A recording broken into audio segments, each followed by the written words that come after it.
M7 official gaming foam.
Fairy games. Spend, play, and win.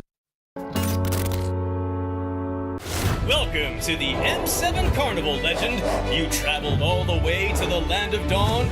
Don't worry, we'll guide you through all the activities and wonderful experiences we have. Here's everything you can do in the M7 Carnival for ticket prices as low as 20,000 rupiah.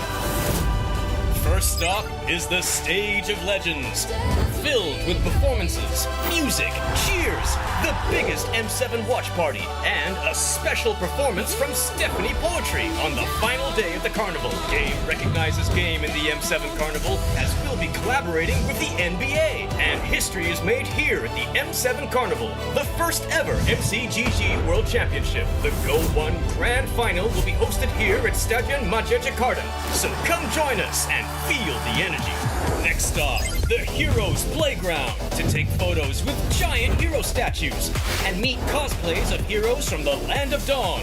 Come to the Hall of Creators and Pros to meet and greet with top content creators. Teams from MPL ID and Legends are here. Line up, take photos, and even walk away with an autograph. Play games in the Rewards Arena to win prizes from all of our brand partners. It's at the MPL Market. Booths of your favorite teams, exclusive drops, and surprises from your favorite teams. Take a quick bite at GoPay's Land of Dine. We've partnered up with GoFood for your food and drinks. The Magic Map has shown us all 6 zones in the M7 Carnival. We're calling you to play, explore, and wander. Don't miss out on exclusive gifts ready for visitors worth over 2.5 billion rupiah, including M7 limited edition swag bags, exclusive merch, in-game chests, and special skins. Are you ready, legend? Get your tickets soon, because we can't wait to meet you at the M7 Carnival.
Ladies and gentlemen, this is the day where we find the other two teams that will enter the Swiss stage.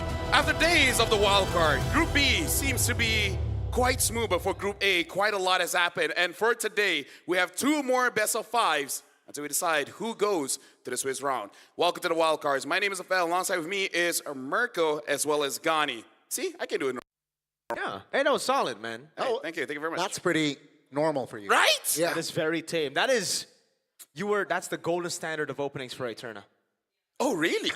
Oh, well, damn. Either ways, we got to talk about what has happened throughout the wildcards, man. Because I really feel like for day number one, it was pretty shaky. A lot of 2-0s, a lot of teams, they were really experimenting. And I like that in 2 days, we figured out, if anything, it's just not Guinevere.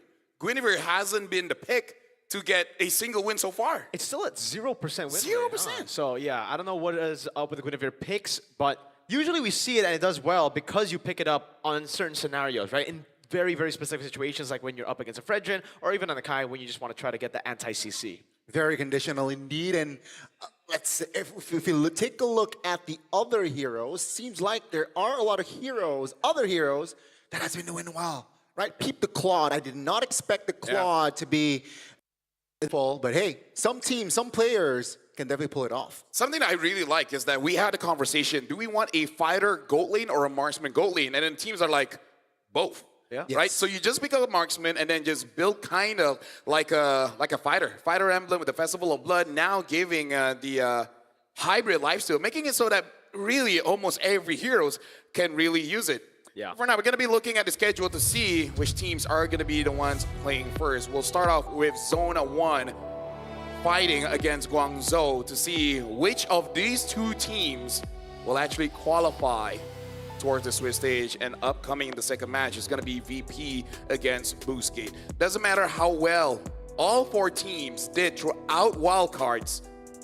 If you lose this one, that's it. It's over. And that's why it's a best of 5. You know, when everything's on the line, you need to have even more games to determine who is better on the course of not just the 3 games, but now 5. So this is also going to be some of the teams. If you want to be main stage ready, you have to get through a best of 5. How's the stamina going to pull up here? Yeah.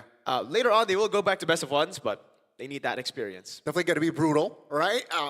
I'd rather say go home yesterday than going home now, because it's just so close. So close, but yet so far. Right now with the headline here, we got to talk about the relationships between Zone 1 against Guangzhou, because both actually started at the same time during wildcards. Yep. I remember it was back in Malaysia. It was during MSC wildcards, if I'm not mistaken. I think it was M5. M5, yeah, sorry. So, yeah, they started roughly at the same time, and now I would say they're grasping the whole competitive scene internationally roughly at the same time, at the same strength. And the thing that I like, it's a best of 5, is that luck has very little in this, right? Best of 1, quite a lot of luck is involved. But more games are being played, it's more just about the consistency, more about your, well, as your stamina. Definitely less mistakes, and you can definitely recover with the best of 5. But let's see here, as the East Asia will collide in this match, where only one will arise. So again, which team is it going to be? Zone or GZG? I would say at least in terms of their achievements, at least for Mongolia, they advanced during M5. So far, when it comes to the China region, they haven't advanced just yet from the wildcard. So this is, however, man, you got to make it true. They were so close, though. I think it's kind of like, it's weird to see the dynamic, because Lilgun, they exploded onto the M5 wildcard scene. They were inside the favorites, and then, sorry? The downloaders, right? Yes, sir, the downloaders. They needed a game to download, but then M6, we saw them drop off. Meanwhile, for China, it's always been like a step forward every single time. They got really close to making it in the M6 wildcard, almost taking down one of the tournament favorites, Ulf Fednar, back in the day, with Coach Osprey as well. And it was a pretty controversial Zed stake still moment that led them to lose the game. In fact, that is so big. It actually influenced Yeah. further tournaments, right? Like With a lot of investments has been features. done. Exactly. So yeah, it's again for the China region. It's practically now or never. Yeah. Maybe not never, but now it's just Now or later. now or later. It's today or tomorrow. Yeah. But I think, it's just one more step for them. Yeah. If they're able to do so right here today, it's going to perhaps rewrite history in a sense. Something I can say about both teams is that if you're talking about teams that's getting better, I kind of feel like Zone 1, I feel more of that compared to Guangzhou because I really feel like day number 1, they're also kind of trying to figure things out, but as more games being played, they look infinitely much better. For Guangzhou, they look good. The only thing that I'm worried about is losing against VP. Some teams, after taking a loss, they might overthink it. Right? And then they start making funny things in the draft. I just don't want to see that. Yeah, I agree. The thing about Guangzhou Gaming and Zone, though, is the fact that it's just two teams with different styles entirely. Zone is more like the Virtus Pro in this scenario, where they like to play the system, they love to play with just the core fundamentals of MLBB. Meanwhile, Guangzhou Gaming, they like to take that step over the line. They want to go for those crazy picks. Yep, and now before we even start the match itself, we want to see a bit more with Guangzhou as well as Zone 1. We've read a video, so let's check it out.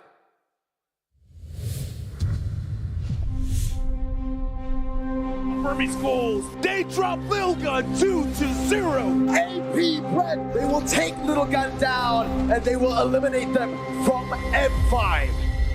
Since M5, the international events have been harsh for us Mongolians, and since Lil Gun, there has not been a very notable achievements for Mongolian teams.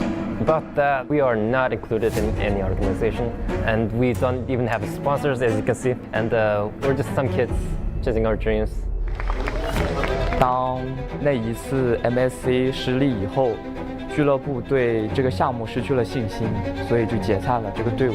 对我来说是一个心理上的很大的打击，因为当初的队伍现在就只有我一个人留下来了，想起来挺遗憾的。因为我的目标一直没有实现，然后也没有机会实现了。动力是失败转变过来的，所以我想去试试能不能赢回来，我不想放弃。Yeah, it's gonna be huge for us, and I think we can do it to reach Swiss stage, maybe even do better.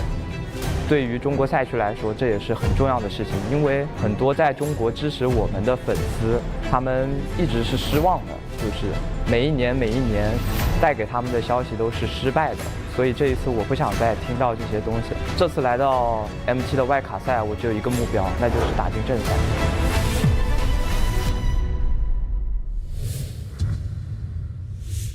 The motivations, the disappointment, as well as the weight on their shoulders. Because looking at that, they were talking about every single time they failed the journey, and every single time the hope of their region is on their shoulders. If they win this, it's a big impact, not just for them as a players, as an org, but the region as a whole. So I gotta say, for both teams, it's a lot on their plates. Definitely inspiring potential players later on as well. And they have yet to reach the M7 stage. But Team Zone, with Bunkai, I think it's a solid EXP. Going up against Modi, though, it's going to be a tall order. But I really like the recent performance from Zexora. Yep, Bunkai, Zexora, Kenny, Bright, as well as K. Promising young men here. But now we got to look at Guangzhou Gaming as well. Modi, X-Ying, Mei, as well as Owl.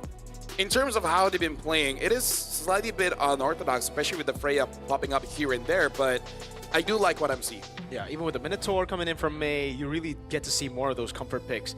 And the comfort picks aren't really meta, per se, right? Which is going to be very, very difficult for Team Zone to draft against, because in Team Zone's case in Group A, it's never really been a group where they had to get tested all the way to the end. I think I've heard as well, that we'll get a fun fact later from a main stage team, say that if you take Zexora's Lancelot away, what's he going to play? So that's a big question that Guangzhou Gaming are definitely going to push towards them. We know that Guangzhou love to respect people in the first phase of the bans. Yep, we're going to be looking at our own predictions here. So a bit of a mixed table here, but the thing that I do like is we don't feel like it is going to be a 3-0 game. Like, even for you, Mirko, you say it's a 3-1, but I'm guessing even you wouldn't be surprised if we go all the way, especially just seeing the video of how both teams, they're emotionally invested in this one. Yeah, even though we don't agree here, even with the scores, I think we can all agree that it will not be a sweep. I think everyone, I mean, they're both going to bleed in this matchup. I personally predicted Guangzhou Gaming Yeah. to make it to the main stage with Virtus Pro. But I gotta say, after talking to Summer, after talking to the boys, they converted me, bro. From the Church of Guangzhou to fully zoned out. I mean, like, this is one of those games where it really doesn't matter about our prediction. Whoever makes it through, they definitely deserve it. Because even for me, I traveled from Malaysia all the way to Jakarta here. That's a far one. With Zone. Oh. Yeah, Zone was boot camping in Malaysia. Wow. So we were on the same flight, on the same shuttle, arrive at the same time at the hotel. So are you trying to curse Guangzhou Gaming? Is that what you're trying to say? Is that a good thing for GCG or? Yeah. Zone was the one that's boot camping in Malaysia. Yeah. So that's why. That's interesting. Yeah. I don't know how I work anymore. We'll find out. You're wearing the Zone colors. Well, Guangzhou is going to be the first pick here, instantly banning out the Kalia, the Yusin Shin, as well as the E for Zone. Banning out the Grok as well as the Sora, really taking out those playmakers. And yeah, I just feel like at least for today, we'll not be seeing Sora. Unless, of course, Valentina is available. I mean, we have yet to see Sora yesterday as well, right? I think teams will approach that route again, but it seems like it's going to be the Zushin Bandit out. Wow, GCG. That's, yeah, a different approach, right? Yu Zhong anticipating a possible Yusun Shin, but of course the Lancelot is open here. So no Lancelot for, at least Zixora will have the Lancelot. That's why it's very interesting to see the fact that Guangzhou Gaming actually banned out the Yusun Shin, then picked up the Yu Zhong. Usually you see the Lancelot ban into the Yu Zhong first pick here, just so that you can actually contest and confirm turtle number 1. So Zone getting a comfort pick on Zix, something that again has been criticized by the main stage team that are going to be facing them. I feel like it's okay for game 1 because again, this is a best of 5. You kind of want to test the waters to see like what is the pattern, especially with the rotations coming in. So even if you do lose game 1, you can download some information and then adjust in game number 2. And heck, it might be even better if they win straight out. You might just have a big hit on their confidence. Definitely have time to recover if it's in a best of 5. It seems like the drafts has been gone quite quickly here with the Joy and the Lunox pickup from the side of GCG. They're saying, I don't mind having a mid laner that needs time to be online. And this is scary, folks. Yeah. Remember, if we talk about Guangzhou Gaming and they're running Group B, they've only ever played Fighter Gold. Now, with this composition, they can still pull off a Fighter Gold. It'll be as usual, you know, but I think this is setting up for a marksman. It really looks like they're setting up for a marksman. And the thing is, honestly, like as patches change, looking at the first 3 picks here coming in from Guangzhou, this kind of tells me it's very anti-marksman for Zone 1. Because if you move forward, the Yuzong's going to chase after you, the Joy can chase after you, and I believe we saw between VP against X-Mena, even the Claude with a fighter emblem looking pretty strong. One hit from that Lunox, and then you're done. And I'll look at here, still only 15 years and 7 months old. Wow. K started playing MLBB when he was 8, so that's like, what? Bro. 7 years? 7 years ago? That's how long ML has been out. I haven't even... 7, 8, I don't know. Yeah. More or less. Casting. I think I've casted for like, 6 to 7 years. I was 13 years old 8 years ago. But yeah, with the Hilda here, man. So I think Team Zone, they're trying to limit the roamers. And also, like, of course, with the Cho picked off or eliminated, wants to have plenty of space here at the Lancelot. And perhaps that might be the ability. I think it's the approach from the side of Zone. Honestly, betting on that Kadita tells me 2 things. Number 1, you want to make sure that Kenny doesn't have a good time. And like you said, it does seem like they're setting up for a marksman here. Yeah. And what better time to actually utilize the man you see on your screen here on a signature marksman pick than now when he's up against a rookie, 15 years old, who's feeling the pressure of the wildcard main stage, or wildcard qualifiers for the main stage here. K is up for, I mean, a lot right now, because there's already so much dive on top of the fact that it looks like Owl is going to get a comfort pick. Now looking at the mids available, we've seen in this kind of situation, people pick up something like the Kagura, the Farsa is still there. But again, with Joy as well as Yuzong, quite a lot of mid laners are kind of off the table. And even if you do pick it up, you just kind of have to deal with it. You have to understand that you will always get chased. That's the thing. That's the tricky part of this composition. They're taking their time. It seems like Zone will lock in the Herod, so they will fight fire with fire, all right? It seems like they don't care if there's dive. Harith is a hero that, you know, is okay if heroes die. Yeah. And honestly, the scaling is still very, very strong. Yeah. Amazing. So there are two choices now for Guangzhou Gaming. They either flex the Lunox into the gold lane, pick up another mid laner, which is, I think, unlikely, or pick up the Claude. It's a good lane against the Harith. You're able to sustain against him even better now with the fighter emblem. So it's just a roam now. Do they go for the signature Minotaur is the question for May. Yeah, because at this point, I kind of feel like it's very hard for the draft to go wrong. They go for the high loss as well as the Freya. Wow. So at least for now, they're just going for full comfort. Yeah. We're setting up for a marksman, and we can see that they were really thinking about it. But then they're like, wait, how about we just end it by 11? End it by 13. Yeah. Very strong, and I think this might be the pick that win them game one, right? It's a hit or miss, but Freya, with this composition, right, it says that all 4, even 5, can dive on that composition. It seems like the Farsa will be the stabilizer, but that's they're taking their own risk here. I mean, like, here's the thing. We already talked about it. There's really not that many options, and in the wildcards, man, the match that can take you to the main stage, sometimes you just got to take that risk. You have to. You have to try to play with those minuscule advantages. And man, I guess there's something we can say about Guangzhou Gaming already. We were talking about how maybe after taking a 2-0 loss to VP, it might have demoralized them. No, they're sticking to their strong points. Yep. And now, ladies and gentlemen, with the draft being completed, as we're jumping in, for both teams, quite a lot is on their plate. Their regions are watching with the weight of the entire regions on their shoulders. With past disappointments, this is the start of the best of 5 here between Guangzhou and Zone. Let's see who's right first in this best of 5. Will it be GCG or will it be Zone?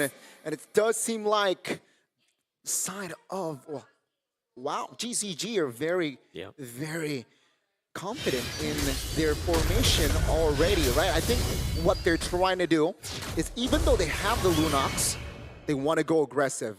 Yeah. I kind of feel like with this, what Guangzhou really want to do is just try to apply as much pressure as they can and try to see which lane is probably going to be the weakest one, and then try to attack that one. They don't want to lose any forward momentum against Team Zone. Early on already. Oh, Zixora trying his best to get on there. Now gets stunned up. BOT coming down as well with May and Owl rotating as he clears up top right there to provide peel. Kay's going to deal a little bit more damage here, but he has to respect it again. This is not the fight you want to take, Kay. It's a revitalized, baited out from both roamers. It's evident, right? At GZG, their gameplay is trying to apply pressure as May, though. Way too aggressive. No revitalize. That is an instant punish from Team Zone. Yep, definitely a big mistake, because we can already see it's very evident that what they want to do is to apply pressure constantly. But the thing about a high loss is that with your first skill, the Law and Order, you do with the move speed, you're able to get out of there. But without that revitalize, that was simply just not worth it. But again, at about 1 minute, hold on, ow! Still survives. Yeah. Still survives. Barely, though, all right? Still holding on towards that flicker at least. But yeah, GCG, especially Mayor, on this high loss, gotta stay composed. Gotta stay your head in the game here. But that was an advantage for Zone. Will it move over towards the first turtle here, as seems like farm-wise Zixora is having a splendid time. Great feather airstrike in the mid lane. Actually baits out the flicker out from Exiang as the Black Dragon form gets used up to Zone Zixora, but he's on the Lancelot now. He's gonna go in now. Also with the Red Tree, it's still Cannonale who takes it away, and Guangzhou Gaming strike on the neutral objective. I would say that's beautiful by both teams. Even Zixora, sure, he did not get the turtle, but at least he didn't die. And you can see that Guangzhou was really trying to get him. So even though, yes, they lost, they didn't lose too much. I feel like for that kind of trade in the first 2 to 3 minutes of the game, I think it's still acceptable. Yeah, respectable attempt, right, from Zixora, but it seems like a GCG, especially Cannonale, was still clutch on that retribution tick. And you can see here, Zone getting that first blood, GCG recovering, right, with the gold at least. It's still at equilibrium, but now they have equalized on that department. You can see still movements, very ambitious movements already trying to take away green caps from the hand of Zone. Dive jump the mid lane with the glorious pathway as well. Great reactions from Kenny as Zexora tries to go for the invade on Cannonale. No prio though, this is going to be difficult. Zexora has Retribution. He's going to have to try to win it out, and it does. Xing's right there as well. Zexora misses the puncture and gets punished by Xing. Bright tries to help him out with the AOG. Cannonale is building those stacks up. Bright has Revitalized, but no AOG. Modi is walking up. That'll be it.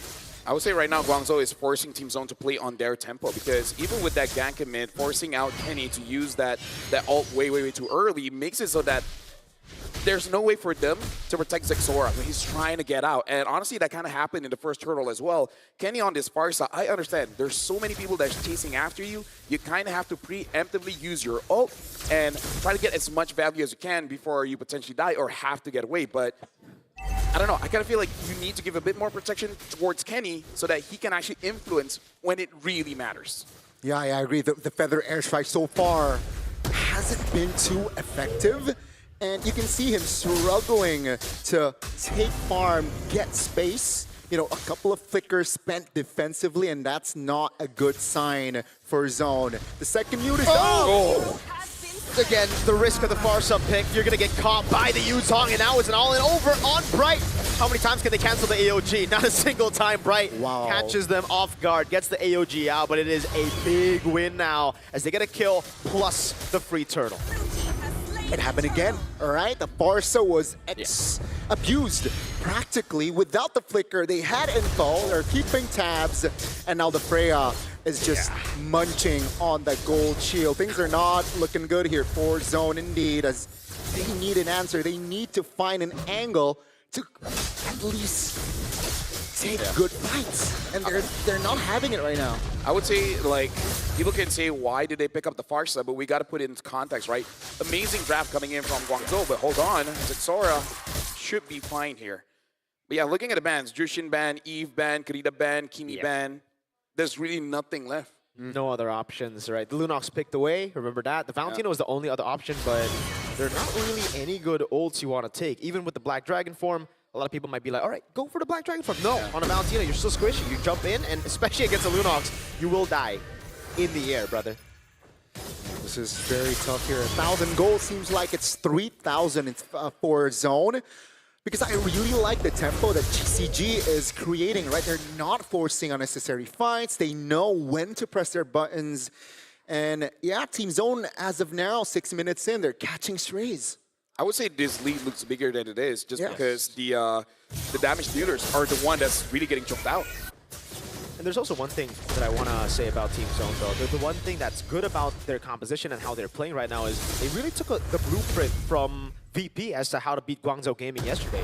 Guangzhou Gaming were in the lead in game number 2 with a fighter gold composition with a Hellcurt and XP. And Virtus Pro just weathered the storm. They waited for the scaling. And now as Team Zone starts to lose out the early game, that's what they're doing. They're trying to nullify all those fights, neutralize the gold lead, and play as safe as possible up until those item power spikes come through.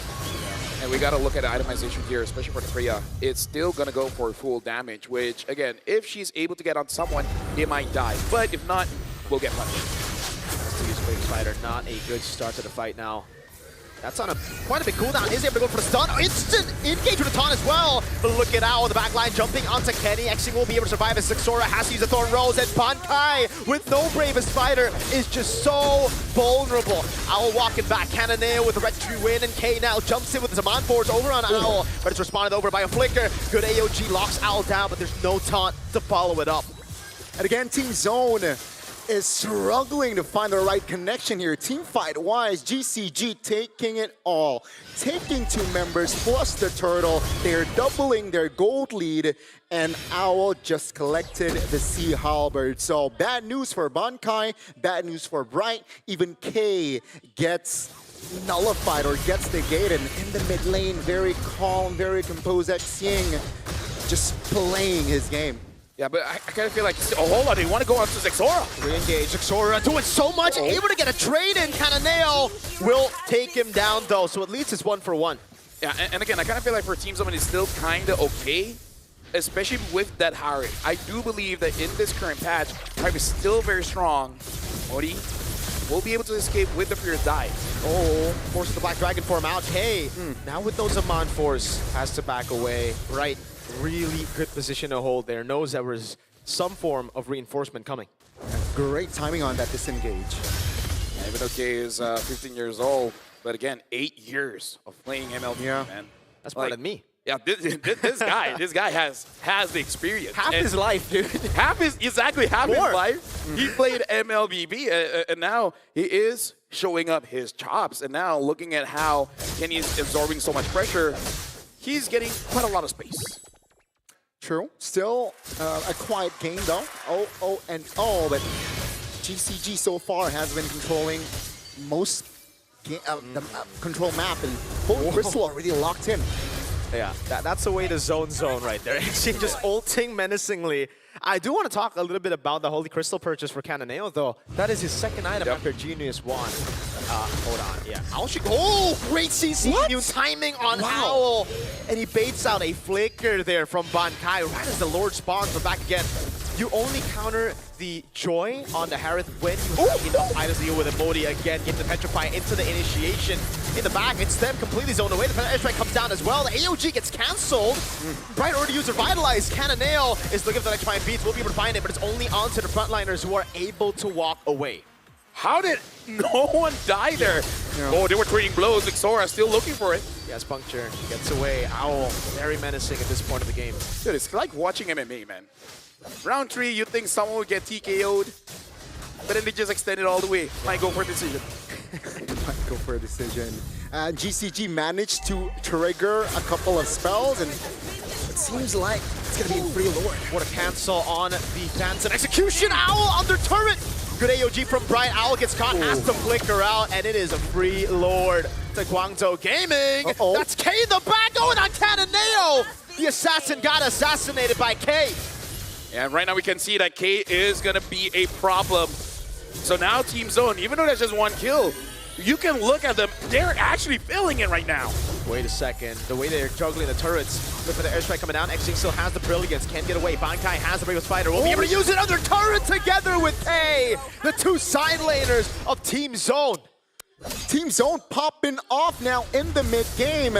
They lose out on the Lords. Xora still able to escape, but they lose out on the Lord, but they manage to recover, and that Lord is meaningless so far. As you can see here, the gold lead shifting more towards Team Zone sides now, and yeah, it's all back to neutral. Now from 2000 now, equalized. That's how big of an impact when K got that kill. It's one thing to get those items, but it's also another thing that you don't see in the numbers is the level of confidence you give over towards your team. So now Team Zone, looking at the itemization of the Harith, once he gets that Holy Crystal, that will start becoming a problem that Guangzhou has to answer. And keep in mind, they got the Farsa, which means they have the range, they have the burst power as well. Has that, he will also be a huge threat, and an Owl as well. So it's also something that Team Zone has to be careful of, the targeting. Because they might be spread out because there's just too many threats. Yeah.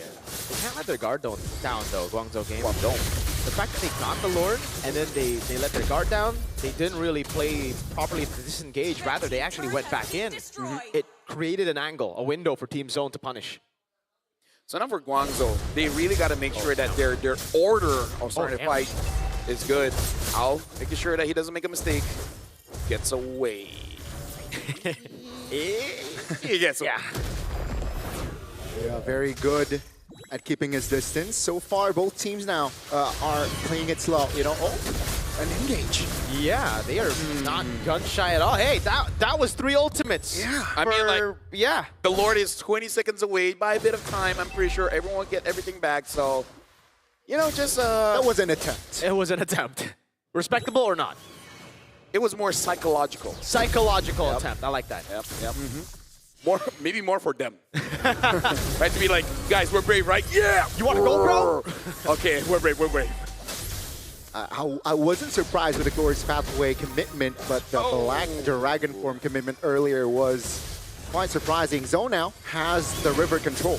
Yeah, Modi's really low. Xing again jumps in over the Bankai. Has a bit of a spider now. That's Owl jumping in. Bankai still going for it over Xing. Able to find it now. SK deals out the damage over on Owl. Knows him on force. There's a window for Guangzhou Gaming to punish. Cananeo with the stacks trying to go and stack it up. Now on 3, but cannot find the opening onto the Lord. But the airstrike in the mid lane zoning away Owl and Modi. They can't do it. It's Team Zone, the Free Lord. Again, Zone is, with their system, they're able to find the right connections. Bottom side is pushed, but Team Zone, they lose out on the first Lord, but they recovered now. It seems like Guangzhou Gaming, they have lost the foundation of that early game. I love the shift of power here, where Team Zone, like you said, they saw what we beat and just waited out, right? Waited out. Eventually, Guangzhou, especially with this kind of draft, they will feel like they have to make a play. Yes. That's the thing about playing double fights. You feel like you have to, even when you don't have to. That's why we saw how easy it is to bait out skills. Once they see an angle, they go for it. They need to commit together. Glorious Pathway with the Black Dragon form used. Despite us thinking it'll be up back when the Lord spawns, it wasn't. Modi got chunked low by the Feather Airstrike, and again, now it's tough for Guangzhou Gaming. They have still good clear, luckily for them, despite having the 2-fighter comp. So far, so good here for Team Zone. Oh, look at the siege. The Dragon used up the zone in the back down, but it is just to defend their base turret in the mid lane as Cananeo clears up top. The rest of the team will be sent down below. Zixora. Look at the play. Oh, Zixora! What? I don't think that's a good play, man! Way too aggressive, and he will fall. A simple Law and Order was there. It's a 5v4 now. Yeah, they're really trying to go on to them. But the airstrike coming down now with K on this Unforced. Brave Spider as well. Xing has to flicker out. K's looking for the play. Has to flicker!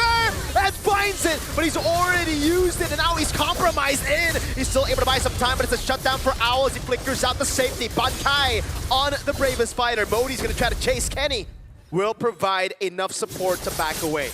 Something about these teams, man, again, maybe it's the pressure on their shoulders, because again, you think about the past, you think about the present, as well as the future. There's a lot on the line, and that's where we see for both these teams, they have this idea that they really have to win. So I love that they're attempting it. They're making plays, and then when they see an opportunity, they see some kind of mistake, they want to go for it. But we also have to keep ourselves composed. This is a best of 5. Yeah. They got to make sure that even from the get-go, you don't burn yourself out too much. Right now, Team Zone, they're looking pretty good because they have a rough understanding of what you want to get out of Guangzhou. Black Dragon form not there, great. Ying already using the brilliance, amazing. Yeah, they gotta start keeping tabs.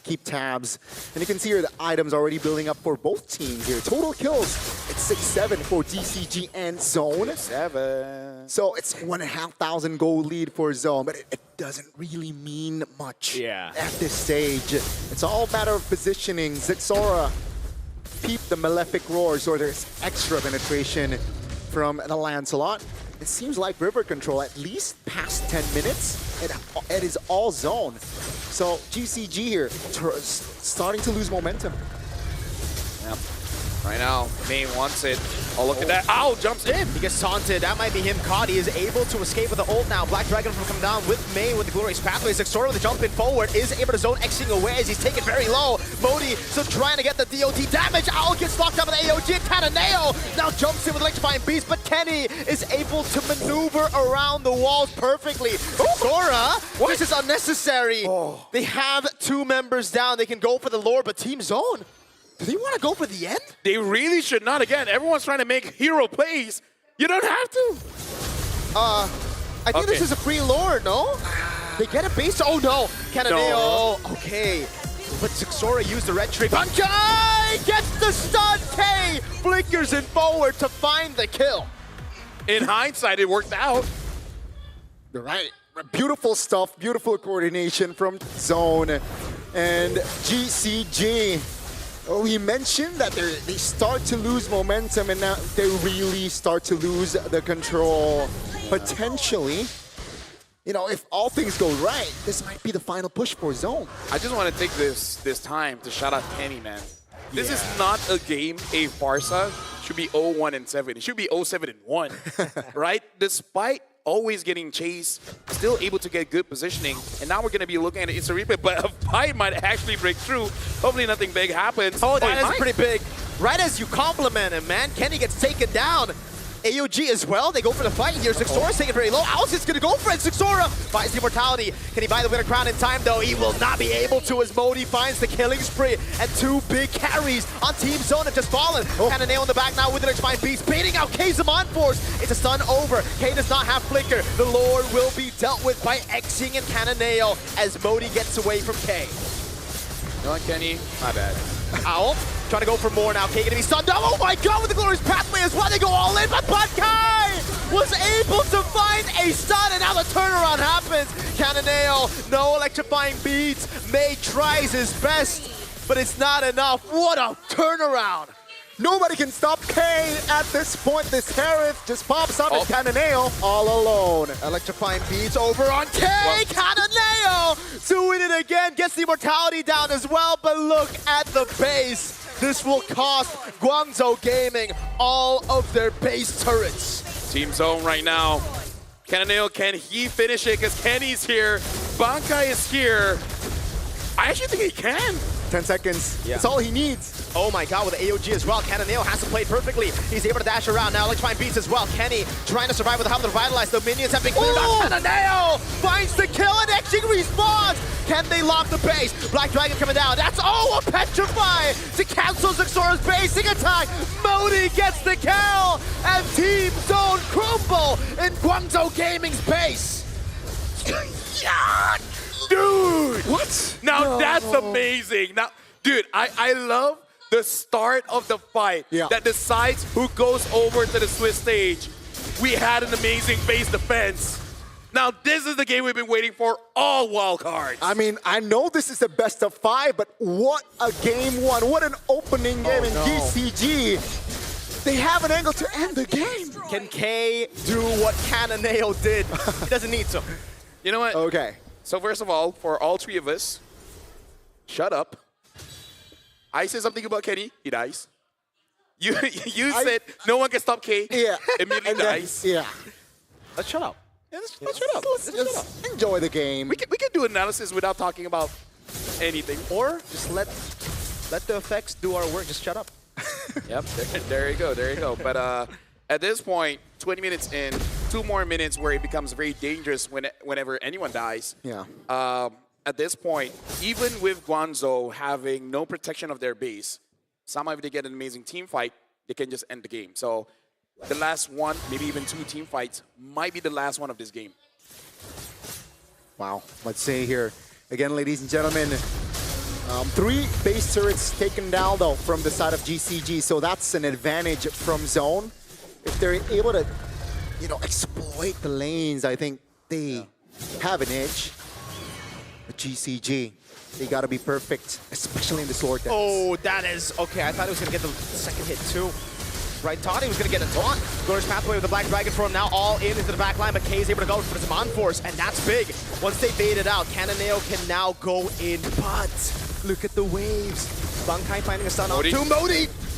Able to go for the fierce dive. Oh, with the all-in the back, and there's no Zaman Force. Cannonale! Again dives in forward. K buys the immortality, but he gets obliterated by Cannonale. Zixora! Right in the base. Zixora! That's going for the cut in the way. Modi recalled as well. Oh! Dive. Immortality already. Modi trying to clear the waves. Zixora trying to end the game, but it cannot happen. Modi takes him down. Guangzhou Gaming, I think that's it. They have wiped Team Zone out in game 1, and they will take this game. Bro, what an opening game here. Team Zone, Guangzhou Gaming essentially base to base here. Dude, like, all 10 players of this game gave it their all, and it's just the first game of this best of 5. What a game indeed, LaFell. Miracle. GCG, they were the ones without the base turrets. But they were able to wipe That's why Zone out. That's why timing is so important. In 20 minutes, Yeah. that was like what, 22 minutes? That's the point where if someone dies, that's GG. That's over. The value of the Lord is not as high when you die and you return in like what, 50 seconds. So that was brilliant coming in from Guangzhou. They understand with no base turrets, it's all or nothing. They got to get a win in the fight, And my goodness, they won that fight. And you can definitely see the youth of Zone. You can definitely see that they have a very young squad because they get overzealous a lot. They thought the late game was just easy for them, but then again, baiting out Zaman Force and a Cananeo. This was beautiful, Cananeo. It's beautiful from everyone, right? Modi gave an opportunity for Owl to come in. But all the while, Cananeo, if it wasn't for him, Kenny would have been a problem. K would have been a problem. The layering. Like, there's so many playmakers, again, from both teams. Like, every single name that we've said in this game matters. Yeah, that was, you know, the positioning, right? Very awkward from Kenny and also K, but that was all because it was forced by GCG. And Cananeo, props to you, finding that angle. What a game one indeed. GCG, well deserved. Honestly, this kind of game always makes you feel a bit bad that only 2 teams can go through, and for this one, only 1. Yeah. Right? Where everyone watching, they're like, yo, both deserve it. They're amazing, but this is the pain of competition. If you want to win, you got to trample someone else's dreams. That's true. That's true. But at least good news for Zone. That was just game 1. Yeah. You know, all they need to do now is just to recover, adjust. But yeah, you mentioned them being, you know, young team. Yeah, they gotta figure that out in the back rooms. Something I do have to say though, Zexora did not have an amazing game on this Lancelot. If he had a better time, maybe it would have been a better game for Zone. Yeah, I agree. I think for Team Zone, again, it's just the overzealousness, getting those positions, not instantly going for Lord and instead going for the fights. Yeah. That ended up actually paying off. So that one we can't actually nitpick, but the other parts of the game definitely, with 3 base turrets, that's not how you should play it. You shouldn't be fighting the enemy team head on. Yeah. So right now we are going to be looking at the MVP by Real Me here. And again, whoever comes out on stream, they really deserve it, man. I feel like for Zone, Kenny, with the cards that he was dealt, great. K, we love the Harif. I wonder if there's more, because what if we'll get banned out? Zesar is the only one that, I don't know, maybe nerfs, you know, because he has been here for a while, so he does have that experience, but maybe it's just past Ghost haunting him, you know? Yeah. And I'd say it's also kind of tilting, Lafel, when you're in a game like this when it's close. Yeah. Usually when you get stomped out, it's another form of tilt, but this is a tilt that you're like, man, what do we do next game? Because we played it so well. We took the blueprint of Virtus Pro. We tried to weather the storm. And still, despite getting into our item power spikes, we weren't able to do it. Yep. And now again, where we're looking at the MVP. That was by Real Me. And the MVP is going over to Cananeo. 6-3-3, 68,000 total damage. But it's really the context. Yeah. It's not because of the KDA. It's not because of the damage. But where did the damage go? Even from the start, right? If you really think about it, Cananeo managed to find that clutch retribution. It was pressured by Zexora, but I think that was what I think built GCG at least to have an okay early game, and then it translates towards the mid, of course translates towards the late, but yeah, GCG, even though May was caught, but they were able to recover in that early. Yeah, and again, looking back at the highlights, they were trading blows. Again, this really does feel like a boxing match. Someone punches in, someone tries to dodge, bait out a few hits coming in, but all the while, it's really about catching those mistakes in the late game. And I do agree with Mirko, even though the play did work out for them, but out of 10 times, can you confidently say 9 out of 10 times, it will work out that way? And especially later on once you get to the main stage, right? Those main stage teams are definitely going to be exploiting those little mistakes. Different stage indeed, right? But this was the momentum, I feel like, for Zone. They were able to find the right angles to, you know, touch base. Yeah. But then, you know, it's just so brawly after minute 15. And this is why, for me personally, especially as a Harrod user myself, right? You cannot be walking up when Zaman Force is down against a Joy. Against anyone, really. You're very cycle-based. It really depends on whether you have ult or not. Here for Zone as well. The Force. Beautiful. It was beautifully cancelled out by Modi, but even if it wasn't cancelled, I think they just have more damage in the end. So they wouldn't have been able to end. Yeah, 2-man petrified there, and then Owl jumping in. kind of understanding his objective, going for those damage dealers. This really is a good showcase of good communication, right? Because that chain of events could not have happened if someone else was zoning out, right? If someone else was, their head is back in base, their head is thinking of item swaps. That was beautiful. Speaking of item swaps, now we do have to look at the items here. And Modi only died once, but his War Axe was actually quite late. And again, we do see this kind of use on quite a while where you build the Hunter Strike first and hoping for more damage, translating into more sustain. Modi, 5-1-7, had an amazing game as well. But again, Zone, props to Kenny as well as Cayman. They tried their best. They really tried, right? It seemed like for a minute that Kenny was having an okay game until GCG managed to just steamroll the position. 1-4 until you mentioned 0-1-7, and then he ends up 1-4-7, bro. Right after you compliment him, he dies 3 times, LaFell. And then only 1 kill. Yeah. That's and it stayed at 7 assists. You didn't get any more kill participation. What do you have to say for yourself, man? What do I have to say for myself? I've been doing this job roughly for how long K has been playing the game. Why am I still cursed? Exactly. You would have thought this would be over 2 years ago. Chat, it started as a joke. I don't think it's a joke anymore. I don't think I want to play anymore. I don't want to play. At this point, no one wants to be friends with me. Don't worry, I do. You're the OG. We're cursed. Yeah. And you know what? You look at what happened with us before we started the day. That's true. Right, That's true. Yes, sir. Hey, you know, friendship has its trials and tribulations. Yeah. That's what they all say. That's what they say. But again, I think... That's what some say. Some say. I feel like not a lot of people have thesauruses, you know? What? Thesaurus. Do you know what a thesaurus is? No. Is that a dinosaur? No. Thesaurus is basically a vocabulary. Oh. Yeah. Well, I don't. See? Not everyone has thesauruses. Exactly. There you go. Oh, you guys really don't know the thesaurus. Because for us, back at MPLMY, if our cast was boring, our producer would just throw a thesaurus over to us, like, get more words. Damn. Wow. Speaking of damn, do you guys know Realme has AI coaching in the phone?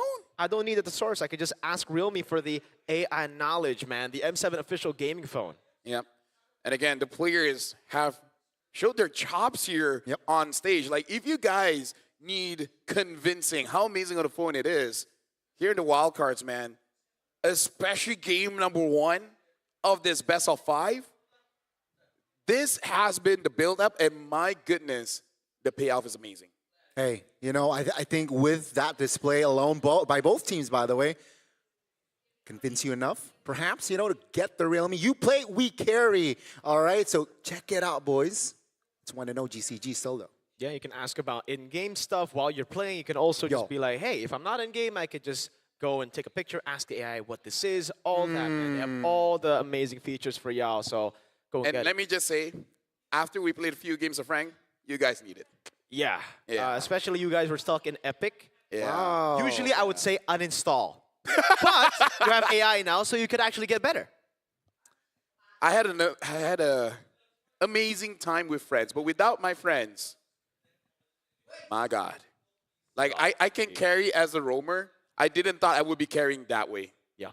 How can a roamer have the most amount of damage? Battle Pass, though, make sure you guys grab that one because there's a lot of goodies, but the one that you guys will be focusing on are the skins as well as the figurine. You'll be trying to get for that one. If you do, props to you, man. Moonton, I'm still waiting for the diamonds, man. I want to get this. Like, dude, I love the skins. I'm a Granger player, but I don't have the pass. I got 160 diamonds. Please, I need those diamonds. Yeah, we played with Al. She had an amazing Granger game. You know what? Shout out to the skin. And she had the skin already. Yeah. That's why I had to take MVP from her. I'm like, no, I don't have the skin yet. No one gets MVP on that skin. Yeah. No, in those kind of games, even though as a roamer, and I still see that she has not died yet. If I have to go, I have to go. You know, my life. Wait, that was you were the roamer. I was the mid. I was a roamer. Yeah. You should have killed her. How, though?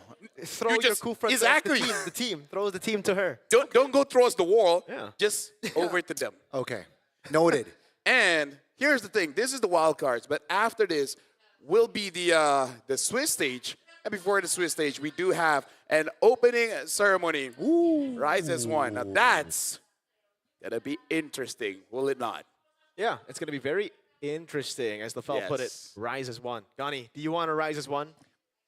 R to the I to the S to the E. Damn, bro, Gani. That's all I can say. There you go. Gani's excited That's for all it I can because say. That's all he gets to meet his favorite girl. That's how you group. spell rise, by the way. That's how, yeah. That's how you spell rise. Yeah, Isn't it I know. R-I-C-E? I know what you're spelling. Isn't it R-I-C-E? That's rice. Yes. Like I the don't hear- overrated, Nasi. like the I don't hear a overrated difference. midfielder. That's nasi. I don't hear a difference. That's nasi. Rice. Rise and rice, you don't hear the difference? Hey, props to you for not seeing difference, man. Yeah, respect. Let's celebrate. No. Hey, Hey. just that part. Okay, just yeah, that part. Just yeah. that part. It's that part. I would dap Thank you goodness up, you were here. but you're too far. Hey, no such thing. This it There can you work go. anywhere. There you go. All right, anywhere, and that's kind of like their gameplay too. It's freestyle It's freestyle. From zone? from both. From both. They like the freestyle. The fella's enjoying his time. Fellas. No, enjoying himself. because you know, like that is, you know, you gotta let it out, but you just don't say it. Yeah. You just move your lips and your tongue, but the volume, swallow it. Yeah, camera's like, we had enough of that. Hey, come on. Perfect timing. We had an amazing game. We were dessert. Yeah. We were the break. We were the what do Garnish, dessert, no, just Entree. entree. a palate cleanser. We are the palate cleanser? We're the palate cleanser. Wow, okay. Because here's the thing, there was a lot of spice. We give the milk, now they're ready, and then we're going back in. Speaking of top 5 players, GPM. Damn. We got Zaro, we got Super Gorka, Zexora, Kataneo, as well as K. Now we gotta look at Zexora as well as Kataneo. Here's the thing about gold though.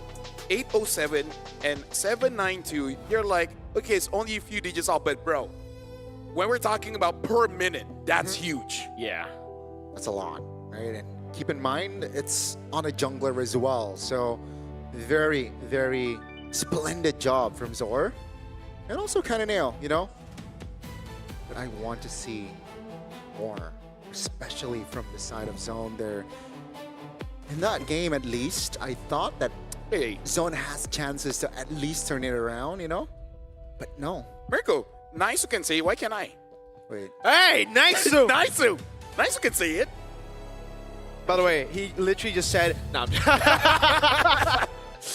People have no idea what we're talking about, but Whoa! yeah, breaking the language barrier. This is a quote by May. He said, we learn key terms needed for in-game communication. Though normal conversations are still a bit weak, I can communicate efficiently enough during matches using phrases like go, go, go, save me, and see me. Wow. At the same time, Kananeo and Al also learn some keywords in Mandarin. Dude, like 大家好, Ni hao. 你好, 谢谢, Big chilling. Yeah, that one. Ice that cream. was ice cream, yeah. Breaking the language barrier. That's what we've been doing for all of us. True. Talents, all the time. Yeah. We started learning a lot of Malaysian. Melayu. Yeah, Bahasa Melayu, BM. It's very different to Indonesian. Very, very different. Yeah. Night and day, by the way. Yep. I gotta say though, respect to them, because usually if it's like the Indonesian and the Filipino players or the Malaysian players, we wouldn't be saying go, go, go, save me and see me. We'd be saying, Yeah. yeah. Exactly. No. Yeah. Exactly. So it's like, hey, props to Okay. them for actually learning You know what? the good words. Props to whoever got the quote, because I feel like there were a few words they had to cut out. Yeah. They were like, yes. Maybe not that yes, one. Stop. Yeah. 90% out of that. Yeah. And it's like, okay, sir, after talking to you for like a good 27 minutes, we got 3. Go, save me, CC. There you go. Power of language, brothers. Dude, language is amazing. You're amazing. Accents as well. History is amazing depending who you ask. That's fair. The winners Food are the is losers. great. What? The winners are the losers. Yeah. History. Yeah. That's why I don't trust history. What else is amazing? The maps are pretty good. I like this change. There'll be Moonton. Definitely Moon's on, yeah. Definitely Moon's on always. Double broken walls. Ooh. Interesting. Hey, If it ain't broke, oh wait, it is broken. It is Never mind that. If it ain't broke, walls. Dude, breaking barriers. Right? Language barriers. You break it, you break the walls. So it's figuratively and in-game. Exactly. But chat, if you don't understand someone, don't break walls. Oh, Just break the language. thesaurus. But that's kind of just for English. Yeah. Still. Guangzhou, first pick again. Wow. Kalia, Yizhin, Eve, bad again. Yuzong, first pick again. Zone 1, will they change up this time? Will they get something like a Lunox early? No, they go for the lands as well as the Gatot. So far, same openings. 3 picks, same as game 1. Will GCG go for the Lunox again? They will. Joy? And Joy. So this is, Same if it ain't broke, don't fix it from the side of GCG. Damn. How will Zone play this out, though? Is it doesn't- Lapu again still? I mean, the Lapu was pretty good. Bankai was Dude, doing a really good job on it. I feel like take Karita or Kimi. Because those two were banned out. You gotta prioritize the mid lane now. Exactly. Yeah, Because I you think- know that Kenny did okay as a far side. But you know even Kenny's like, bro, if I had something else. That wasn't my game at all. my game, yeah. So if they do change that approach, I like that idea. And Zone seems like they're taking their time here in that last pick before the second phase. So they might go for that mid lane pick. That they should go for that approach. I feel like Kimi is safe enough. I prefer Kadita, but it's kind of a fire taste. But yeah, like they it. go for the Kimi. Yeah, so the Ruby is definitely something that Guangzhou Gaming have to ban out now. Okay. The Ruby definitely can definitely be a threat.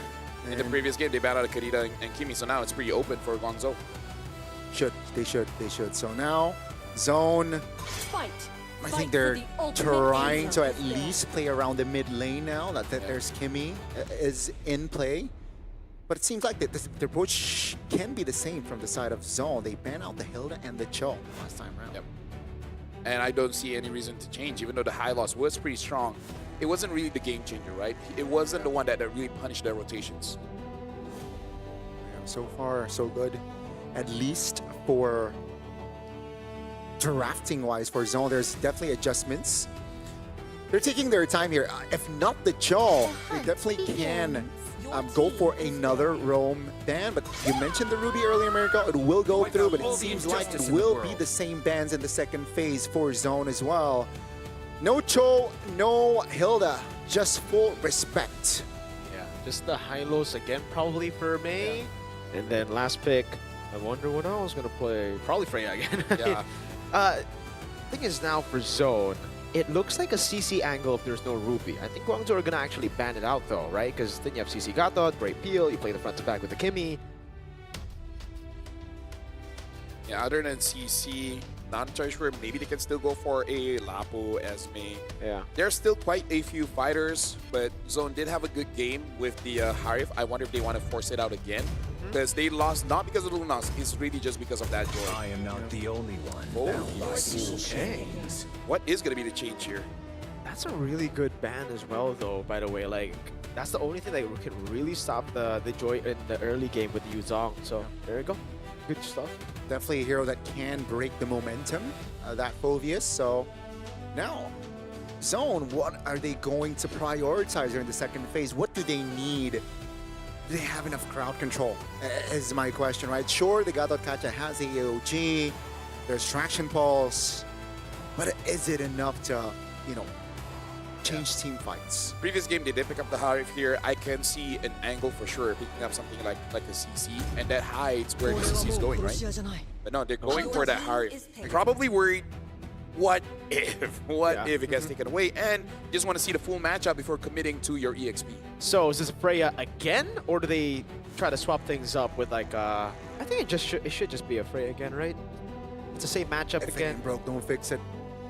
There are changes though, right? Like with the Kimi, it's not as vulnerable as the Farsa, in a way. Yeah.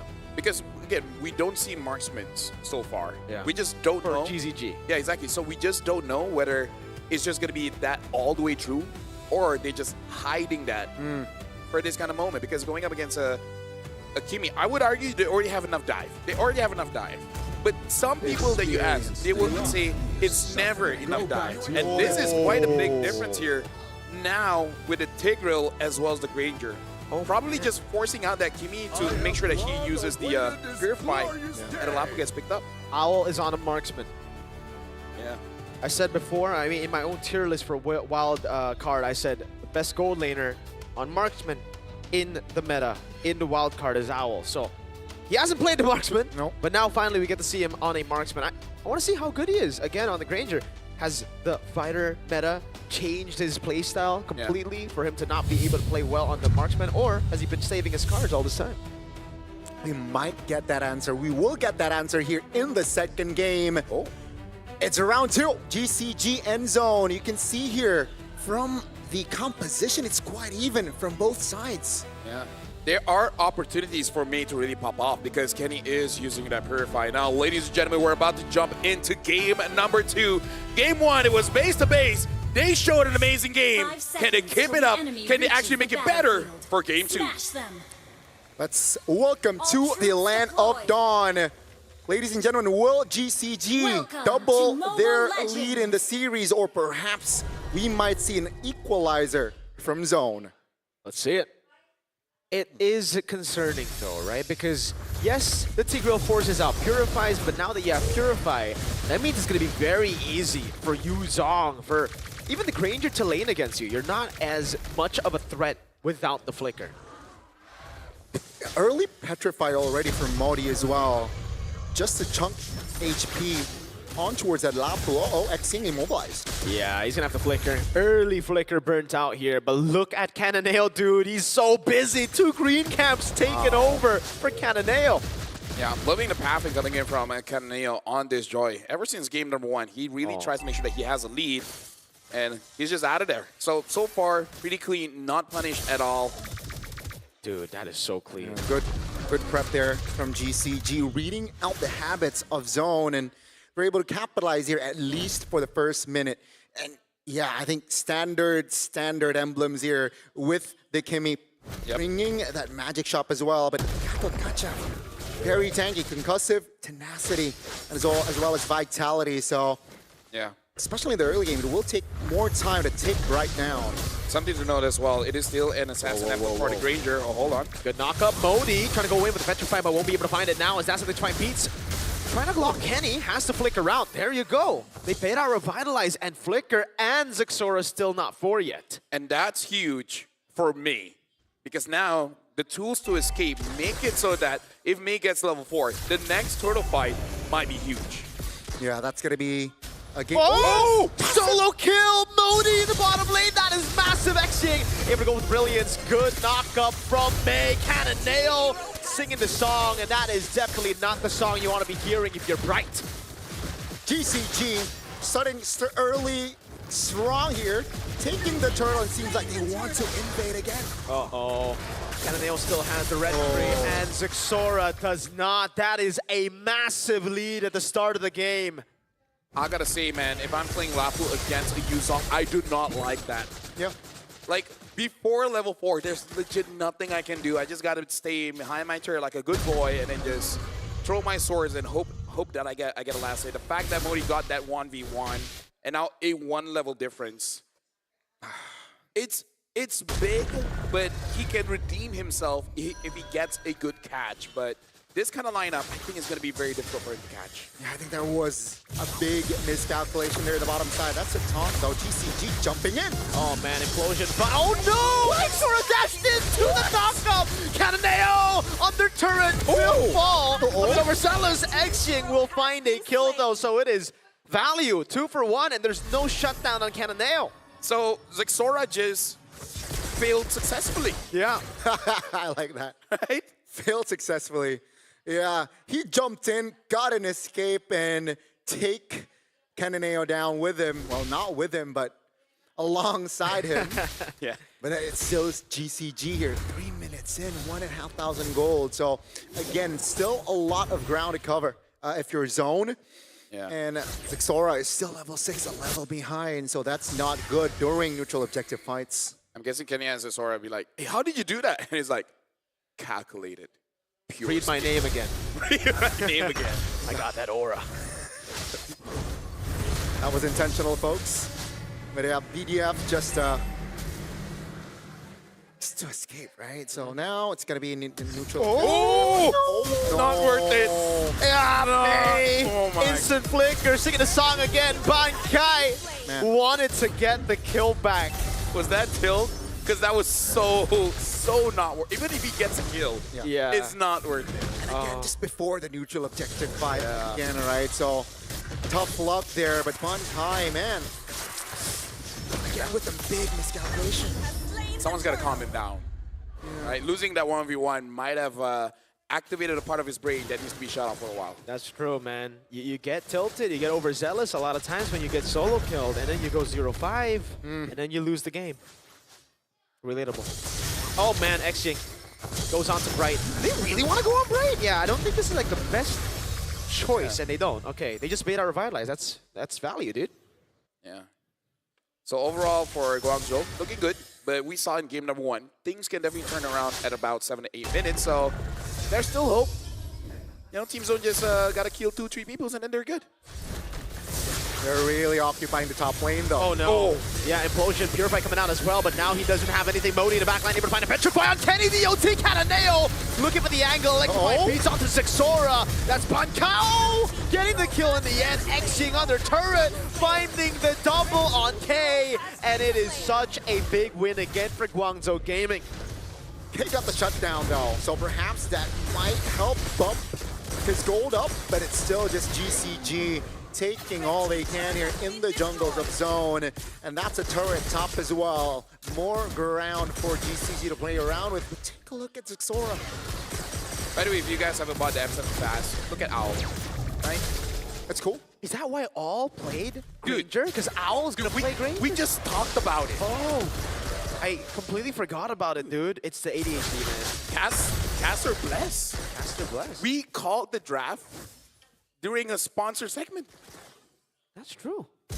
We're kind of good. It's almost like a deal for a jump. Back up. Yeah. They should raise maybe just a bit more. Maybe a lot. It's like maybe a lot, you know? No.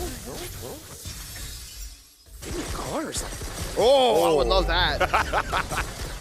Yeah. But anyways, right now, again, Team Zone, they're looking okay. Just play around K. K can give you that miracle.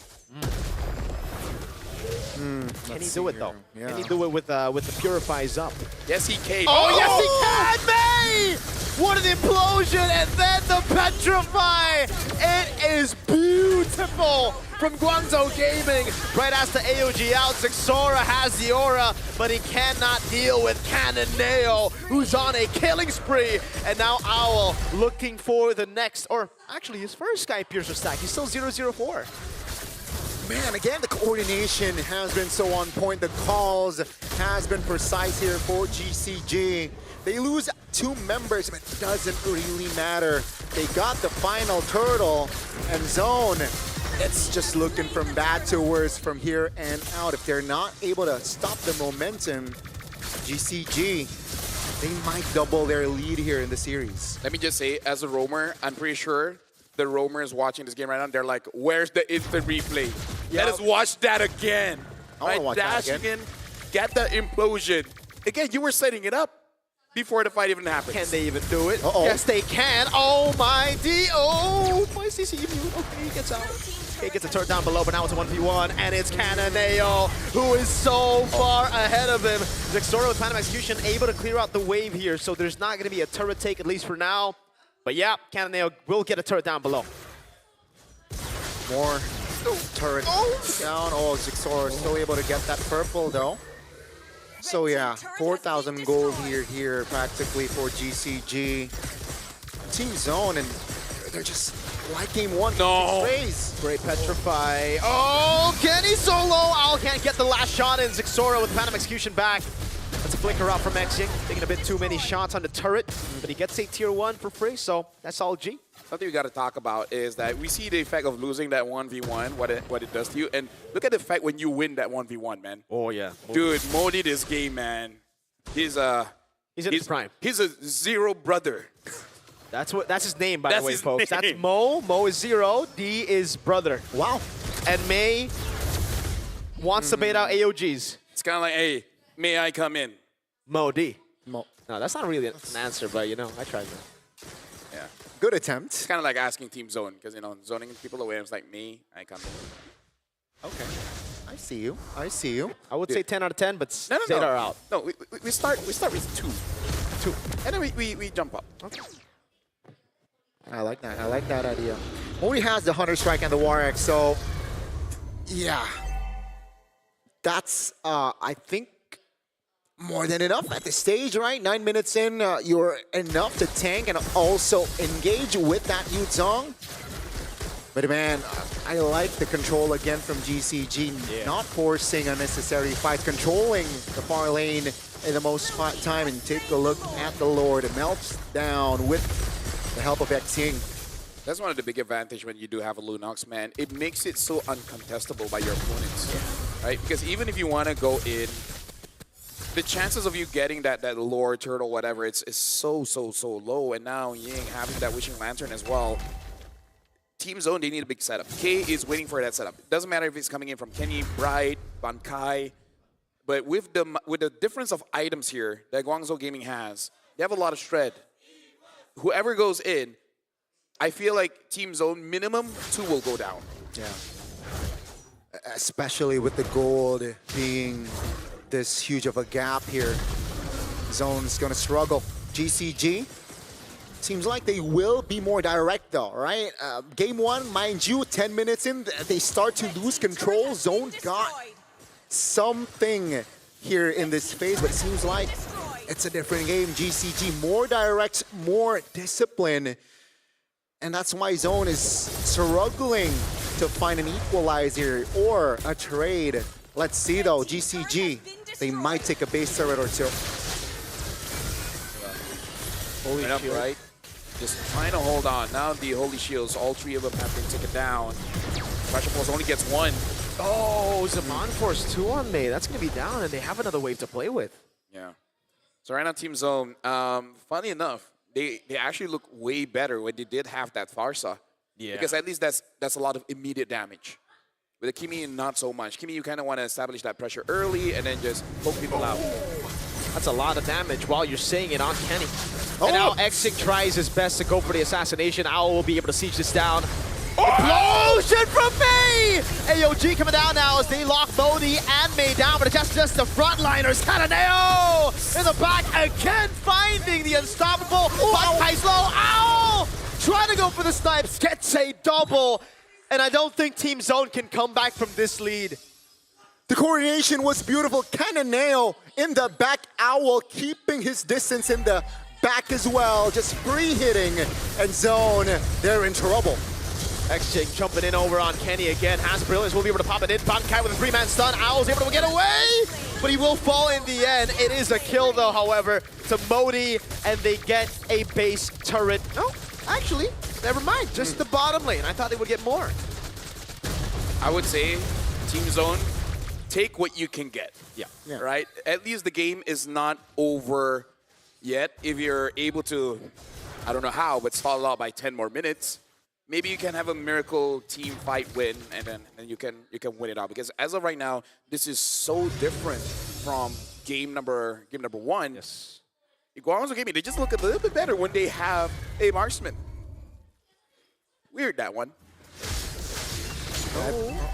Modi.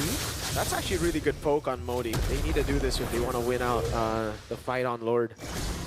Yeah, I think both teams will take it slow, wait for their spell to go back up here.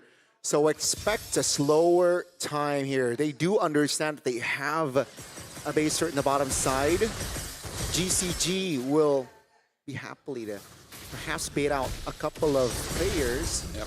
Question is, Zone, I don't think they can contest, so that's why Lancelot is rotating towards top. My question is, who's going to stop Cananeo? Right, he's died twice, sure, but if he's there, K is, and K wants to be there. So they got to figure out a way how to stop Cananeo. There's a lot of threats from Guangzhou, but Cananeo has to go. Yep. No real, like, insta-locker here, all right? Composition-wise from Zone. It's got to be perfectly timed. It's almost like you have to wait for a bush and hope that Cananeo goes through it. That's why Rubiphobia's ban was amazing. Yeah. Again, it feels like a game one. It feels like game one, where Cananeo was able to just find this angle to take the damage dealer down. And now we can see item check. One more item for Cananeo to be full. And there you go. He has the glaive in time. So that's a full item joy. And perhaps this might be the final push of game two. The good and bad is the fleeting. Oh, it's like Sword taking way too much damage from Mao. Yeah, so much damage under that Sonata. Base strip taken down in the mid lane with the bottom lane already taken out. The Lord's going to be marching into the base, and that's, again, a free turn up top. He's on force already. May jumps in with the implosion, finds Kenny. He is able to flicker out back to the fountain now, but Bright's going to be very, very low. DOT taken down as Modi finds the petrifying. The Lord is on the base. Sora kited the EOG from Bright into the shove from May, and that's another Sky Piercer stack for Owl. Right now. Oh no, he has him on force, but he's battling out against Xing. He finds a synchro vision. They're trying to end the game. May goes in for an implosion. No, Purify. Owl getting the kill. Kenny low. Owl with a double going on Ban Kai, who's trying his best to try to survive in this game. Guangzhou Gaming with match point. Match point. At that point, you see the value of the fleeting time on the Tigreal, making it so that when you're the one baits out that Purify, and when the Purify is down, you re-engage back in. Beautiful performance by Guangzhou, this time making it very clear who's on top. Beautiful performance yet again from Guangzhou Gaming, making it hard for Zone recover after that game one loss. And now they double their lead, one game away for GCG to advance to the main stage. And this is where questions are going to be asked over to the young team, the younger team, Zone. Do they have the mental fortitude to come back in a series like this? Because believe it or not, yes, Guangzhou Gaming have the match point, but this is what they had as well in the Chinese qualifiers. In the finals, Tianfeng Yao Guai were able to reverse sweep Guangzhou Gaming. But if we're going to talk about stories, man, we got to go back to our original story here. China has not survived the wildcards all throughout. This might be the time. This might be the first time they qualify to the Swiss stage. I mean, two teams here. Like this is a big setup. Everyone was waiting for the China teams to pop off, and now, bro, they're so strong.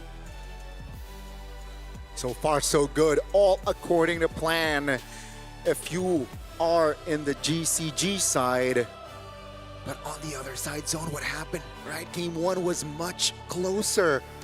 If you really think about it, game two, all hell breaks loose.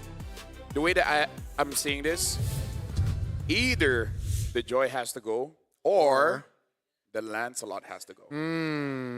Because I gotta say, game number one, jitters, nervousness.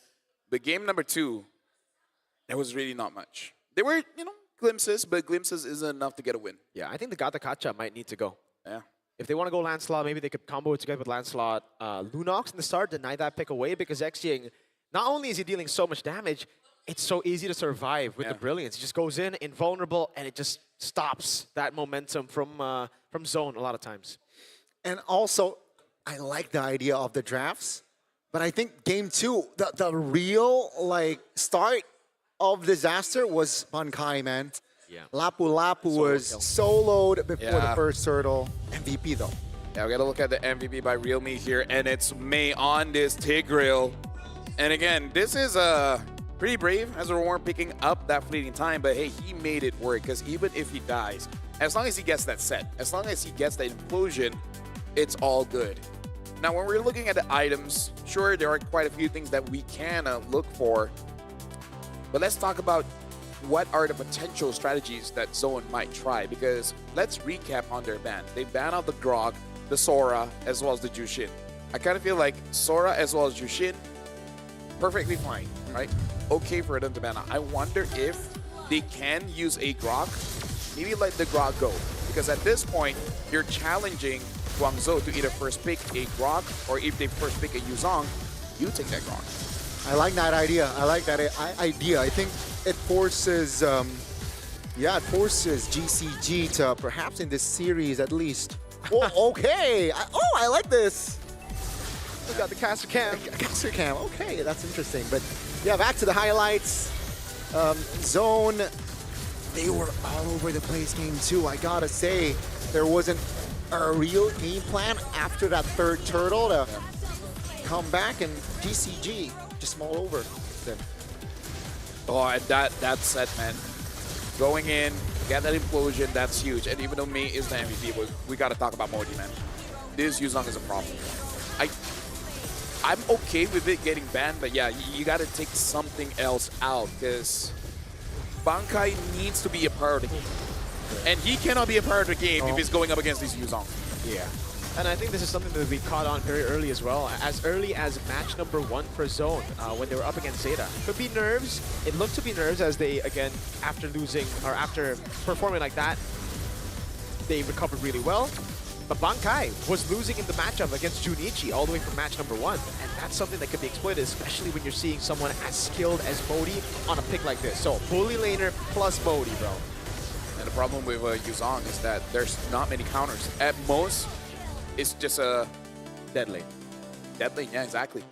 You can't really win against a Yuzong unless the Yuzong Furious dives inside of the turret and stays there. Which, funny enough, has happened quite a few times in rank. But here, not really. I don't think so. Yeah. At least, but yeah, Yuzong, it's a tough, lane to go up against. So it's tricky for Bankai, but 2 early deaths from Bankai is not going to be a good sign for Zone. Let's take a look at the items here real quick. Yeah, Glaive, and then you mentioned Mei Fleeting Time. I really like that idea as well. 15 assists on this TIG, and a lot of setups were because of Mei. Yeah, the first item was that, building Tapsui first, having the other items, and actually the Dominance was the third item. Yeah, he built up the Radiant first, making sure that Kenny will not be able to influence his position, and then afterwards just have all these amazing plays. Something's got to change, and the one that's got to make that change is probably Zone 1, because Game 2 was so far off from Game 1, and they just changed one pick. And we did say that one pick in Game number 1, that was desperation, and yet it looked better. Yeah, the Farsa pick, keep in mind, folks, it was picked Game 1. Game 2, the adjustment was made by Zone, picking up a mid lane in the first phase, but their outcome was still the same. Yeah. So it's 2-0. I don't know. And again, this is the reason why I would say Guangzhou Gaming, every time they're on red side, they're the ones to ban out Yuzong Lapu. Now you see why, right? Because like when they're on blue side, they prioritize the first pick on Yuzong if it's not banned out. Yeah. I think even if Yuzong's banned out, probably Lapu Lapu then. They just want a playmaking pick on Modi so they can control neutral objectives. Yeah, this is why identity is important. You know your strengths and weaknesses, and you play around it. And this is where we see amazing preparation coming in from teams. Yeah. Definitely, even the pathing, right? If you want to talk about prep, we got to shout out Cananeo on the early pathing as well, able to abuse the green camps, and that needs to change here for Zone if they want to keep things alive here. This series-wise for Zone, the habits gotta stop. They gotta play unpredictable here for Zone. I would say unpredictable, but at the same time, it has to make sense. Because again, sometimes just go a little bit too loco, all right? We've seen certain drafts here in wildcards where they're just like, there's really no win condition, or the win condition is extremely slim. I feel like don't be overly complicated. It's just that you just gotta acknowledge what's the real problem, and it has to be addressed. Yeah, and here's the thing. Everything that has been done by Guangzhou is all in those details, from the bans to the first pick Yuzong and the pathing. All of this enabled them to have an amazing game. And you guys can have that same experience too, because Visa is our official payment partner, and they care about the details. And that's why, even for me, when I'm traveling around, Visa makes it so easy for me to get anything I need here in Jakarta. So thank you very much, Visa, our official payment partner for M7. Yeah. Gani, since you want to get the M7 pass all the way to level 150, The security card is there. and you don't have the diamonds, Nope. here, buy yourself the diamonds with the Visa card right The here. code is like 1 for something. Thank you. 1, 2, 3. 1, 2, 3. But we won't tell them the number, so it's okay.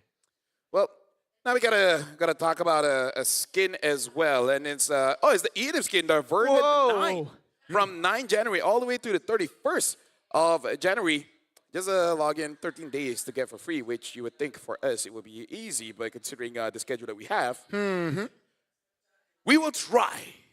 We will try. 13 days is a lot of days, man. I think I'm just gonna call Poppy Moonton and be like, yo, diamonds, please. Poppy Moonton. Poppy Moonton. That's what we call him. Yep. But if they don't give us diamonds, then it's just Moonton. No Poppy. Fair enough. Or maybe we want to. Poppy went out for milk, and never came back. and Poppy milk is hard to find. Very. The best he got was yogurt. And now we gotta talk about Gatagacha as well. The Solar Spark skin, level the M7 pass to level 45. Only to 45? Child's play. To get this skin, look at him. Gani, do the pose. Do the pose, Gani. Do the In a pose way, as well. at least for Mars, this is also a Kufra pose. Right. No, Oh, it's this. you're right. Bam. And then like he does this. Yeah. Dude, that guy's funny. Shout Should out. be a caster. Yeah. No, that's the great thing about being a Malaysia caster. We know how our games look like, Okay. so we gotta make it funny. Yep. So now we're going for a short break because I believe for both teams, this is match point. They need all the time that they can get to re-strategize. So we're going for a short break, but when we return, potentially it's either going to be the final game of this best of 5 or the start of reverse sweep. See you guys then.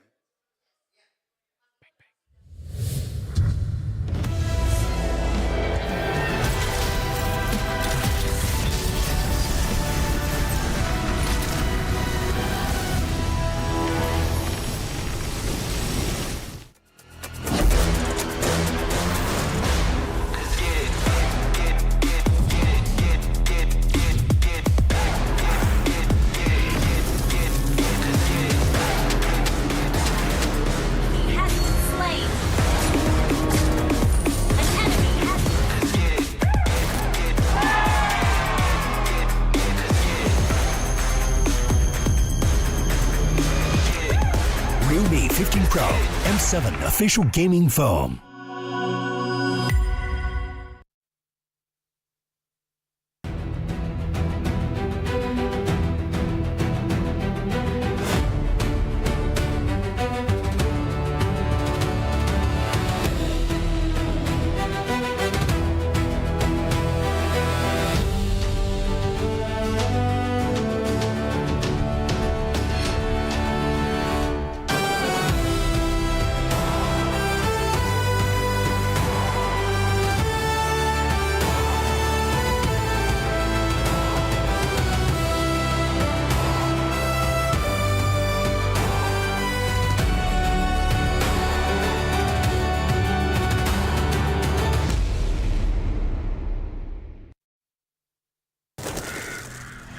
Nothing can withstand the withering.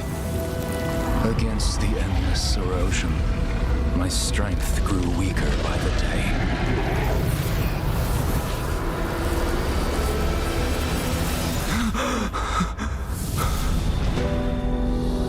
True power dwells within the spirit. Try to embrace all that you are.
The prediction of the casters here on the desk, a little bit split when it comes to who wins, but we all agree that it was not going to be a sweep. But for now, Guangzhou does look like they completely understand how Zone plays.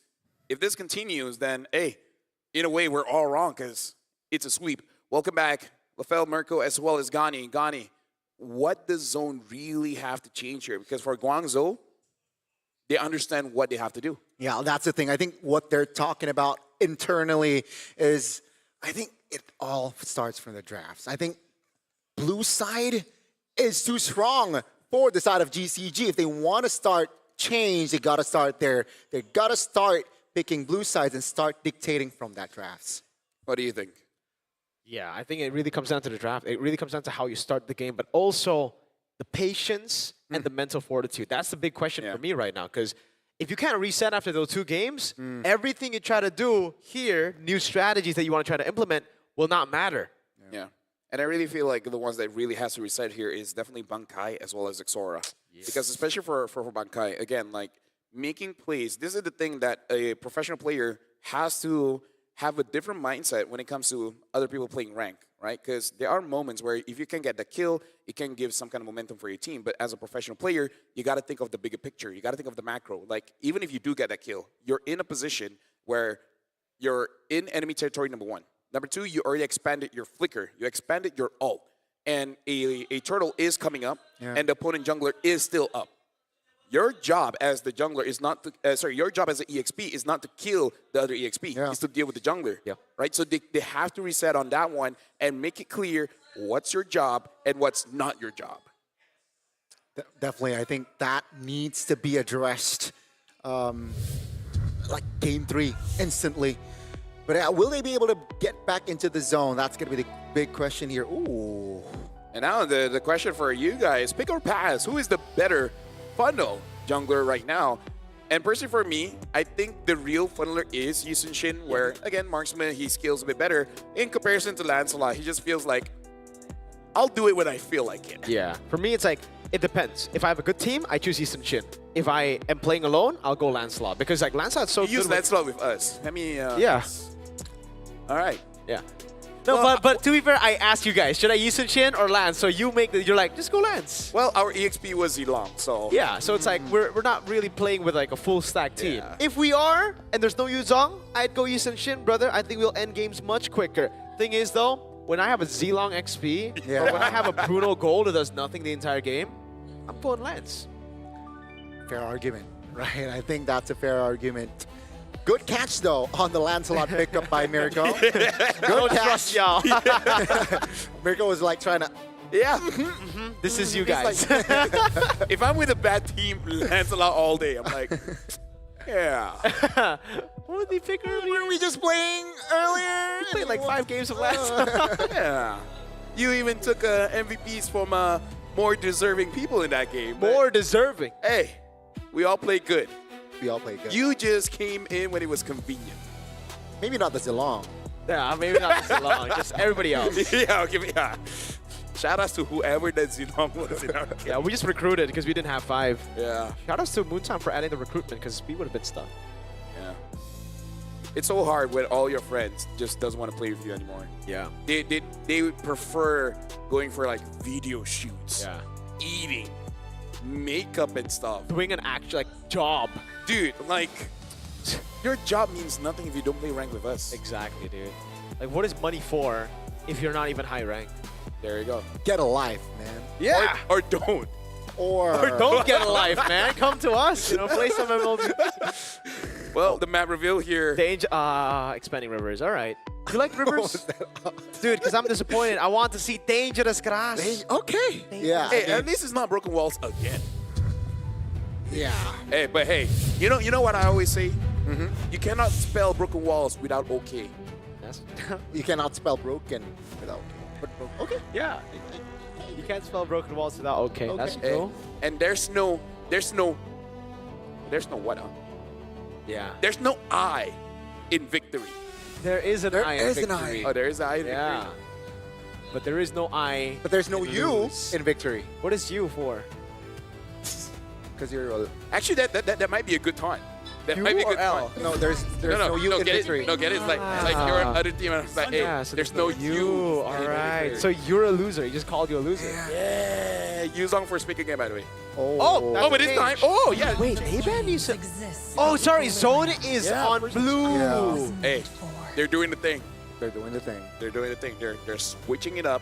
So Zone 1 for Spick already changing quite a lot. We got to highlight this. They ban out the Lunox as well as the Joy.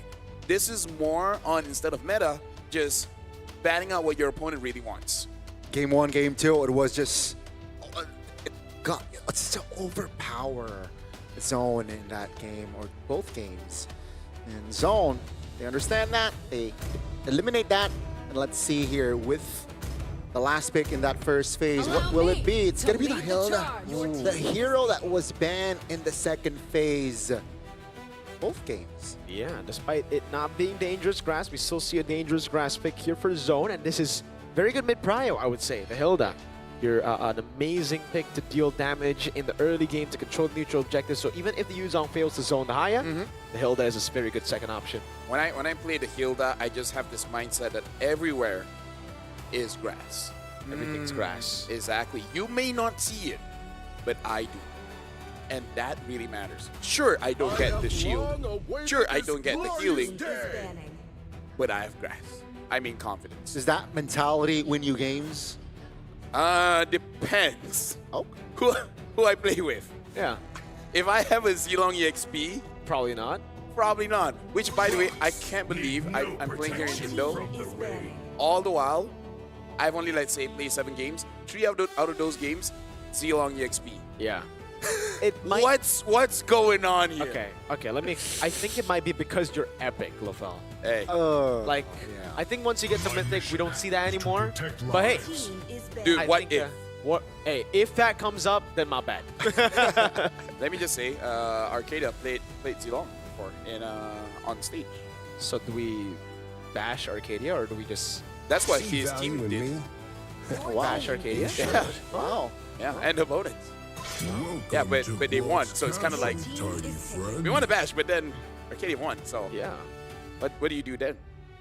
I'll tell you more about the story. It's an amazing game. All right. By the way, though, like all the utility jungles have been taken out, so they're Hey, no. literally just Akai, Guinevere. Guinevere, Akai. Akai. Yeah, let's not Akai. talk about Guinevere. Yeah. I would go for a Balman first before Guinevere. Okay. At least you control objectives, you know? But here, what do you think, Gani? Because like 4 jungles have been banned out on the right. There's a Joy ban on zone.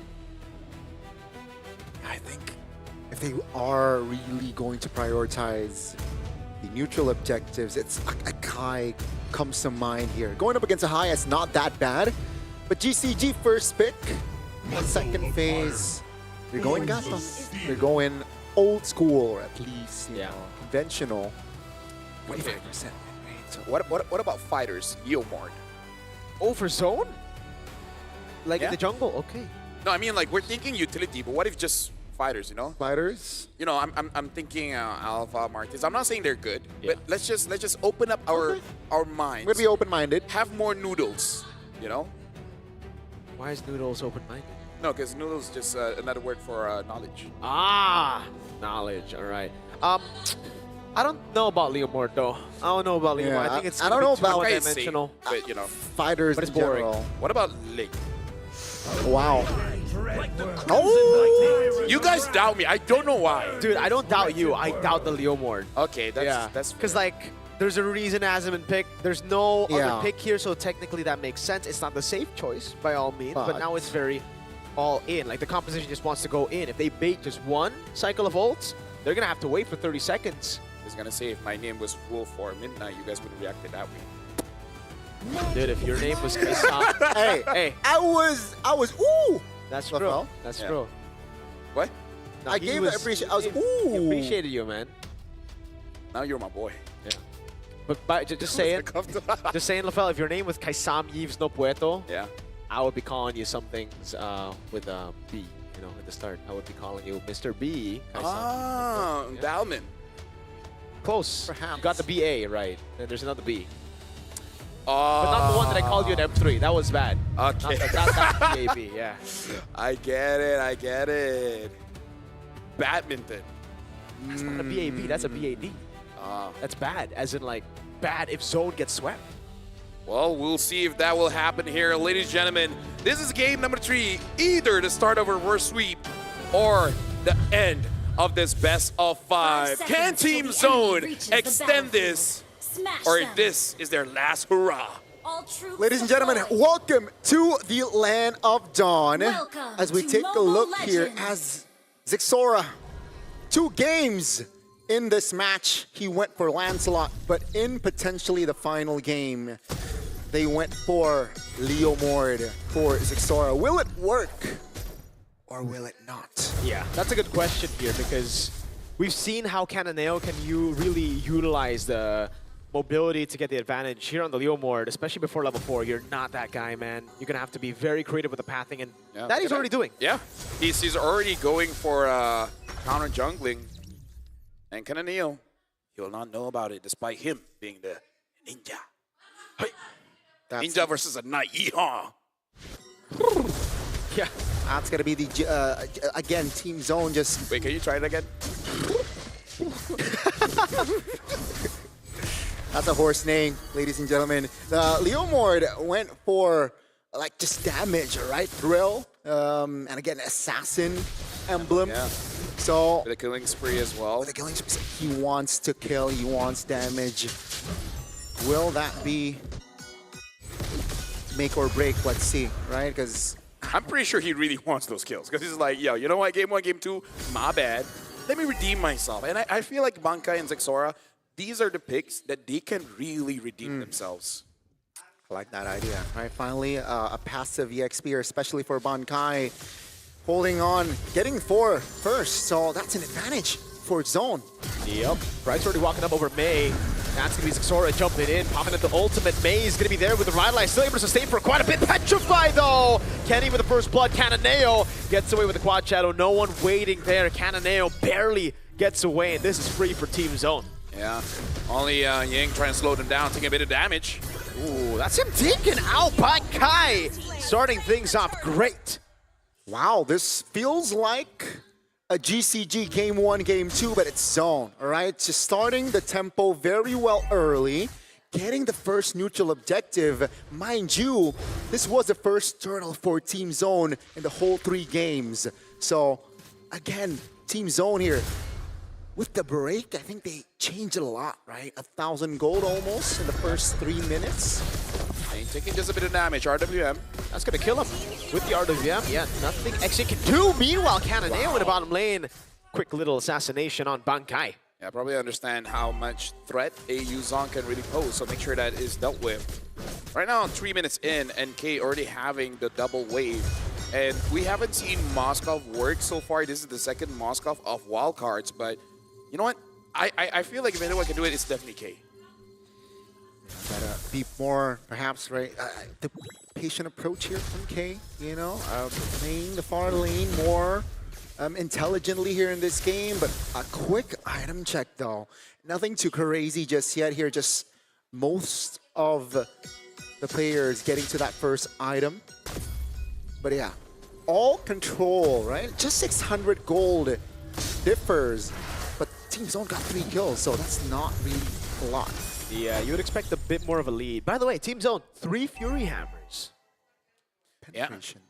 I feel like that's the big difference of why May is really struggling a bit to sustain here, because the penetration is pretty strong. And as a tank, I really don't like penetration. Yeah. I prefer someone just slaps me instead of stabbing me. Yeah. Less painful. I share the same I mean, like, feeling. if you guys have never been stabbed before, I'm pretty sure everyone has been injected, taking shots. Yeah. So it's kind of like that. Oh wait, Black Dragon form already used before turtle. That is a big win for Guangzhou Gaming, no? Yeah, but that's just Bankai. He just does that, you know? Just to rotate fast. Just to No, rotate no. He was losing out on the 1v1 against Modi, and now he won't have it. Owl's walking up already. Zixora has to back away, gets it. control is on Guangzhou Gaming. RWM locking him down. XC with the Crimson Beacon walking back now. Zhao still there with his Manforce. Retreat battle. It's Zexora wins it this time around. K rotates from the bottom lane with the SOD. No casualty though, only the turtle being the victim, but Zone again showing consistency. After that first turtle take, they were able to capitalize and take that momentum towards Turtle 2. Perhaps GCG was a little bit too gun shy there. Yeah. Not forcing a big fight, but hey, props to Zone to stay composed. Whoa. Modi with a stun, even with the flicker now onto Bright. He doesn't have a flicker, so it's a kill over. It's a trade up top with the turret as Zexora gets the turret down below. Yeah, look at Bankai. Finds some new targets. Pierce dive. Oh, he finds Pierce dive with the Petrify actually. But that's it, no Petrify. Right now, Zexora is getting quite a lot of free farm, so much better time even compared to the Lancelot. But I really feel like the biggest difference here, every single fight, is Kenny. That RWM, yes, the positioning is astronomical. I agree, but I'm afraid. Don't be afraid. Be brave. Be brave. Oh, I understand. Yeah. Oh, okay. You know what? He's average. Yeah. Okay. He's I. Okay. Because remember what happened in game 1. Yeah, no, my bad. But yeah, I do agree. I think the placement and the timing on that real If world he dies manipulation. after this, I swear. You don't swear, you curse. Oh, yes. That's right. Well, for Team Zone, it is concerning though, Gani. Yeah, because if he gets a shutdown here, and then like, because it's different. Last time it was 0-1-7. If it's 3-0-1, that's a lot more gold you're giving over. And the fact that Zone, whoa, Modi, an attempt. Brave, he is brave. What, 5 members already committed by GCG, but not really getting any value, at least so far. But they do have more river control just before the last and final turtle spawned. Let's see here, Zone, will they be able to create this perfect turtle in this game, or perhaps GCG might spoil it for them? Yeah, great Black Dragon form here. This is how you want to use it. Taking free objectives. Zexora getting it. Perfect turtle for Team Zone for the first time. Yeah, right now, Team Zone, all the turtles have been secured. Now it's all about those standing structures. And it looks like everyone is here up top. Yeah, Phantom Steed already used up. That is a window now. A few seconds while it's down. Owl wants to pull the trigger, goes over to Zaman Force now with the AOG as well. Baits at the flicker. Tumble stun from Modi with the bravest fighter on Bankai. And that's another as Bright falls. Right as the window opens, Guangzhou Gaming bursts through it. But you got to count your blessings still. Like, it was the front lines that got taken down. It's not Kenny, it's not K, it's not Zexora. The damage dealers are still fine. Do they want to fight here? Oh, no Zaman Force on Owl. Another Phantom Steed coming down. Oh, it's back up already. Xing taken low. Does have the flicker. Purple buff going to be taken as well. And Guangzhou Gaming have deleted Team Zone's lead. Oh, man. Oh, the early game from Zone just instantly negated, nullified, neutralized by Guangzhou Gaming. And on top of that, they got the mid turret as well. So that's more space, more ground to play around with. And GCG, man, you can definitely feel the heat here in Jakarta. Yeah, for sure. Especially if you're outside. Anyways, right now, Guangzhou does have good positioning here. And Modi, again, like, highlight, man. This EXP laner, he's making it work, doesn't matter what pick he gets. Yeah, he's 2-0-2 on the Lapu. Earlier, it was Bankai on the Lapu, and it was a 0-2 start for him. Now it's 1-2 for him. So yeah, it's really tough. And for me, this is the reason. I'm sorry, the phone's not trying to put the Leomord pick down, but Phantom Steed, once you use it, it's okay. I'm not the one using it. Yeah, I'm so just suggesting. And also Zexora, that Phantom Steed up top was very unnecessary. Gave the window open, man. And Guangzhou, when they see a window, they're like, hell yeah. Open it. It's hot in here. In Jakarta or in the Land of Dawn? The Quad Shadow lands. Again, the Fantasy gets used up. Xing is able to go for the Crimson Beacon. Has a flicker as well. It will be able to flicker out. Oh, great knock up there to send Zexora flying back. Now with Phantom Steed already used up. Oh, wow, wait. That was a good kite back from Zone. Oh, but now the Lord, do they really want to contest? They got to wait for quite a few ults here. Yeah. No Zaman Force. Modi's going to have the bravest fighter in a bit. No ult for both teams. Lord already taken down to half HP. Cannonales looking for the angle now. That's going to be Modi with the bravest fighter again. Bankai taken low. Good quad shadow. And K's getting sliced and diced by Modi. Oh, this looks bad. Flicker killing spree now. Zixora gets the retreat out. But what is he going to do against a ninja, a cat boy, an Indonesian hero, and a Filipino hero? Dude, when I was saying there's quite a lot of ults that they don't have, I was talking about Team Zone, man. Bankai had no Black Dragon form. There was no more real world manipulation. Barbiel's taking a break. Barbiel's tired, man. Exactly. Like, they had nothing. I don't know why. What were they doing? Hey, Shadow kill on Kenny. Flicker out. Brights on him. Cananeo. Wait a second. There's a dragon as well. Man, oh man. Guangzhou Gaming just shifting the gears here, and seems like the Lord will be irrelevant here, unfortunately, for Zone, and it will buy them their time, but it's still just lead. They gotta shift slower. Like they're shifting from 2 to 6. No, the thing is, Crazy. the way that they've been utilizing their resources, it's just not great. Yeah. They need to be financially Responsible. responsible. Okay. They're right now financially irresponsible. Yeah. And Like, that's not good. Just because you have it doesn't mean you use it. Yeah. You gotta save for rainy days. Save for the rainy days. Or a hot day. Yeah, ice cream, man. What? Oh. Yeah. Okay. So in the hot day, you just get ice cream. Is that what you mean? Yeah. Okay. Double immense, man. Big chilling. Yeah. See, going back all the way to the intro. That's why we build on the 2s. full circle. See, you just gotta trust. All the bad jokes. We'll find a way back. Yeah. Why are you face palming as you say that, dude? All roads lead to LaFell, man, at this point. No, do you always have that feeling where you're disappointed but proud at the same time? Yes. Yeah. Yeah, that was me. That was me. Okay. Oh. Speaking of Guangzhou, Cananeo still having a great game 2-4. Yeah, Owl as well. That's Modi. Going for double stun. AOG! Kenny's gonna be locked down, and he's slashed to bits. Black Dragon form coming down with the Phantom Steam as well, but I don't think you want to fight in the Zaman Force. Guangzhou Gaming, you saw the Lord advantage there from Team Zone. It was a Lord disadvantage. Team Zone is just waiting for his Exort to just one-shot anyone when he steps on them. Yeah, the angle is just very tight. Oh, Owl. Oh my lord. If the turret was down there, he would have been able to reset. Oh my god, Guangzhou Gaming, they just tripled their gold lead in a span of 2 minutes, and you can see it translates over towards the item. Holy Crystal locked in for Owl. You can see the Malefic Roar even on top of the Hunter Strike on Cananeo, so that's penetration on penetration. And you can see here with the Lord up, Zone is going to struggle to find an angle to contest. K does have 3 items. Personally for me, I don't think it's enough. Oh, RWM though. Yeah, they're fighting under the RWM, but it doesn't matter. Owl still for Zaman Force. Actually, it was cancelled out. Purify already used out. They popped Owl into Zaman Force. Xing having to back away. Modi still jumping in, able to go all the way on K, but Bankai shuts him down, and we are so back for Team Zone. Back right now, but again, a lot of ults are down.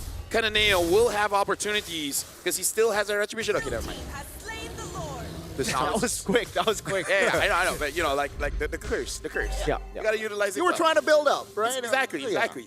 For the dramatics, but yeah, now Zone, they really gotta use this Lord here. If Steed, May is actually holding his position. I don't think that's a good idea. He got bonked and spear to the head. Cananeo. Quad Shadow Retreat will delay this turret take, but the bottom lane will fall to the hands of Bankai. So right now, Guangzhou, in terms of wave clear, it's okay. It's not the best, but it's not the worst. Probably going to be able to do something. I don't think Team Zone can end the game just yet. At most, maybe they just can get 1 inhibitor. Ooh, with the black draw. Oh, my God, RWM from Kenny! Xing in the back, falling down.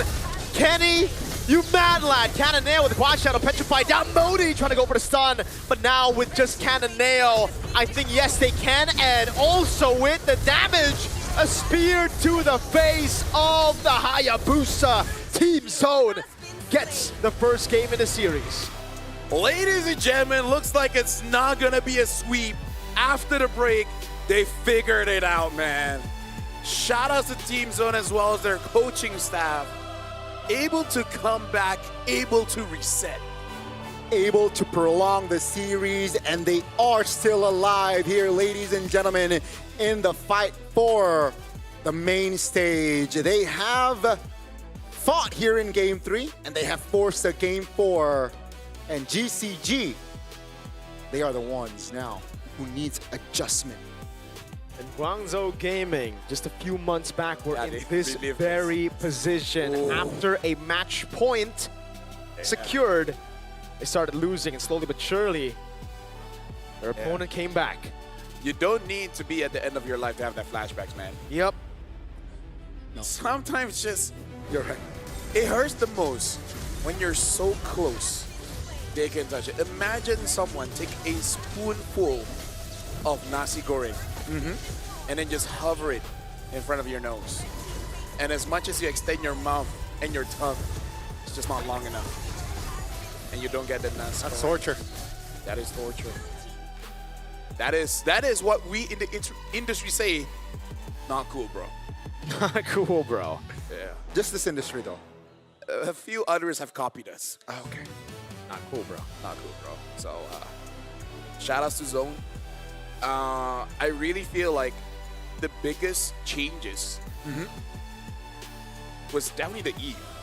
Yes. Like everyone else had their moments, you know, Manka the Yuzong, the Leo Moore, but really, if it wasn't for Kenny on that Eve, especially that last sequence, right? He locked 2 members. Yeah, right on the edge. Right Beautiful. on the edge. And that is just, you know, signed, sealed, delivered. Done. 2-1. Whoa. That's signed, sealed, delivered. Okay. Yes, sir. That's a 3 times. Yes, but all blue side won yeah, in the series. So, blue is Guangzhou, strong. are they going to go blue? Why not? Why not? Right? Because if you look at the numbers, and who doesn't look at numbers? You. Who doesn't look at, I actually don't look at numbers. You know, but yeah, you know what? Never mind. We're going to be looking at the MVP. Ratu is by Realme, official gaming phone here. And MVP is Kennyman, 4-1-7. I am so happy I said something nice and it didn't go bad. Yeah, he only died once. Yeah? Was that my fault? Wait, in the game you complimented him. He was 1-4-7. Now he's 4-1-7. Oh! You know about me, man. I love shapes. What? Oh, full circle. Okay, got it. Okay. Just a circle, though? Or triangles? Maybe. Did they have a triangle in that game? Because it's almost a Squid Game draft. Here you have a square, right? They have a rectangle, they got a circle. Can I twist anything so that it can be a triangle? Thinking. Yeah, let's just highlights. Moskov.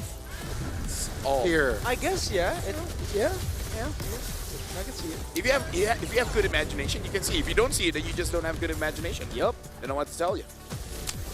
Let's talk about the highlights here, Gandhi. Definitely. I mean, it looked good for the side of Zone in the early game, especially the first 3 turtles. But this was, you know, again, just GCG. I think mid-game, they're a different breed, right? They started to get connections. They started to get trades in. But it's different. I feel like it's the blue side effect. Yeah. Team Zone was able to recover after this sequence. Yeah. So blue right now.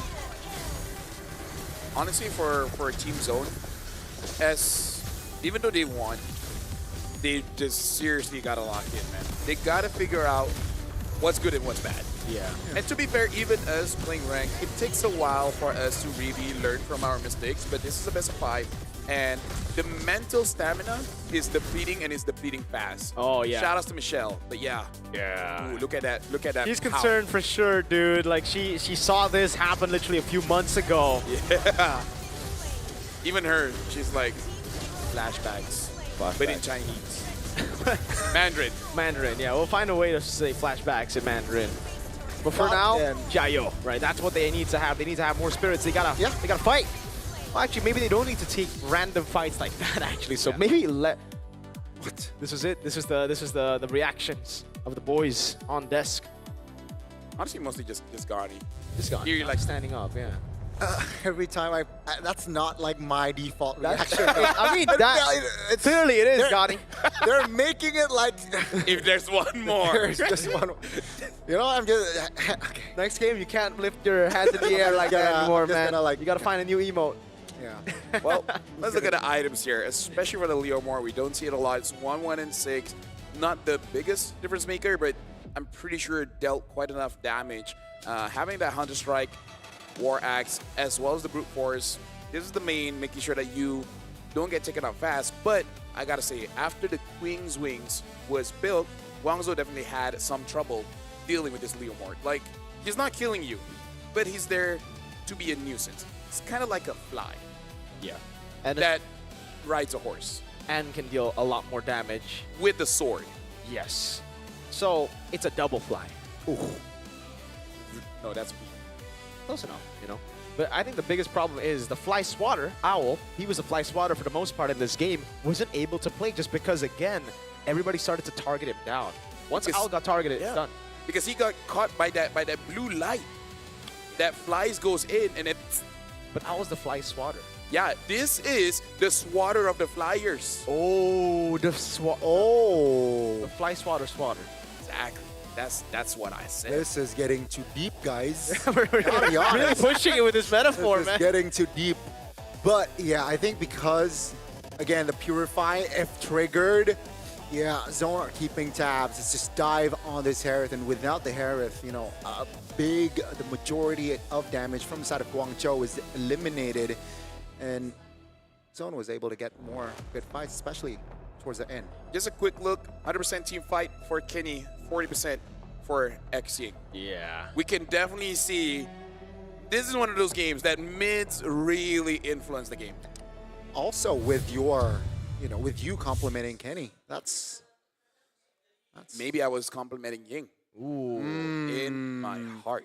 I thought you were going to say a double negative makes a positive, but that works too. Hey, if you say two bad things, and two people get hurt, let's make it. Hurt people become friends.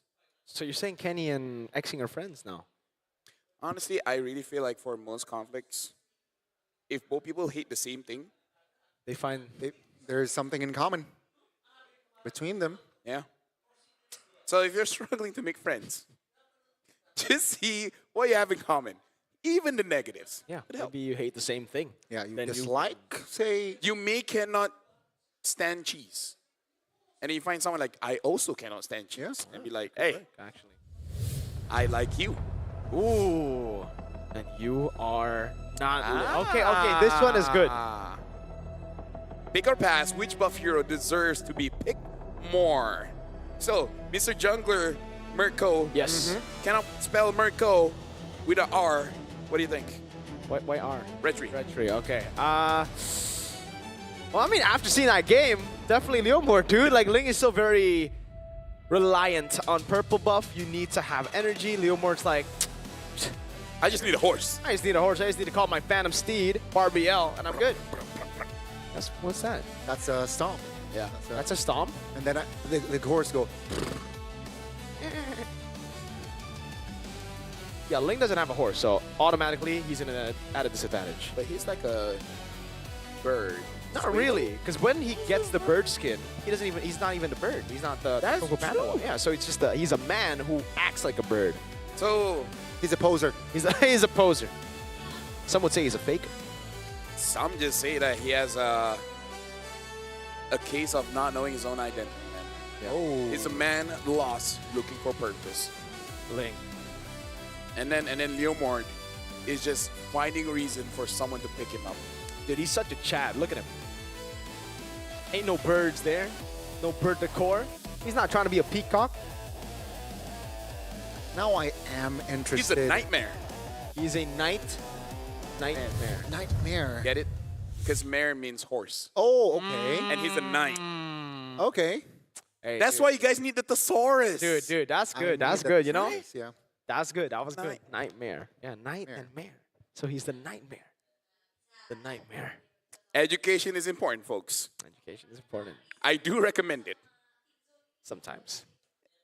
Because sometimes the dumb ones are funny. Yeah.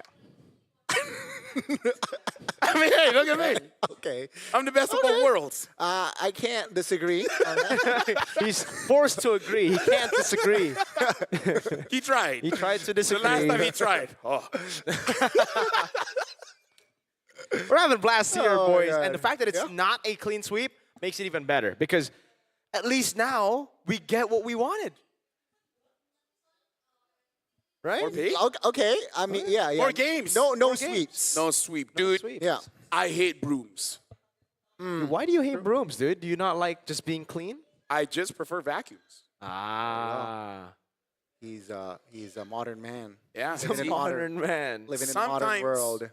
money solves a lot of problems. I think most times. There are times money is not enough. You need to do something else as well.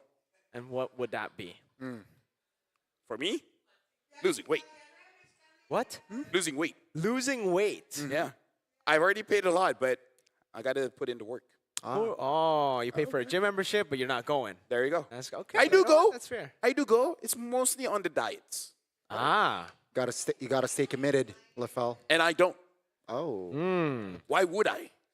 So What there if you I go. like my weight? Yeah, then I mean. What hey, if I love myself? Yeah. What if? One day we'll find out.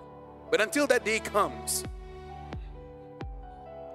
So this game now, 2-1. That is an awful transition, but hey, I'll give it to you, bro. 2-1. 2-1. I gotta say, if Team Zone wins the next one, that might be GG. Yeah, dude. I don't know how Guangzhou can be like, bro. No way it's happening again. Is it really? Uh-oh. Can you imagine the conversation that they will have? We need someone to translate, but just imagine. Yeah, let's not go there. Yeah, it's a fool me twice. Fool me once, shame on you. Fool me twice, shame on me. So, yeah. Oh, Han! Yeah, so Han said, I want to meet Team Zone in the first round of Swiss because I want to see what other jungle heroes he can play if we ban his Lancelots. Leomord. Yep. Leomord. Yep, we already have that answer now, Han. Nightmare. The Nightmare. It might actually help him out if the Lancelot is banned. Yeah, because he lost on the Lancelot both games. And then on the Nightmare, he won. Sometimes for it to grow, you just need to be uncomfortable. yeah. But Canadale was not on Joy and he lost, so he was comfortable on the Joy. Yeah. He has a 100% win rate on the Joy, by the way. Oh, really? Yeah. So I think, yeah, this should be GCG just going for blue side now. Yes. Yes. Could be. But then Right. the Yuzong will I mean, 100% be banned. banned out, right? But then there's... Okay, if that were to happen,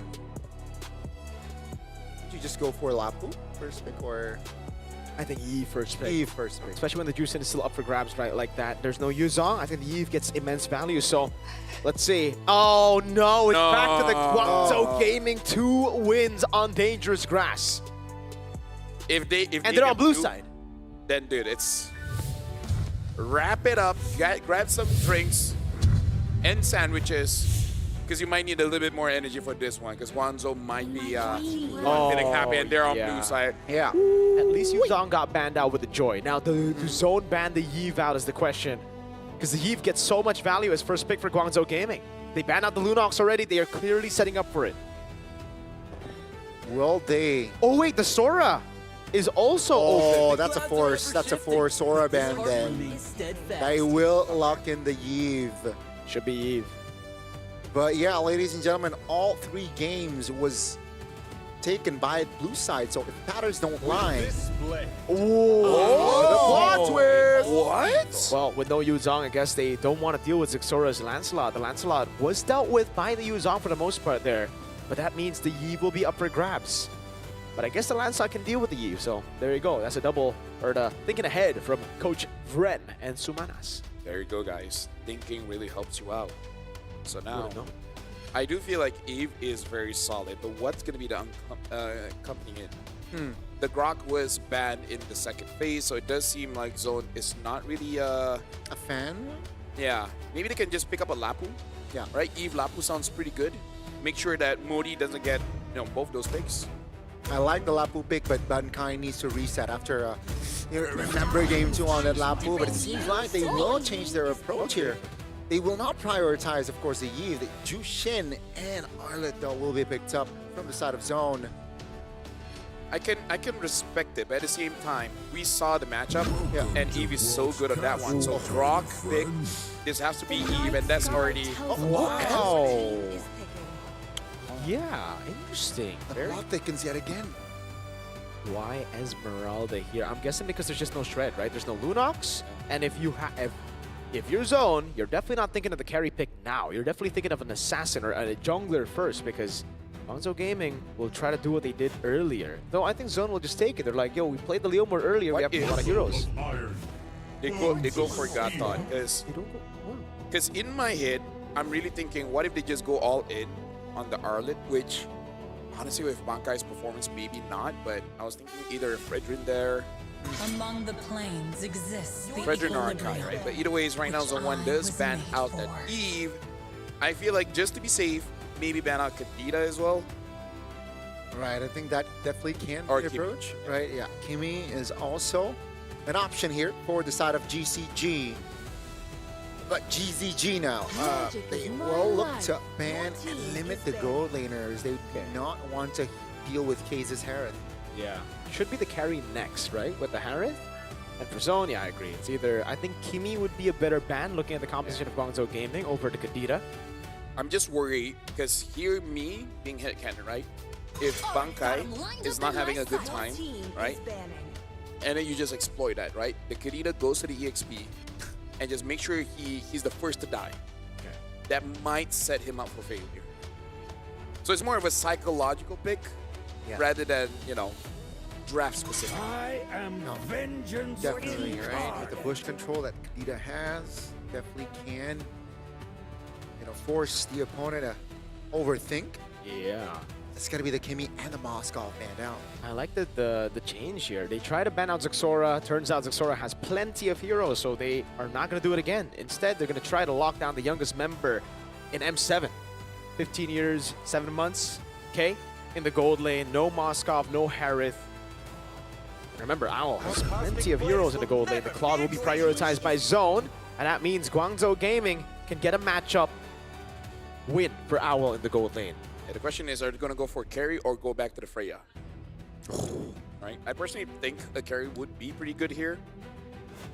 But, you know, they have shown that they are pretty comfortable having that Freya, having quite a lot of dives. Yeah.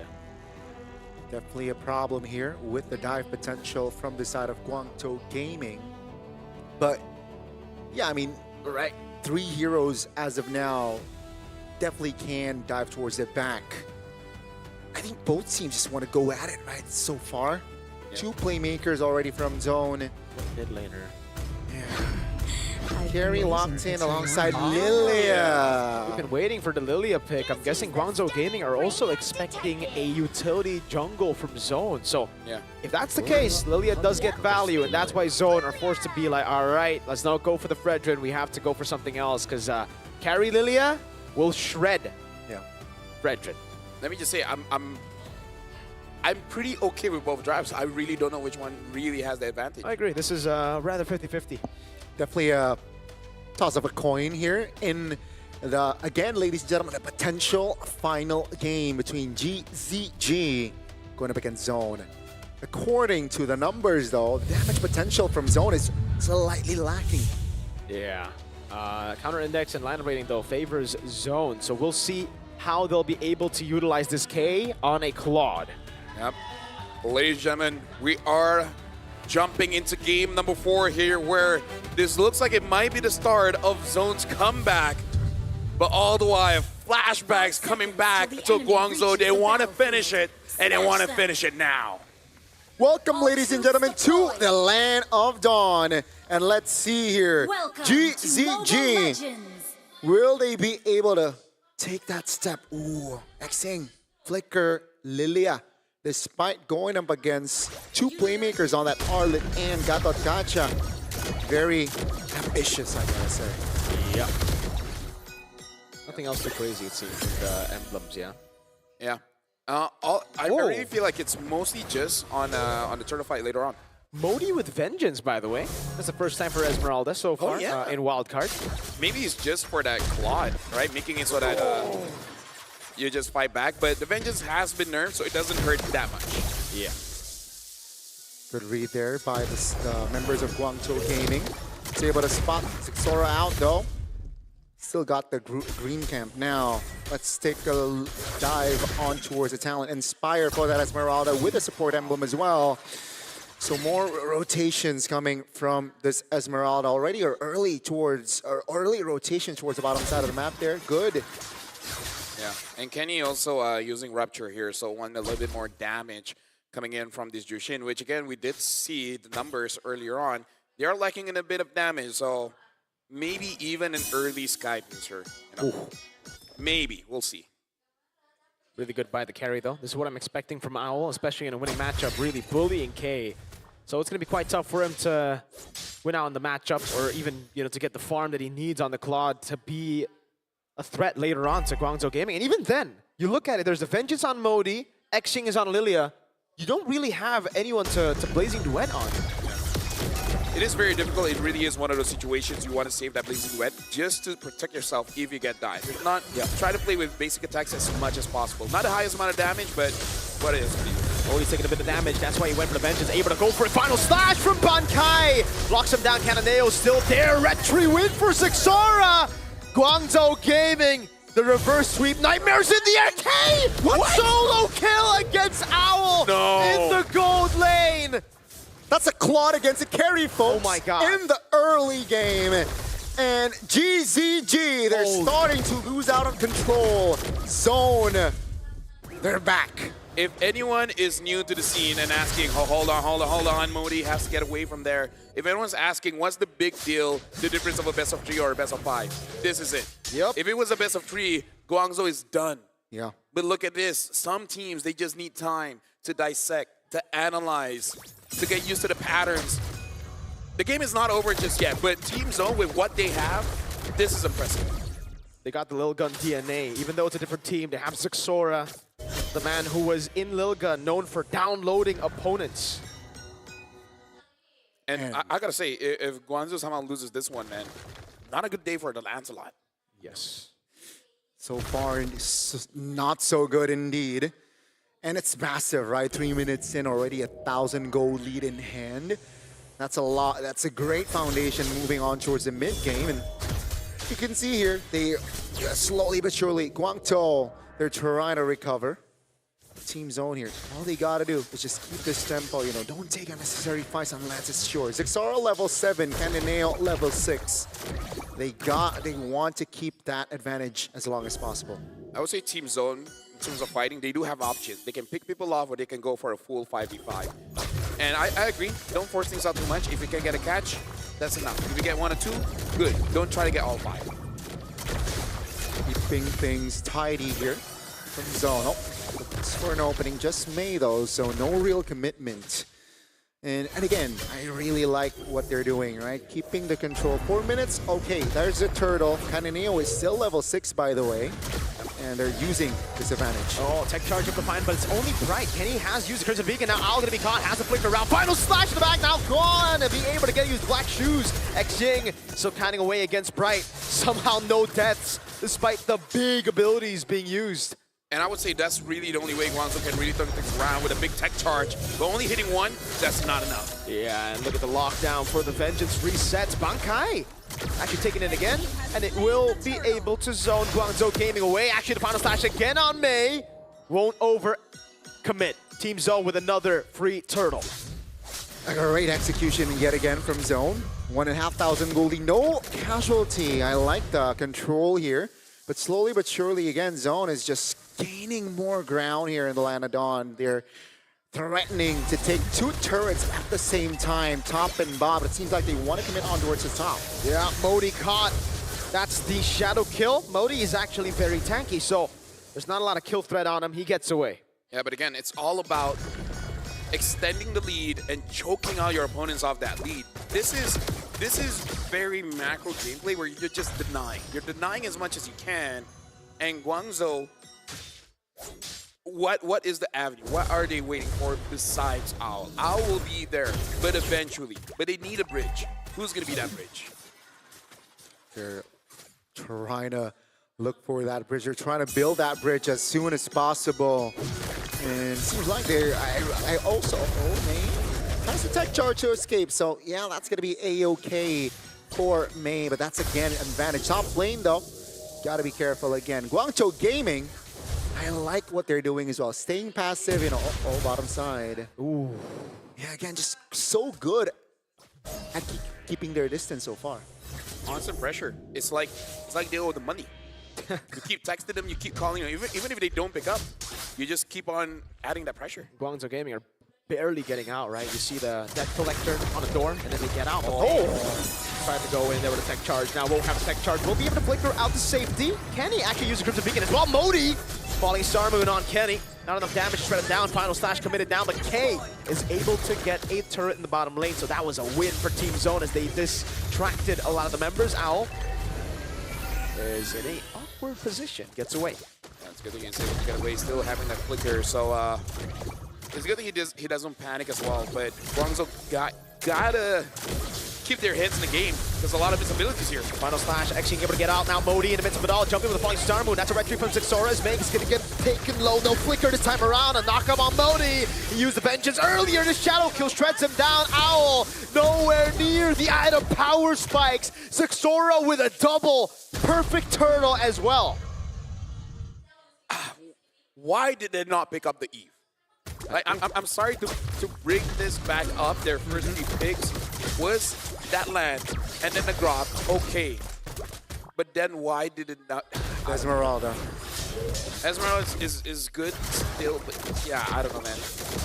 This is that game where, like, if you had an Eve, this would not look like this. Absolutely. Yeah. Kenny would not be as online as he is right now. Look at Kenny. He's doing everything, and Xing, on the other hand, hasn't been able to do much aside from surviving. Yeah, quiet game definitely from Xing, right, so far. And I do gotta say here, right, for GZG, their high ground is looking quite strong. So what, if I'm in the position of GZG, I would just let go of all this turret and perhaps wait for the late game. Oh, that's a charge. Yeah, they go in, but Bankai still able to survive. Owl the back line. Oh my goodness, even he wasn't expecting that. K with a blazing duet on Cannonale. BMI away. Zone pushing, pulling further away from Guangzhou Gaming. Gentlemen, this feels over. It does. It feels inevitable. Yeah. Like, at this point, if Team Zone loses, it's really on them. They have full control, and they're not getting weaker. In fact, they're getting stronger. So, I don't see a way that they can really throw this one. Let's see, this is a very healthy lead. Ladies and gentlemen, 6,000 in the first 9 minutes of the game. And you can see here, 3 items already for K. That's the Golden Staff, that's the DHS, and the Corrosion Scythe already. So, yeah, K is going to be active to look for fights. And again, you know, on the other side, they need more farm for Guangzhou Gaming. A lot more farm. A lot more farm. So all they need to do here from Zone is just to take this Lord, play disciplinedly, and try to look for angles. And their siege is actually really good now. Yes. Very. Claude. Very. Anyone comes in, you got to deal with the Gothot as well as the Arlet. Dude, I don't know how Guangzhou can stop it. And even if they do, they're going to bleed quite a lot. They are feeling it. Guangzhou Gaming are feeling it. The same pattern, the same fear that they had just experienced in the Chinese qualifiers. It's kind of like, if you're losing that way, I'm pretty sure they're like, I would prefer this 0-3, you know? Oh, yeah. At least not the same way. Oh, no. Especially getting your hopes up all the way. Zixora! Oh, canceled out by Cannonale. Yeah, but still, it's all about applying that pressure. And I like that Team Zone, everyone understands, just apply pressure. This does not mean we're going all in. No Holy Shield top. Not a good sign here for GZG and Team Zone. They're taking it slow as well. I like what they're doing here, not committing, overcommitting, and they want to siege 1 by 1. Tech charge over on Bankai.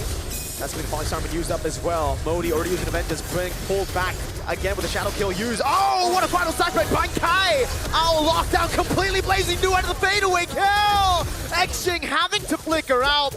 They have good wave clear, but they are getting demolished by Team Zone.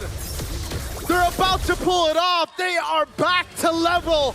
The best of 5 has turned to a best of 1. Coming back to our conversation before this even started. If Zone wins this one, it might be over. Because again, you got to deal with that mental struggle. We're looking at the players right now, and you can see it on their faces. They're like blank. Their minds just went silent. For better or for worse, they're thinking about a lot of things at this point. And it's the complete opposite when you see Team Zone. They are flowing. They're definitely in the zone here. That break, that 2-0 break was a game changer in this series because, ladies and gentlemen, Zone got game 3 and game 4, and they look strong. They are back. They are in the zone, and they are looking very strong. And GCG starting to lose control even from the drafts. Yeah. I think they got complacent. Yeah. Now the blue side is not 100%. No, I think they just, in a way, got overwhelmed. Because we talked about this, right? When you lose, especially after a big win, you start to overthink. That's what we saw, right? When it comes to the draft. It could have been a very simple draft. We called the picks, and I understand that the teams will have a different opinion, but at the same time, sometimes the easy answer is the correct one. And we got to talk about the change of Team Zone. Big change, which is now when someone tosses out an ability, doesn't matter if it's an all or whatever, it really is just to get resources, right? Yep. Trying to get advantage, trying to create that pressure. No one else follow up. We don't need that. This is the most methodical Team Zone has looked so far. Very good system indeed. I like their execution from the drafts, early, late, mid. It was just it wasn't comebackable at that point, right? Mid-game. And so unfortunate for GZG. All momentum gone now. Yeah. Right? They were ahead 2-0. And they had to work so hard, especially game number 1. Exactly. Yes. And the last 2 games have been stomps for Team Zone, dude. Like, Zone has just gone in the zone somehow after that break. Luckily, I guess, for Gonzo Gaming, I believe there's going to be another break here. But still, they are, like LaFell said, you saw their expressions, you saw their faces, man. They do not look like they've reset. If you guys don't see it, it's kind of like this. It's blank. It's frustration. It is the fear, again, that they have faced. This is something that they just went through. This is the nightmare that they have, dude. And I'm not talking Leomord. Yeah. This is the reason why people study to become therapists. Yeah. They see that and they're like, oh, they need some help. Exactly. Yeah. That's like, it's a legit thing. It's a legit thing. It's not even a joke, right? Mm-hmm. Like athletes, physical, mental, even chess, right? There's always things that affects how you think, and how you think really affects your performance. And like for me, the MVP could go to anyone, you know? Anyone. Zexora. Anyone. All right, because I think they played as a unit for most of the part. Yeah. I'm honestly torn between both. K and Zexora both are really show up. Zexora, without the Lancelot, looks amazing. Yeah, the Hayabusa is amazing. The Yusen Shin we saw on day number 1. The Leo board just earlier as well. Which really shuts the Han down, right? Maybe Han doesn't know what he's talking about. Maybe. Or Han, this is the reverse psychology. Oh. So he knows that other teams will be looking at that quote. And Han is helping them out. Han is Uchiha. Uchiha Han. Han is thinking in 2026. We are in 2026, so like he's thinking in the now. He's thinking in the now, not in the future or in the past. I like that. We're gonna be looking at the MVP by Real Me here, and a spectacular performance all around. The game ended in what? Less than 11 minutes. Oh yeah. And Bankai gets the MVP. Deserves it too. But here's the thing. This is the best performance he had so far. Yes. In today's match. Yeah. I agree. I think he was one of the playmakers, if not the sole playmaker here, trying to provide, trying to enable. And if we see here, even from the early game, right? Ooh, that was beautiful. Without Bankai's first blood, it wouldn't help Team Zone's turtle take. Oh, we get to see this. Oh, Oh solo. my lord. Miscalculation. Miscalculation. Owl. Maybe playing the fighters too much, and again, losing a bit of the comfort he had on the marksman. Okay, really showing that 8 years of experience. Absolutely. I was a SEA Games gold medalist, by the way. K just solo killed a SEA Games gold medalist.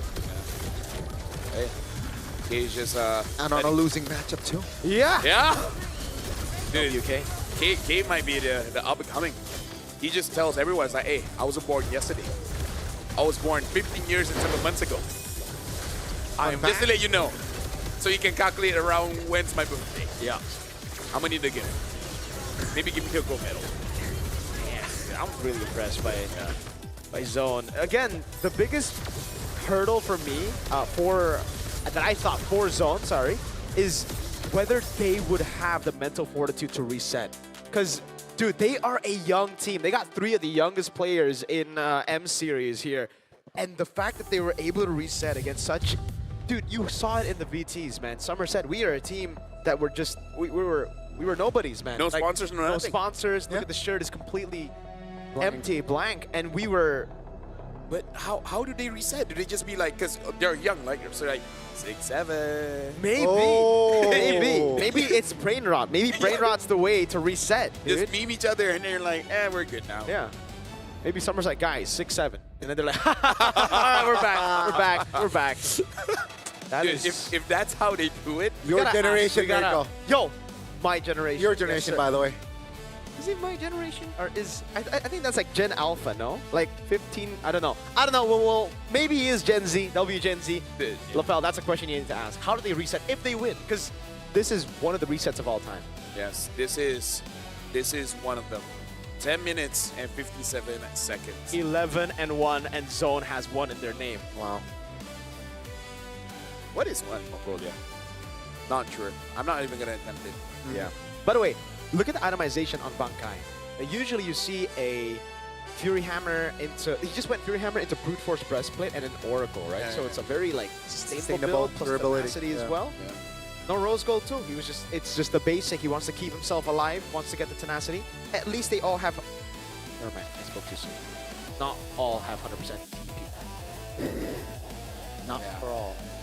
Owl really didn't have a good team there, and maybe this is why we've been seeing quite a lot of fighters, because the thing is, Owl can use marksman, but the thing about professional players is when there's a new patch, they lock in, and they lock in hard. So when you train for 4 months for a fighter, and then all of a sudden Munta just decides, you know what, M7 marksmen are back, and it's like, bro, I only have like a few days. And again, just to put in more context, at this short period before the start of the wildcards, it's very difficult to get scrims. Right? You may get scrim partners, but they're not of the level of your opponents. All right? If you have good connections, maybe you can get it. But if you don't, it's very difficult. So, you know, maybe just locked in too much on training those fighters. Haven't trained too much on the marksman. So with that being said, we are going for a break. We saw how that influenced Zone 1. We'll see if it can influence Guangzhou Gaming. We'll be right back after this.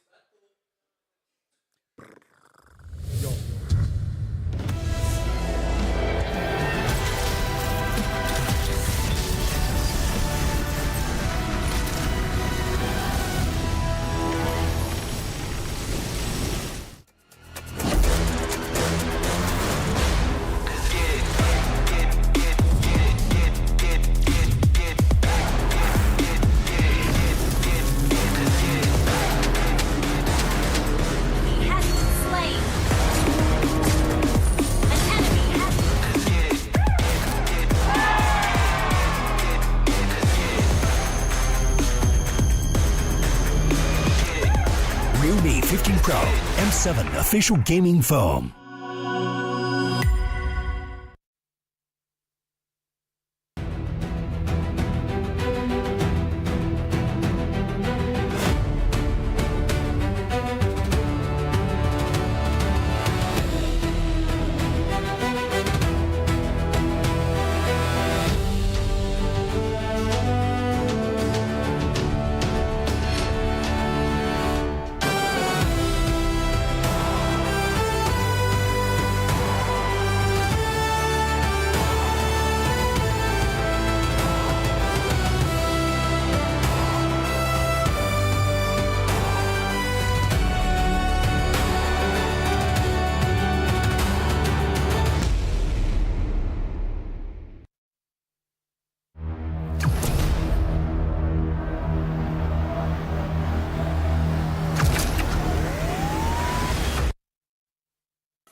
Fairy Games. Spend, play, and win.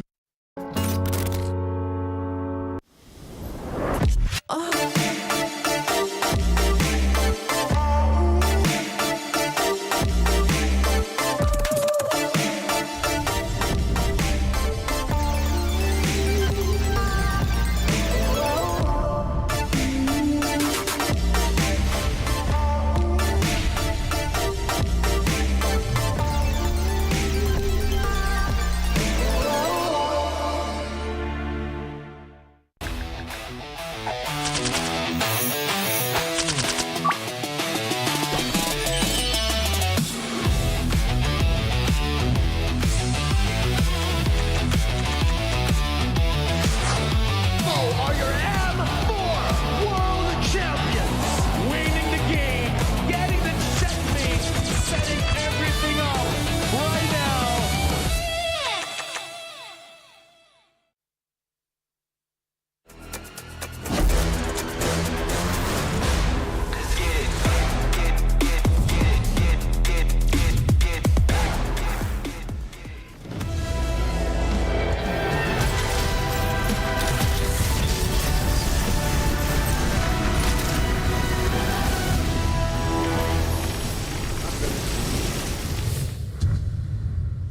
Six, seven. Maybe that's really how they really recover. You know, Maybe. shout outs to them. Yeah. Giving Mirko the jersey. I hope this doesn't curse them, because let me just say, if we do this, Yeah, dude. and then oh they my lost, Lord. bro. I do not take responsibility for this. Summer, the coach, and Zexora wanted to give this to me, so it's not me. I didn't want to curse them, okay? Full disclosure. It's a Yeah, but voluntary. after this, they'll just come up to you like, It's your fault. and they just stare in the eyes, be like, "What'd you do?" That's what I did, literally. I mean, So Oh my downloaded. Channeling the Mongolian downloaders DNA. I mean, like, if we watch Physical Asia, man, oh yeah, I thing- love that reference. Yes, the sir. thing All right. about Team Mongolia is that, yes, physically they're strong, but the strategies, man. They're the strategies. brains. Exactly. Yeah, They don't mind brains. taking some losses where they're like, okay, so what do we do next? yeah. I love the message of that show, though. It's like, it doesn't matter how good you are physically. Physical It just, you know what matters the most? Host country. Anyways, let's talk about, okay. Oh, the players are there. Yeah, players Oh, are there. yeah. They're ready. They're looking good. I was about to say something, and then I caught myself off guard. But it's okay. GZG. Yeah, you got me off guard for that one. Yeah. I was legit waiting. What's the message? I thought just be better. But then, But no. Yeah. yeah. For those that know, you know. You know. You know. You know. You know. Shout out my boy, Bobby Knuckles. Yeah. Great show still. Great show. Great show. Let's do one talents version, you know? Oh. Like us. Ooh. Against each other? Like Or ID? against someone else. Maybe. Oh, by the way, that's what I was going to say. All right, downloading. We thought it was gone, the downloading thing. It just turns out they just have bad internet. They took a longer. Is in Jakarta?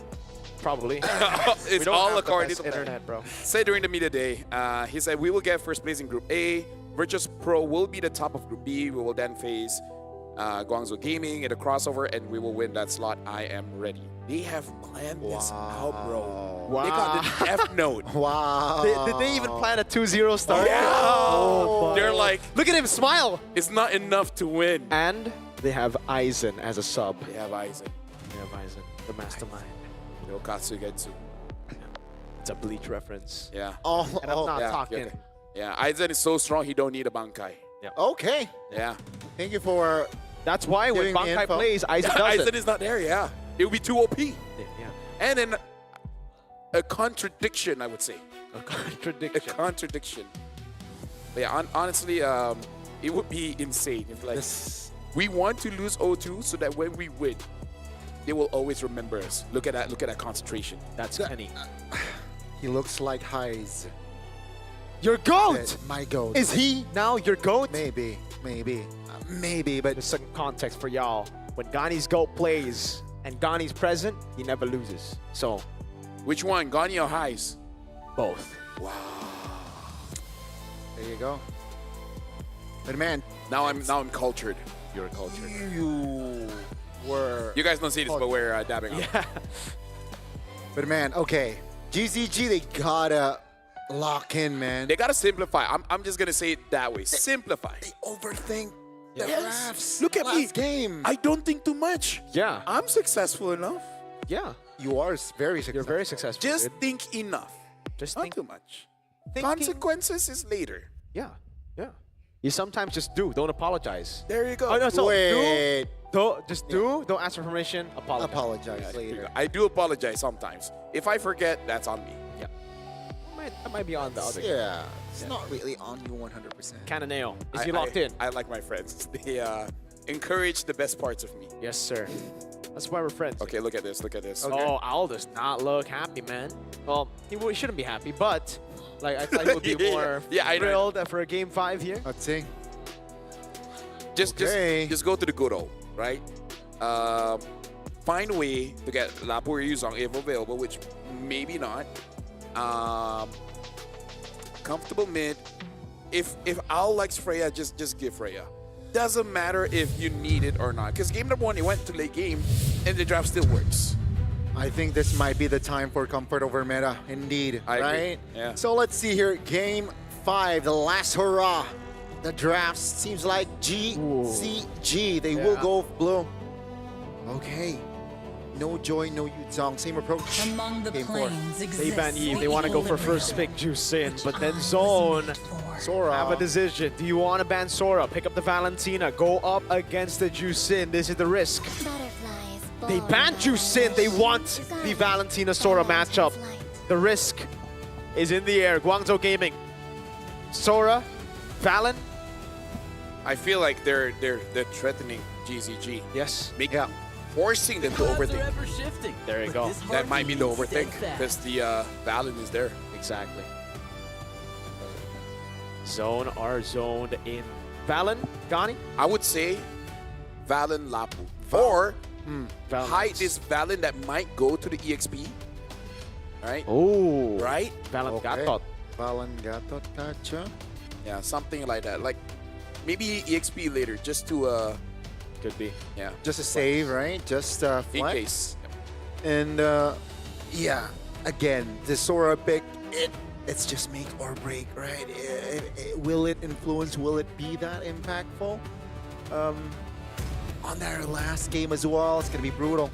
Zone taking their time here in their first couple of picks. It's gonna be Gatot Kacha and so no Valentina. Unless they have a different counter or they want to force Guangzhou Gaming to pick up that Valentina. Right? Because if you force Guangzhou Gaming to pick up the Valentina to deny that counter, they're losing on one thing, and that's range. Yeah. Right? And that could be huge for Zone later on. This is why this couple They're of picks- overthinking. They're trying to make GCG overthink. It's gonna be Lunox, you know, the hero that won them their first couple of games. Oh my lord. The Fanny. Wow. Okay, In the first phase. No, in the first phase, 0%. win This rate. is a gamble, man. Yeah. It has to be in game 5, right? It I has to. wanted them to keep it simple. I don't know how to feel about this. This is Maybe this is simple to them. nuts. Maybe True. it's just pure comfort from what they've been playing, what they've been training. And again, for Zone, they don't have a simple answer to this. Not yet. The Gata and Haya are not lockers. You go Do you? Ruby? Is that too, Is it too early to is show it too responsive? Yeah. Because like you need a Ruby or a Moskov here, right? Like in the second phase, I believe both are going to be banned out if it doesn't come up now. You also need mid, Exactly. right? To get banned out. Dang. Wow. Tough call I for shall Zone. forge my own Oh. justice. Your team is Farsa. banning. I don't know about the first pick. Like it makes sense against the Yep. matchup of Lunox, but Sora Fanny. It's a bold pick. It is. Here's it is the a thing. bold pick. I really feel like this is mind games between both coach. You know the whole fight about I know what you know what I know? Yeah. I think they're threatening each other to be like, I dare you to pick up Sora and we can counter. And then they're like, I'm gonna call you on your bluff. Yeah. You're not gonna be using Valentina. So they themselves don't take the bait by picking Valentina themselves. So this is really just them saying like, I know you better. Yeah. Guangzhou Gaming can ban out the Ruby, the Moskov as expected. The Ruby should come through here. And that means for Zone, they can still pick up Valentina XP, right? and then really be like, you think you know what I know, but I know what you don't know, and I know I can use Valentina. But if you go Valentina XP, the Sora can just be flexed gold. So you're gonna have to flex Valentina all the way to the end. Yeah. So that's going, yeah. Oh, but unfortunately, that fourth pick will kind of show the draft. Exactly. That's where it's gonna be tough. Wait, they don't ban Ruby? Okay, this is, again, I think your theory, LaFell. Oh, they go CC Godthought, so they're not. No. This could still be Valentina, yeah. It's still Yeah, exactly. So, okay. that's a good hero to be picked here from Zone. There's still no lock on Fanny, no? Not to mention, no crowd control, just the taunt. Sora comes in. If CC is not one of the people that gets caught by the curtain call, what are you gonna do? Yeah. You can't dash out. No. You can, but it's gonna be limited. Well, so what is this? This draft is more intense than I thought it would be. The draft is very complicated. They're both going all in, man. Yeah. No holds barred. Yeah. So now, again, right, if we're talking about crowd control, I think both teams are lacking in that department. So, Phobius Chip. In a game 5, man, we thought it was going to be simple. Guangzhou Gaming just shifted all the way to 8th gear. Zone, though, will pick up the Lapu Lapu. It will be a Lapu Lapu XP for Bankai. Chip's debut, by the way, in wildcard. You wanna know what Guangzhou said? What? Go big or go home. Literally. Yep. This is the draft that either brings them to the Swiss stage or the draft that ends their journey here.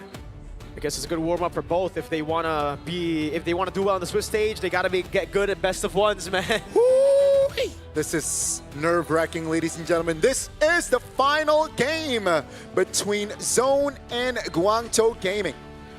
Ladies and gentlemen, if you were here ever since game number 1 between Zone and Guangzhou, you understand the emotions here. You understand the momentum. You understand what all these players are coming through. Welcome to the Land of Dawn. This is going to be the final game between both teams. Welcome to Let's see. Mobile Legends. It seems like 4 flickers will be committed for spells from the side of Guangzhou Gaming, and for Zone, it's a little mix of Flicker, Revitalize, and Vengeance. So again, just from that approach, it's already Guangzhou Gaming. They're going all in here. Oh, Bankai taking a beating here. Up top, level 1, Exit. Also, be taking a few shots in, but Maze waiting in the bush. Good read from Kenny. Lethal take for Zixora, it seems. No contest. So, honestly, for Guangzhou, this is the kind of draft that is big moments, right? The highlight plays. Yes. Usually you want to step away from that because you want to be more disciplined, but not with this. Highlight plays and coming from Cataneo, from May, from Owl, right? So this is really something that will test your instincts. The Owl play potential is definitely big from the side of Guangzhou, but then again, that shortcut can make or break your team. It can help you and it can kill you. Yeah, so the coordination must be on point. The communication must be precise here. As we take a look at the talents here, just, a 2-3-1, kind of waiting. Yeah. He does not have that. Uh-oh. The nerves, man. Playing a Fanny and making or break a game could be very difficult, and you can already see. Yeah. Speaking of boxing, K just dodged all of that. Yep. Bobbing and weaving.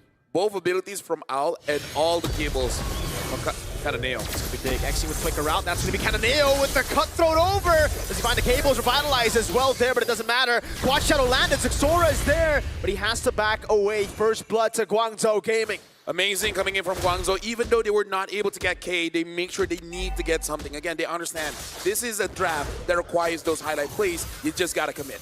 Yeah, the timing was on point there for Guangzhou, getting that first kill on the board, and it should translate towards a neutral objective. But take a look at Zone. They're not passive. They're on it. They're the first one to control the river, and this might neutralize the lead that Guangzhou has. Oh, decides to go in, doesn't have the shortcut, or rather will not commit it, knows that the Fanny does not have purple buff just yet. Heaven's Wrath, oh! The Vengeance actually turned the damage back onto him with the help of the current call. Yeah. Good play coming in. Quite a lot of damage at level 4 here. Good respect from coming in from K using the Vengeance. And again, we do also have the highlight. Looks like maybe just Al has been training too much on those fighters.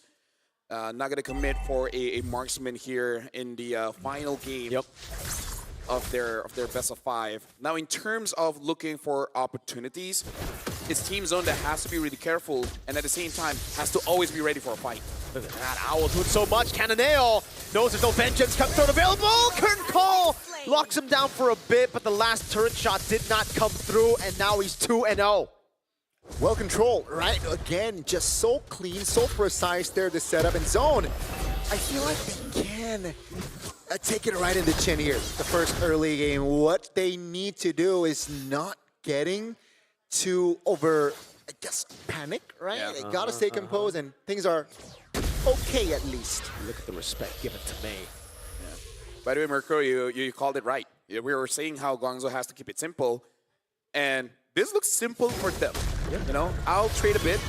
When you feel like it's good, call on me. I'll come and finish the job. Like, the heroes that they use are highly mechanical reliant, but at the same time, the idea, the concept, the execution is straightforward in nature. It is very much so. And it's still anybody's game here, folks. Just 1,000 practically here, gold-wise, and just 2 kills on the board for Guangzhou Gaming. Okay. The next nude is up.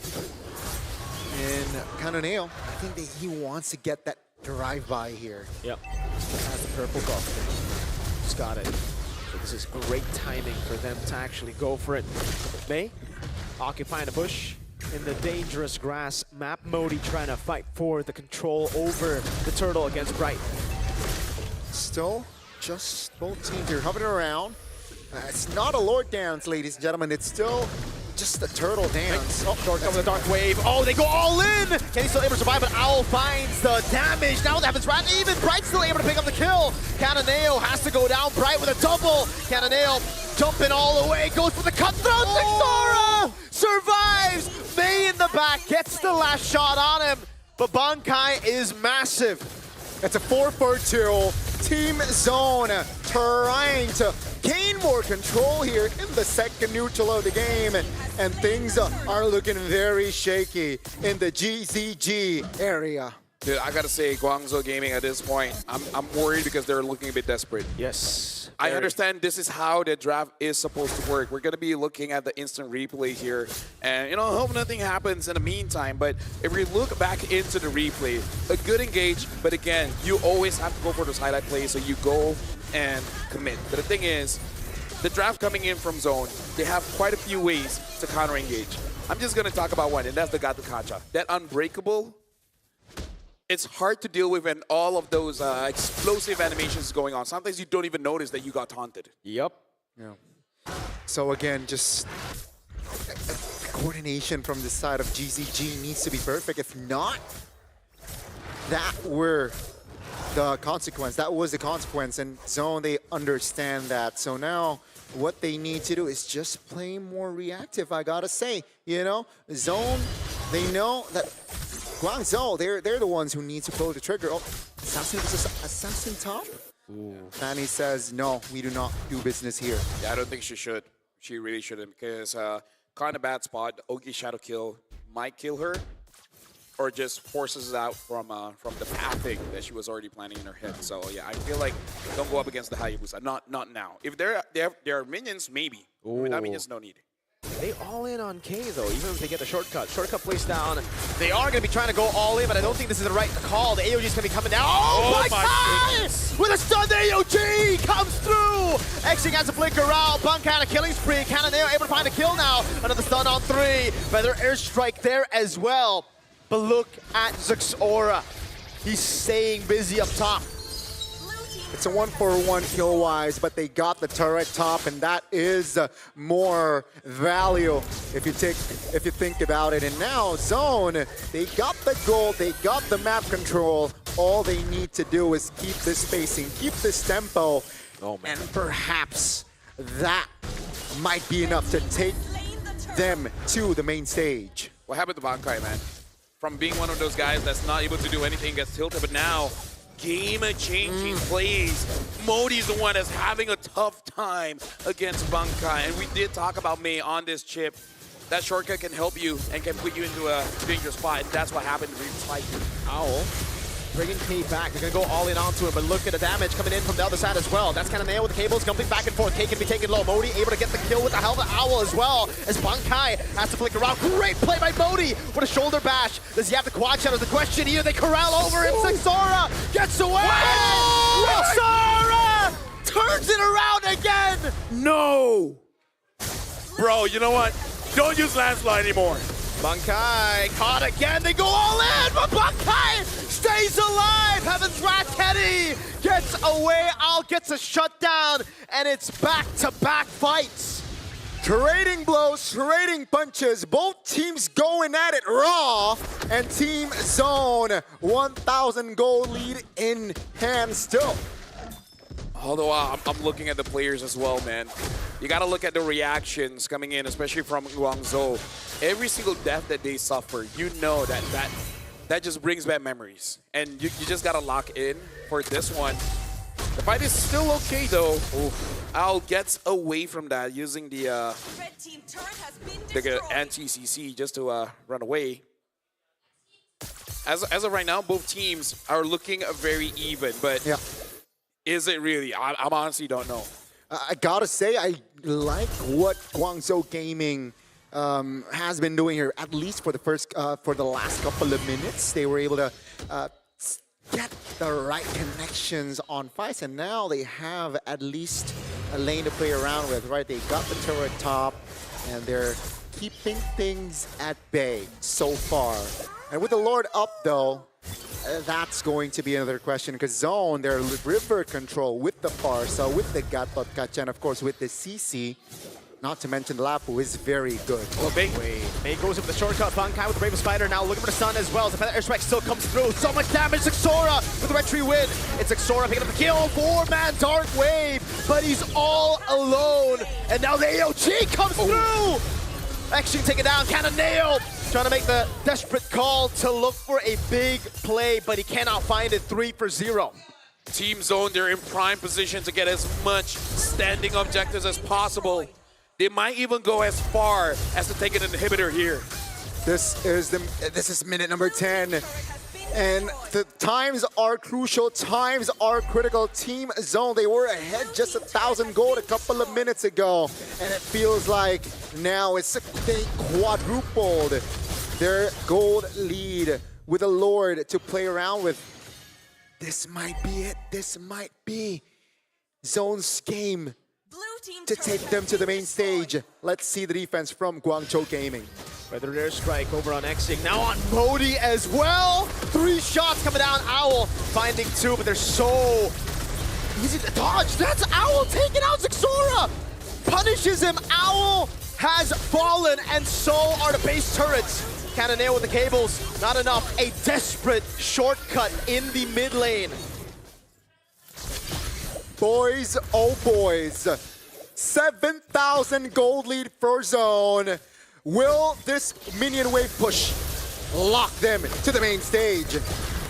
Let's see. Mei with 2-man crash course. K obliterating him. Cannonade with the cables. Waves coming down. Owl will be back up. Has the ultimate. Can he do it? Cannonade with the cables one more time. Dark Wave with the combo! Guangzhou Gaming. They've gone for the combo. Now an AOG back. Dark Wave from Mode. Cannonade walks back up. Bankai there. Cannonade gets another. And somehow, Guangzhou Gaming stay afloat. That was so sudden. The moment Owl goes in, I was stunned. I didn't say anything. I couldn't hear anything. I stopped breathing. That's how big of that re-engage. We need an instant replay for that one. And we're going to get it. We got to look at this was an opportunity that Team Zone could have potentially ended the game, but look at how Owl goes in, brings everyone with the shifting clouds. Everyone, bodies got dropped.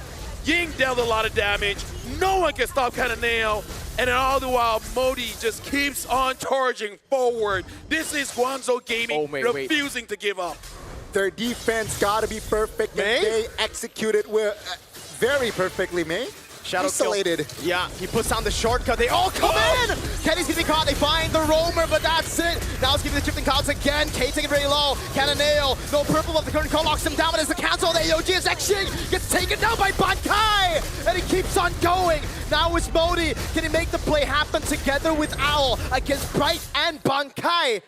Only 2 for 2 in the end.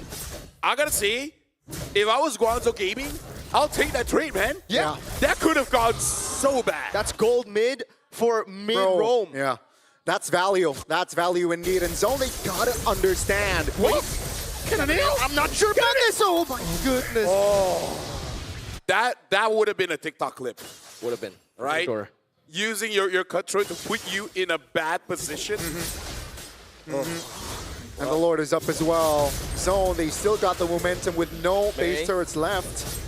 May looking for that shortcut play. And Owl's waiting. Look at Owl's positioning. Yep. Puts the shortcut down. Actually coming down as well. Zixora with the red tree already there. Cannonale's gonna go for the final set of the red tree. Action! Gets the Lord! Cannonale in the back now as well as Owl takes Kenny down. Buys him in the ground. Is able to pop it in time. Modi, Infernal Pursuit with a Dark Wave as well. Bankai gets the shutdown. There's no Bravest Spider. Modi's still jumping. And now he goes for the Dark Wave. Infernal Pursuit one more time. Modi will fall. Dude, he sacrificed himself for the team. He was there for 2 weeks. The Lord has spawned. I don't know if Guangzhou Gaming can really utilize this Lord, though. Let's see. Cannonale is definitely making quick work of K's health bar. There's a vengeance, though, for K, so he can't get too overzealous. They can delay. They have bought time with this Lord take. Mind you, folks, you know, it's still a lot of homework here for GZG, knowing the turrets are still up here, mostly from zone. But that fight, that coordination needs to happen again for Guangzhou Gaming if they want to have a chance to go to the main stage. Halbert built. That might be the item that Cannonale needs to have that extra burst. Gentlemen, we have one more best of 5 after this. I don't know how that one is going to top this one, man. It's not. This best of 5. Best of 5 full. Dude, this is M7. This is the wild card. Both teams really do deserve that slot. Only one will get it. Ying now does have that Wishing Lantern, and Guangzhou, you can see this. Their instinct is to go in, but at the same time, they know this is not the time for you to make mistakes. They were in a similar position in game 1. Yep. No base turrets for their side, but they were able to take that win. Will they be able to replicate that sort of formula here with a different composition that Team Zone, they can't get too complacent. It's games like this that makes us happy that we're casters, man. This is the reason why we got to the job. For real. These are the games that like make you feel like you're not even working, you know? Yeah. Just enjoy it. You're in the game, and the players, oh man. I feel bad for them, but I'm also very, very proud Yeah. of all of them. So now, Team Zone, at this point, 60 minutes in, it feels like we're already at the 22-minute mark, because only at that point do we see a lot of, I would say, cautious movements coming around. But now they understand this is the final game. Guangzhou Gaming with no protection for their base. At any moment, Zixora could come in and end the game. There's so much thinking that Guangzhou Gaming has to do. Like, Team Zone, their idea is to make them overthink. They have accomplished that even since draft. Yeah, they have accomplished that indeed. And just a quick item update. Bright and Bankai, as of now, has immortality. Hey, me with the conceal. Oh, they're going to go on Xing. Xing, can you escape? Nox. Oh, Bankai is able to go for it. Xing with the flicker out. They baited so many resources. Oh! With the all-in. There's no follow-up, but look at Kenny. No wings by wings, no flicker. They baited it all out. Xing will fall as well, though. Right now, it's 1 for 1. Cannonale with the cables again. That's Modi jumping in over on K, who's able to cat away. That's K again, all in. Making him take it very low. Dark Wave landing on 2 as Modi keeps on jumping with a ground pop by Kenny there. Cannonale gets the kill on Zixora. Does he have enough damage? Does he have enough cables? Look at the waves crashing down. Modi will fall to K. Will Team Zone try to end this one because it's Cananeo as well as May. Minions. Unfortunately, the waves are not there just yet, but you look at Team Zone, they want to pressure it here. Xing will be up in 10 seconds. May's trying his best to hold on. The base is wide open. The shortcut gets used up as well. May needs to hold the wave. Xing up in 3 seconds. Immortality already there. It's going to be popped in as Datsy can nail with the cables. Back and They're trying to defend it, but K very low. K looking for the last hit. The minions, but K with the last few hits. One HP on the base. No! What is this game? What is this match? Why is this in wildcards, man? No way. What is this series? No this way. needs to be on the main stage. This should not be in wildcards. 1 HP on the base. I have never seen it so low in a professional match. Dude, this is grand finals worthy. What are we watching here? My, oh my. You guys are watching this for free. What the heck? 1 HP on the base. The Evolved Lord is up. And it's Guangzhou Gaming who are first on it. Can they burst it down? They have a Lunox. They're gonna take it for free. Team Zone are gonna have to defend against an Evolved Lord. Bro. Oh my God. You know what? Sorry to all the other casters that you guys don't get to cast this one, man. This is... Holy smokes, bro. Bro. I'm looking at the crowd as well. Even they're like... Even Virtus Pro. Look at Virtus Pro. They're like, dude, this is the best MLBB that we have. Like, we haven't seen this for a while, man. I like the first game, and I love Game 5 as well. The opening and the ending. The best way to close a series. Oh my God. Whoever wins, you know what? You deserve it, man. After so many anticlimactic ends to a best of 5. This is crazy. Oh, this is beautiful. Guangzhou Gaming now knocking on the doors of Team Zone's pace. Look at the Lord. The Lord is still marching down bot. Mid, getting pressured by Guangzhou Gaming. Looks like they're going to get this turret. Team Zone, they got to defend this one. But you know in the back of their minds, they're also thinking they want to look for an opportunity to win this fight. Yes, sir. Lord. Into the base turret. That's May with the flicker in and the shortcut. Can they do it? Owl with the all-in as well. They get the combo down as Owl goes for the damage, and May's able to find it. Zixora is going to be caught on the shoulder bash. Cananeo again. Jumps around with the cable. Zixora has fallen. Guangzhou, and they might end this. The dreams of Team Zone. They tried to reverse sweep. They try to go in. The base is open. Moni trying to go in. No way! Zone will fight to the very end. Oh, with the Heaven's Wrath will be taken down. Guangzhou Gaming couldn't go for the base. If you look up the definition of never giving up, you'll just get a link to this match. How have they done that? GCG and Zone still going at it. 21 minutes in. They do not back down. As GCG did not find the angle to end that game. Oh man, guys. Did they just not have enough damage? Because I swore the turret was open. We need to see a replay. But oh man, it's too close to Lord. Yeah, dude. Oh my goodness, wasn't it open? I thought they could just hit it. We saw tears coming down Michelle's face, and I believe a lot of Mongolians, a lot of people from China, they're having the same kind of experience, man. This game makes you emotional. Mortality for May. He needs to be the one to bridge the gap between the players who've just respawned back to the Lord. I think this is officially the stressful, quote-unquote, match I've ever casted. The most stressful, yeah. In a good way. In a good way. In a good way. Holy moly. What the heck? This pushes every individual to their limit, from the coaches to the players, back to the observers. Yeah. There's fights going everywhere. 22 minutes in again. We gotta talk about this. It's more on the team fights now. Absolutely. Yeah, I mean, small mistakes, right position. Around same time that Guangzhou won game number 1 too. Yeah. Wait a second, right? Look at Owl in the top lane. May has the shortcut, so he's going to be the one again to bring them over. They gotta pull the trigger, no? You gotta reset. You gotta reset. Oh, but if they reset, this is advantageous towards Guangzhou Gaming. Yeah.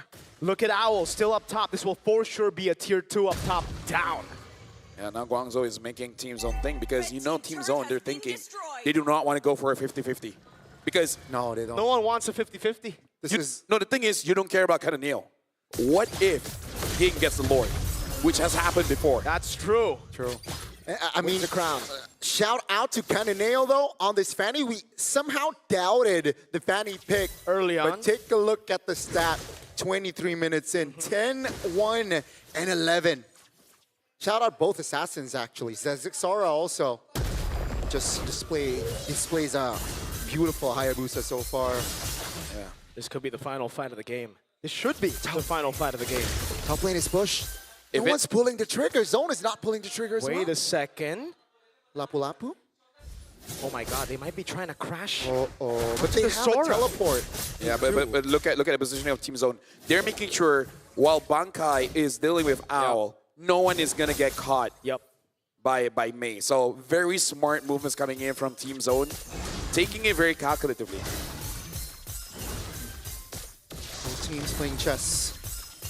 Not showing their cards just yet here. Hayabusa shows in the mid lane though. But Kenny has not shown in map. Mei. Oh, they bait out the shortcut. That's way too early. Now, how fast is it? The cooldown of it. Because Owl isn't taking it. Owl is not taking it.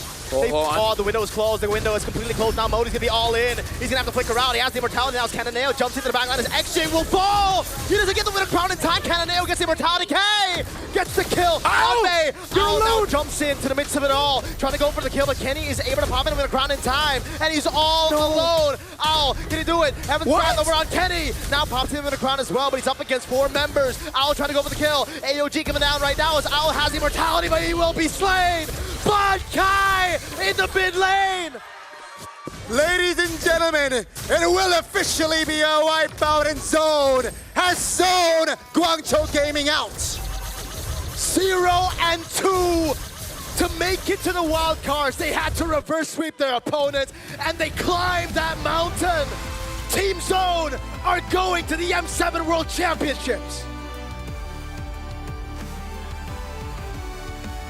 Ladies and gentlemen, in this grueling, brutal best of 5, we got 5 games. We have a winner. But also on the other side, history repeats itself. Guangzhou were a game away from making it. They were a game away from qualifying to the Swiss stage from the wild card. And Team Zone downloaded, they adapted, and they found a way. What a game. What a series. Respect. But unfortunately, for Guangzhou Gaming, they will not step onto the M7 world stage. It was through the patience again that we were saying earlier. It was all about composure. It was all about not taking the 50-50s. They played it through that. They saw Mei, they spotted them out, and instantly tried to burst them down, try to bait out the shortcut. And the fact that no one took the shortcut means that Zone could just go in, and the panic then ensued.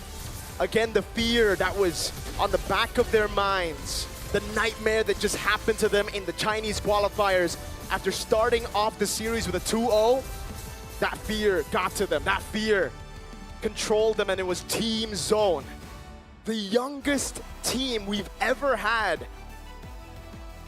No sponsors, no hope for a lot of people, but they've made it. They've proven, and they have silenced the doubters.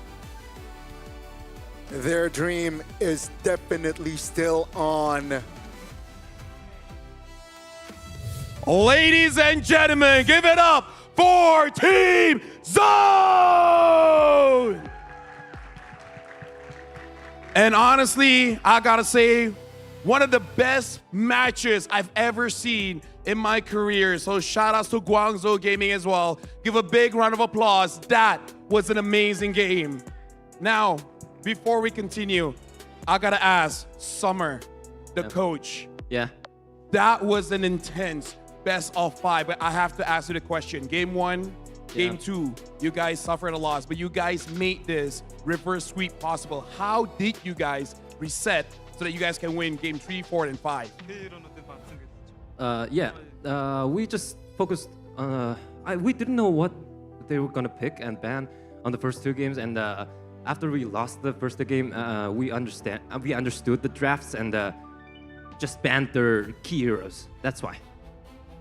Thank you very much. And now, right beside me, Kenny, especially the game where you got that E. I gotta say, game number 4, it was intense, but you really carried the team to the point that you guys could win that one. I wanna ask you your experience in this best of 5. How was your emotions all the way through? 1, 2, 3, 4, 5. How was your emotions during that game? Сэтгэл маш өндөр. Манай өвгийнхэн ч гэсэн айлын өрсөлдөгч баг нар ч гэсэн маш сайн байлаа. Дэмжиж байгаа бүх хүмүүстээ баярлалаа. He says he just focused on that. He says he's focused on that very well, and they did a good job fighting us, and thanks for supporting us. All right, thank you very much. And Zixora, I gotta ask, game 1, game 2, you got the Lancelot. It didn't work out well. They always targeted you, especially Modi on that Yuzong. Game 3, game 4, game 5 with the Haya, with the Leo Mort, you're able to come back into that game. How did you personally reset? How do you make it so that even without Lancelot, you can win the game? I think I learned from Scream. I didn't play Leo Mort in 1 year. Oh really? And I got tested Leo Mort in M7 crossover. Yeah, we were considering Guinevere at that point, but Zixora just wanted to play Liam, or he just felt it, you know. There was some moments you just feel it in it, yeah, and that was his moment. So big props to him. All right, now I want to ask Kenya as well, because this is especially for game number 5. Back and forth, you guys tried to end the game. Guangzhou survived with 1 HP on that turret, and then they were at your base with the Lord. You guys still got to defend that one. I need to ask, how did it feel when you guys could not end it? And how did you feel when you were able to protect your base? Even with the Lord at 20 minutes, you guys still survived. What was the thinking going on in that game 5? Нөгөө дуусгах чадаагүй тэгээд манайх руу ингээд бэс рүү дортог ороод ирсэн шүү дээ. Тэгээд тэр үед яг юу мэдрэгчсэн юм бэ? Маш их сандарж исэн. Айл айл нь ч алдаа гаргахыг хүсээгүй тэгэл бараг туршлагаараа. Okay, he says both teams didn't want to make mistakes, but we focused more, and I think he thinks our experience carried the more. Ladies and gentlemen, give it up for Team Zone. That was an amazing game. And before we close it out, Coach Summer, I want to give you the opportunity. Is there anything that you want to say to all the fans watching at home, especially those from Mongolia? And feel free to even use your own language. Yeah, of course. Дэмжиж байгаа бүх хүмүүстээ баярлалаа. Тэгээд 2-0 болсон ч гэсэн дэмжижсэн reverse win гэж дэмжижсэн итгэжсэн бүх фэнүүдтэй баярлалаа. Тэгээд бүх багийнхаа бүх тоглогчдын эцэг эхчүүд нь баярлалаа гэж хэлмээр байна. Бид нарыг bootcamp ихэд мөнгөөр тусчихсан, бас бүх зүйлээр тусчихсан эцэг эхчүүд нь баярлалаа гэж хэлмээр байна. Тэгээд нэг ялангуяа Zixora багада баярлалаа гэж хэлмээр байна. Ягаад тэгэхээр бид нарыг Малайзад bootcamp ихэд өөрөөсөө 35 сая төгрөг гаргаж өгөөд тэгээд бид нарыг Малайзад бүтлүүлсэн байхгүй. Тэгэхээр бүх glory манай багад очих хэвээр шүү. Үзэгчдээ бүгдээрээ комментээр спамдаад өгөө. Let's give it up for Zixora! Again, congratulations. Yeah. Yes, go on. I wanna give some information about our Malaysia bootcamp in Malaysia, and Zixora looked at us at the bootcamp in Mongolia, and looked at us and said, "Yeah, guys, this practice we're doing is not gonna cut it. Let's go to Malaysia," and took out $10,000 from his savings account and took us all to Malaysia. So big props to Zixora, guys. Big props to Zixora. Shout out, man. Big shout out. Big hands for Zixora. This is how you win. You got to make sacrifices. You got to know what you need to do to win. And again, congratulations. This is a tough wild cards, and good luck for the Swiss stage. Again, ladies and gentlemen, Team Zone. And now, with that, we're throwing it back to the desk.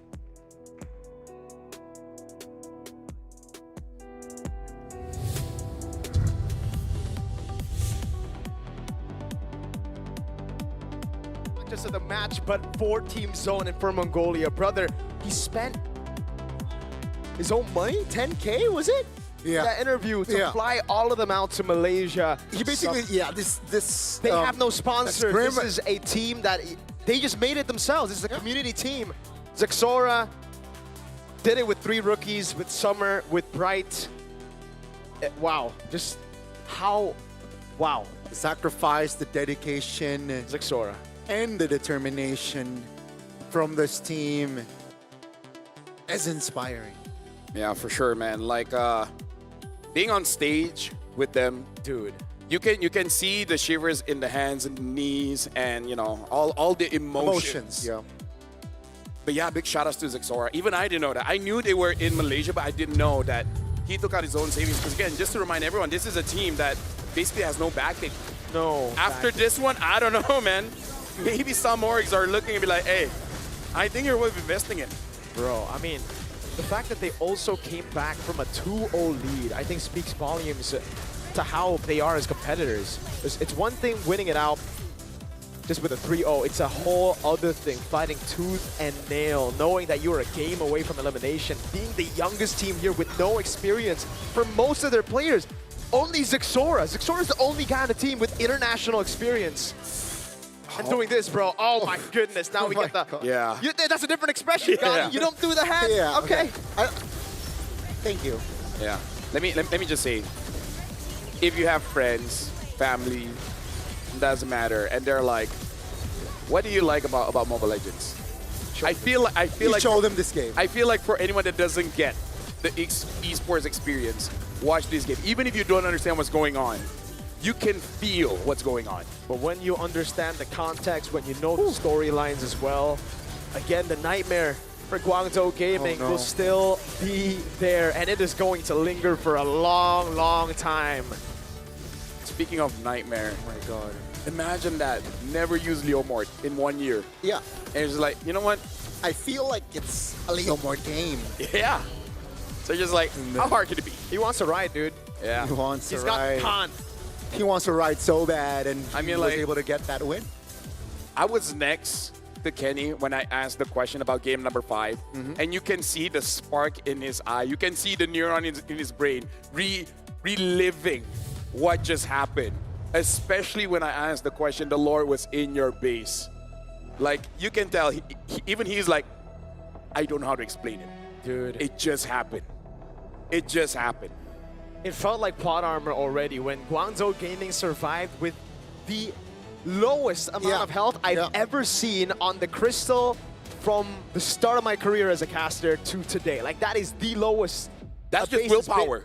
That's pure That's just willpower. willpower. That's just the willpower. That's just the crystal saying, I got nothing, but I'm not going down. And then the fact that Zone topped it with a defense against Evolve Lore. Like, I don't know how that could happen in my a single game, God. back to back. We have to come back. The only thing that comes into my mind, like even I forgot what happened, but I don't know. If the minions come out and the Lord was attacking the minion, that's the only way, right? That's the only way.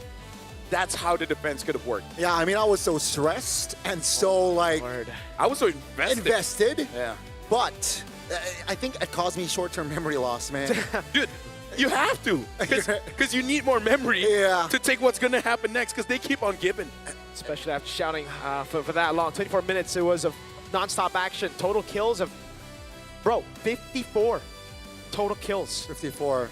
Let me just say, I don't care about Southeast Asia games anymore, man. Yeah, Give me more Mongolia against China games, man. This is the game that we want to see. And next is Virtus Pro versus Bousquet, Oh. Turkey versus EECA. So I'm Southeast Asia. I'm just gonna say I don't think they can top this. If they can, if anyone can, color me impressed, and I'm colorblind. That is a very bold statement, but yeah, I think I agree. And I think this whole series, right? This series, 6-7. No, there you go. Now it's 6-7. But we gotta highlight this, not the back. Bro. Look at all the sponsors. There's none. There's none. If any, yeah, it should be Zexora. Yeah, it's Zexora. It should be Zexora. Zexora. Is the sponsor, man. Bro. This is. How have they done that? This is the story that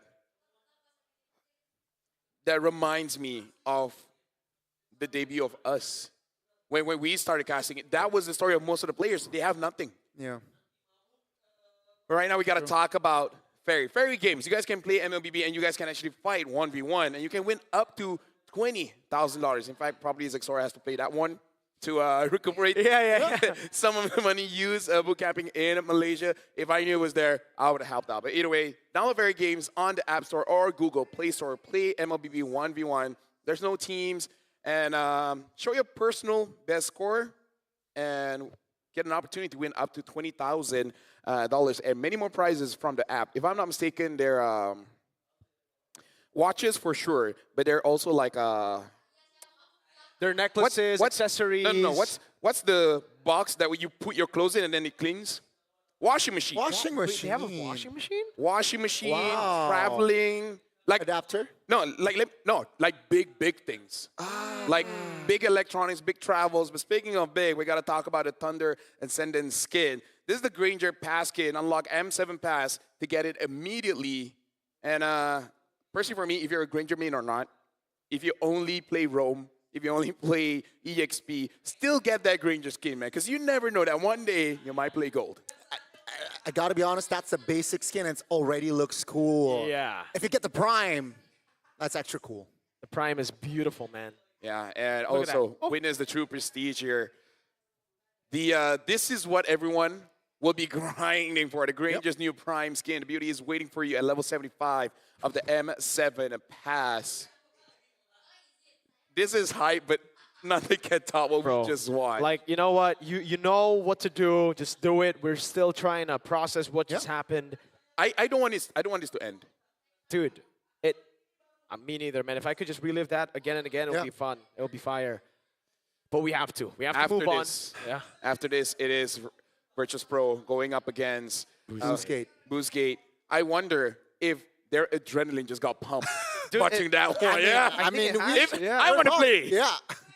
We're pumped. I'm sure they're pumped. Yeah. If they're not pumped, I don't know what gets them pumped. Yeah. That's true. Shout outs to Summer, man. I want to play love that guy. MLBB now, bro.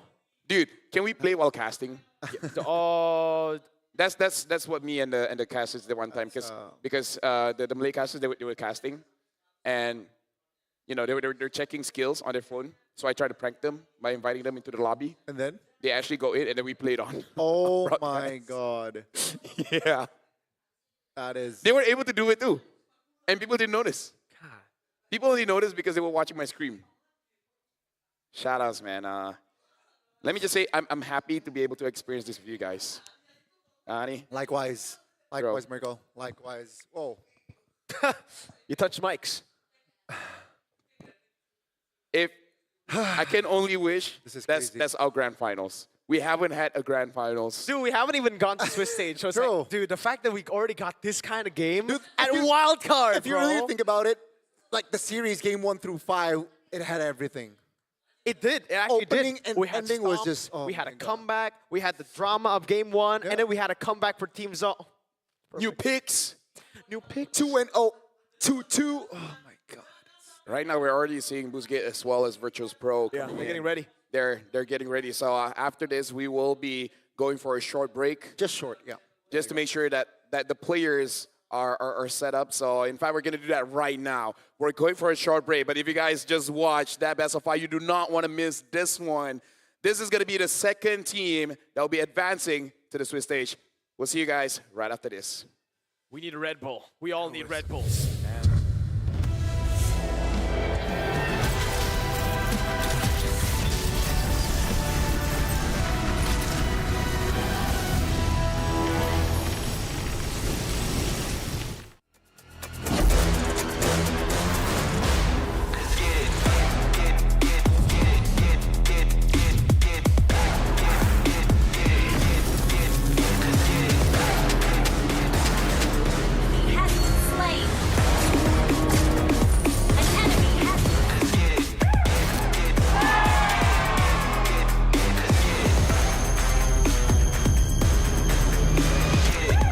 Realme 15 Pro M7 official gaming foam.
Merry games. Spend, play, and win.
Nothing can withstand the withering. Against the endless erosion, my strength grew weaker by the day.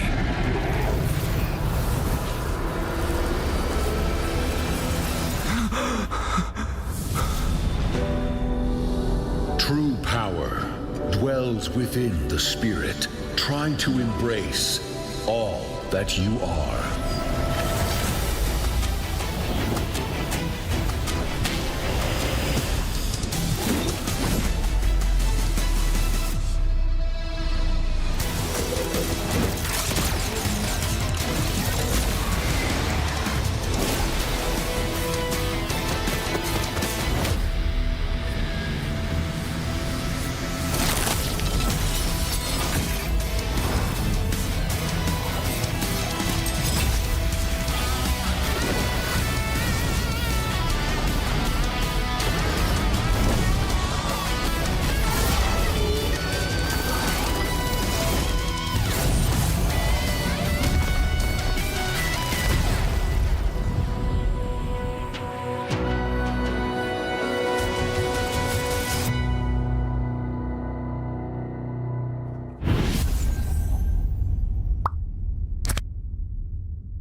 Realme 15 Pro M7 official gaming phone.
Fairy games. Spend, play, and win.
Congratulations again to Team Zone for making it to the next stage, making it to the MS7 main stage. And even though Guangzhou Gaming did not make it, but this is just going to set up for their story, man. I hope we get to see them again because they were amazing. Speaking of amazing, Mirko. It's Mirko, Gani, and LaFell. This is going to be the second best of 5 for today. And the winner for this one, just like for Team Zone, will qualify themselves over to the main stage. Gani, this is going to be VP going up against Boostgate. And I got to say, I'm pretty sure everyone's saying VP at this point. Yeah. I mean, on paper, they are the stronger team. I don't believe in paper. It's cashless now. Okay, true. But based on day 1, day 2, day 3 of wildcards, they did not disappoint as well. Yep. I'm just still trying to digest that series, and I'm just trying to accept that the series won't be as, How do you know, man? What if lowering my expectations. Yeah. Okay, Gani, Mirko, have you guys ever watched anime? Yeah. Have you guys seen the protagonist basically died and then revive Yeah. and then just wins against the villain? Yeah. How does that make you feel? Boring. No. It makes you reinvigorated. Makes you want to go out to the world and do something with your life. Depends on the execution. Depends on the Some execution. anime do that, and I'm like, this is just garbage. I get it. But, maybe Boostgate, after watching that game, they're like, yo, Okay. we can do that. Okay. Definitely an inspiring series. And then all of a sudden, Baba the Beaver just walks past with the shades and be like, good luck. Oh. And it just keeps on walking. Not to be confused with a platypus. It's Bobber the Beaver, not a platypus. Bobber the Beaver.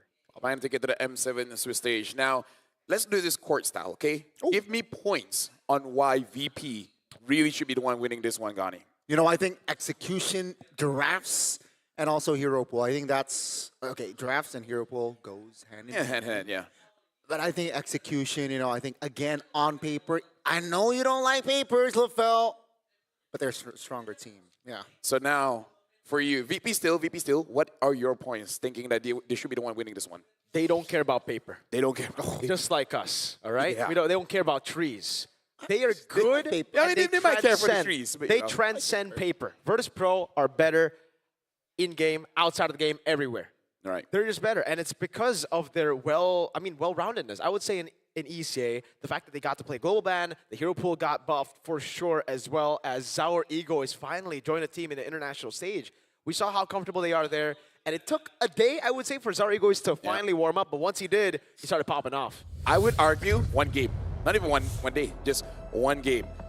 So we got to look at this. The Sky King has spoken at Virtus Pro Deliver. Kyrie said, in my opinion, Virtus Pro is the strongest team in the wild card. They have the most potential to meet us because their team and chemistry is just better. So that's Kyrie's opening statement here, right? But in court, it's all fair. So Gani, give points on how Boostgate can actually win this one against VP. I think what Boostgate needs to do is, one, cannot overthink. I think that's the Keep it simple? Yeah, Tezet here, Indonesian, by the way. He needs to somehow lead this team. It starts from him. He's the anchor. Don't overthink, and then the players will just be in the flow. Yeah. Because for me personally, I have the opposite opinion. I feel like if you stick to simple, VP are the best at playing it simple. VP are the best at playing the fundamental game, right? So I think if I was Tezet and I was in the position of Boostgate, I'd go crazy. Go full chaos. Full chaos. Full chaos. They gotta go loco, man. Yeah, I agree. Honestly, both of your points, even though they are different, but there are aspects that I believe that Boostgate probably has talked about. Do you want to play safe? Do you want to go full chaos? And I believe you kind of have to do both, because if we look back at Coach Summer, what he said in the draft when they pick up that Leo mode, right? Chaos, because it's something else, right? It's gonna be a pick that Sora hasn't played. But you don't go too crazy, because he said, maybe Guinevere. And even Sora's like, bro, have you seen anything, right? So I believe it really is that balance. You kind of have to strike a chord on both, right? You gotta go crazy, but not crazy enough that you sacrifice your fundamentals. Keeping the identity should be Busquets' way of approach as well. You know, I really like balance. And yeah, I think balance, right? You mentioned both. For Virtus Pro, you know, I think, again, being the favorable team, they can actually bring their own chaos in the series. We're going to be talking a little bit more here, and we're going to be talking about Virtus Pro. Backhot, Zara Egoist, Bobber, Pluto, as well as Super Igorka. The biggest problem for Super Igorka is that everyone else is too good. He doesn't have a moment to shine. But now we got to talk about their opponents here. From Boostgate Esports, we got Axie, Kazooie, Identity, Walker, as well as RX. They have amazing players, but at the same time, we got to be real here. Some players really have to step up. My opinion, especially Identity, as well as Walker. They're okay, but against Virtus Pro, you got to be more than okay. And the thing is, right, the main issue, Identity and Walker, they're the mid-roam duet. So it really comes down to, you know, their rotation, if they're able to pressure the right going up against Pluto as well as Bobber, that's not going to be an easy lane. Exactly. They got to step up, and if all goes well for Boostgate, you know, perhaps we might see an upset in the series. Yeah, I think in all the individual lanes, unfortunately, just my opinion here, VP have them gapped. Even in the coaching department, I feel like they have them gapped. Yes, Teza is an Indonesian. I'm Indonesian. I would want to, you know, be like, all right, Teza, that's the boy. But Fly Solo has so much more under his belt in terms of experience. He's been all over the world. Yeah. And the reason why Mirko would say that, again, is really about understanding which direction you really have to go, right? Because even with Coach Summer in the previous interview, even he understood that there's a time where he has to reel his players back in. And we've seen Fly Solo doing it time and time and time again, right? He's been on the M series for quite a few times. Yeah. Tezet needs a bit more of that. But for now, we will be seeing a little bit in depth of how Virtus Pro as well as Boostgate really functions in this video. Onic ID after the wipeout will take the chances for Virtus Pro. Ну, в принципе, отдохнули после международного турнира, посмотрели некоторые ошибки, отдохнули друг от друга, потом опять соединились и начали лучше играть. I think because they're still young and they trust each other and also on me. I think they still want to try one more year. Да, в принципе, никак не повлияло то поражение, потому что мы уже прошли на международный турнир, и вейлкарт это отчасти даже бонус, потому что Зауру привыкнет к международной арене, и мы вспомним, как это играть на международной арене, и я думаю, даже немного лучше, потому что больше времени тренировок и больше матчей. Да не особо что-то чувствую, просто рад, что могу играть и все. I wouldn't say he will bring skill-wise anything that Andorio couldn't bring, but the thing that will make matters is the language barrier. Just when we speak our native language, our comps are way quicker. Just his dynamics or mechanics are good, makes his comps, so it's not hard for me to understand what he wants. For me, the team is young. Well, I didn't have any plans to leave or something, so just our synergy is fine. Но я думаю, то, что все понимали, кто как может играть, кто что может сделать, и понимали, то, что каждый имеет силу, то, что могут, и просто доверили друг другу, и в принципе так получилось. Я просто хочу играть каждую игру идеально, и все. И в каждой игре отыгрывать по максимуму в лесу, и все. И быть МВП. I think we can beat any teams in the wildcard.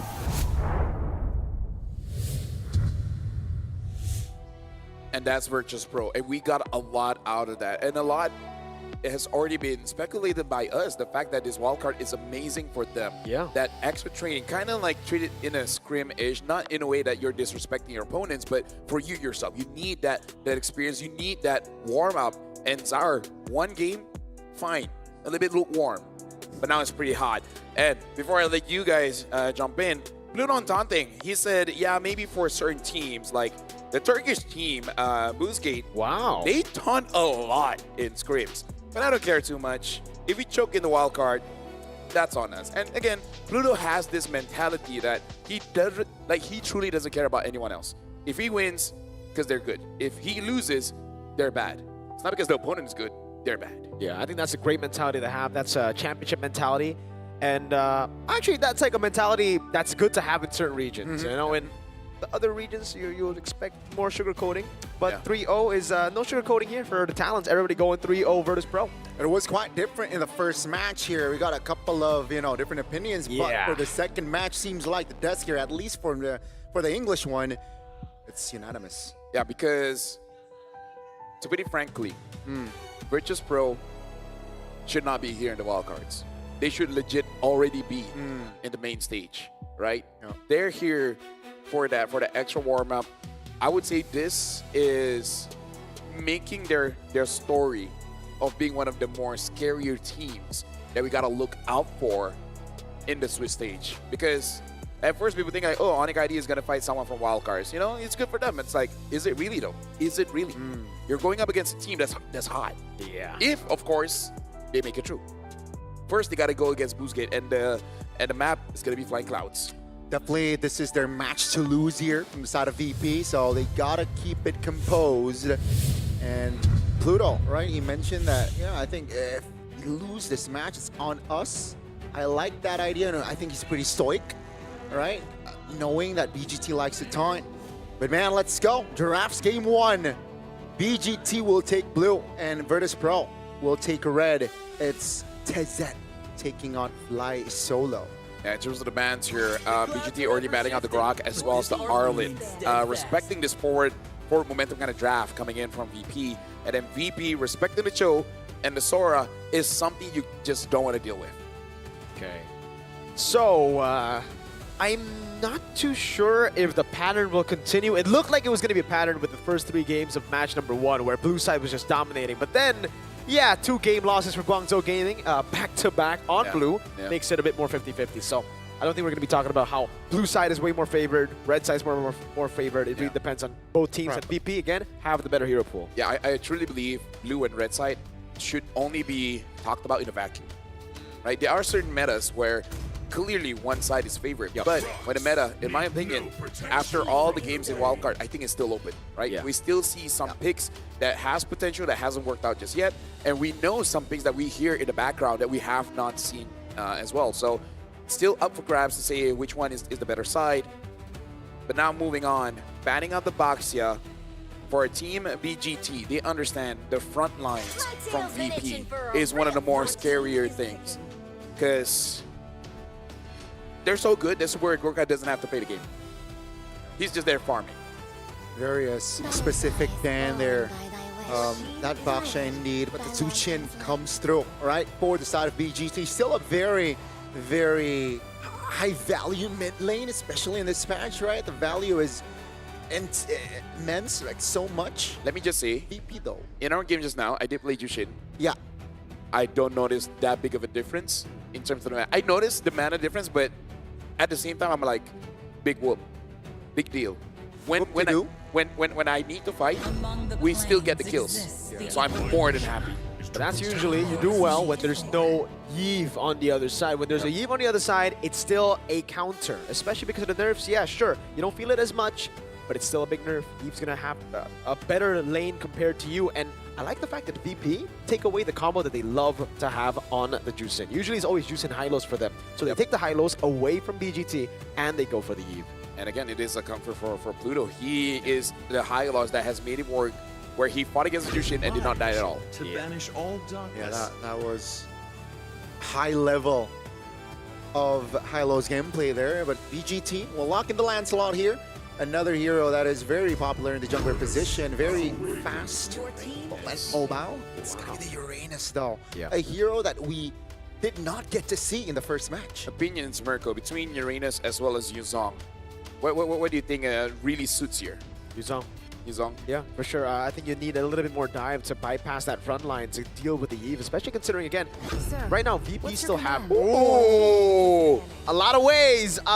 They have a lot of ways to deal with the Uranus right now, and that's, I guess, another addition to the damage, especially early game, because if you snowball against the Uranus, you're only really tanky if you get ahead. You're a tempo merchant, right? Yeah. Here, I don't think that's going to be the case. I don't see it. By the way, Zara Egoist, one thing about him that Bomba told me before he could play was he's great because he can actually play Fanny at a high level. And that really will start to create more fear over VP as we get into the main stage if they make it. Because Zaur now, that's another hero that you're expecting to be banned on blue or red. Yeah, that's the thing. And I think with this Fanny pick, it caused more issues for BGT, right? You mentioned Uranus, a hero that needs the early game tempo. And I feel like with this sort of approach, it's nasty. Virtus.pro wants to play that early game as well.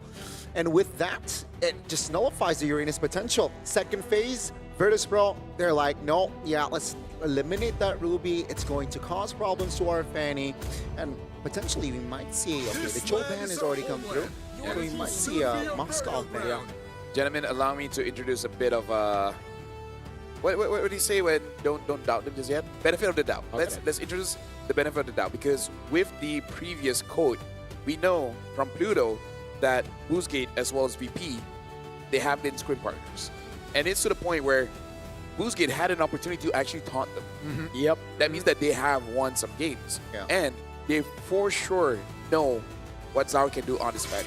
So let's just give the benefit of the doubt and say BGT, they're setting up some kind of trap by giving all of these amazing picks, because in my head, why do you want to give basically S-tier picks to S-tier individuals possessing S-tier mechanics in their own individual leagues? The truth this world. Yeah, great point. Great point. And to add to that, right, it's just mobility. Wow. I think the theme here from the side of Virtus.pro, it's speed, right? With the Glorious Pathway, you know what the Fanny can do speed-wise. Let's see here. It's going to be the Yuzong band out, though.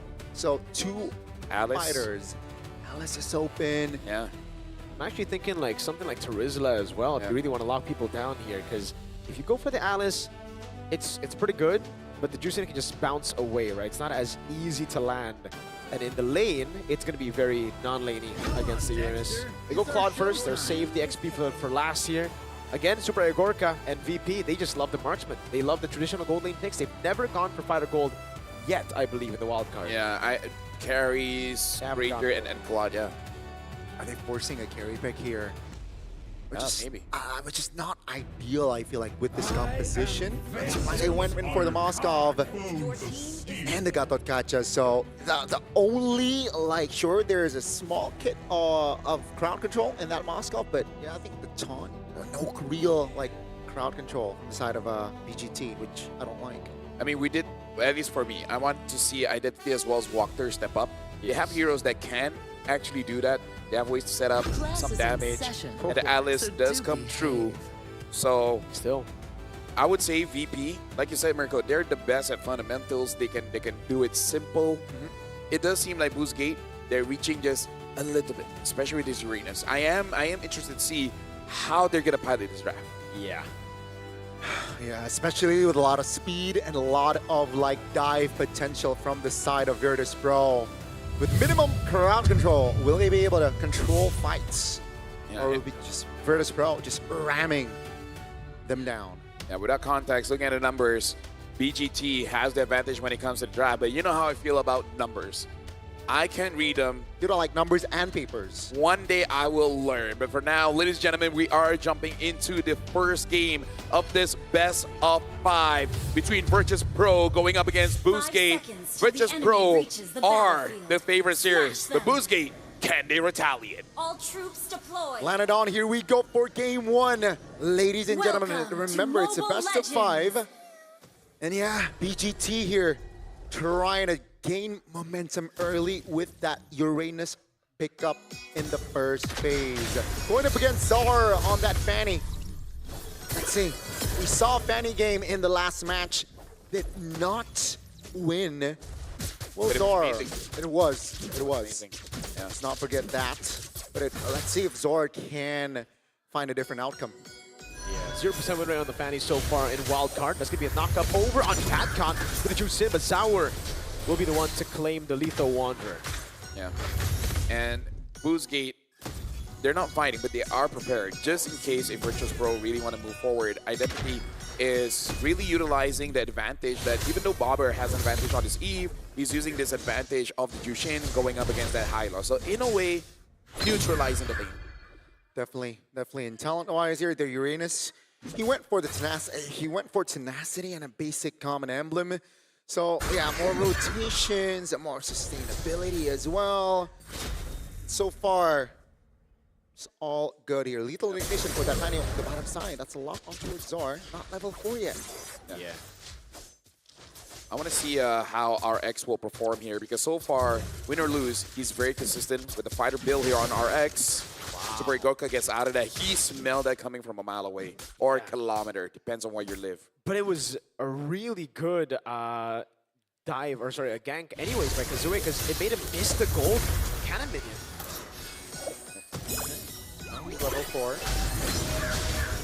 I think both teams are just hovering around, you know, waiting for an overextension. The turtle is up here, and Fanny versus Lancelot is slightly favoring the Lancelot. Let's see though.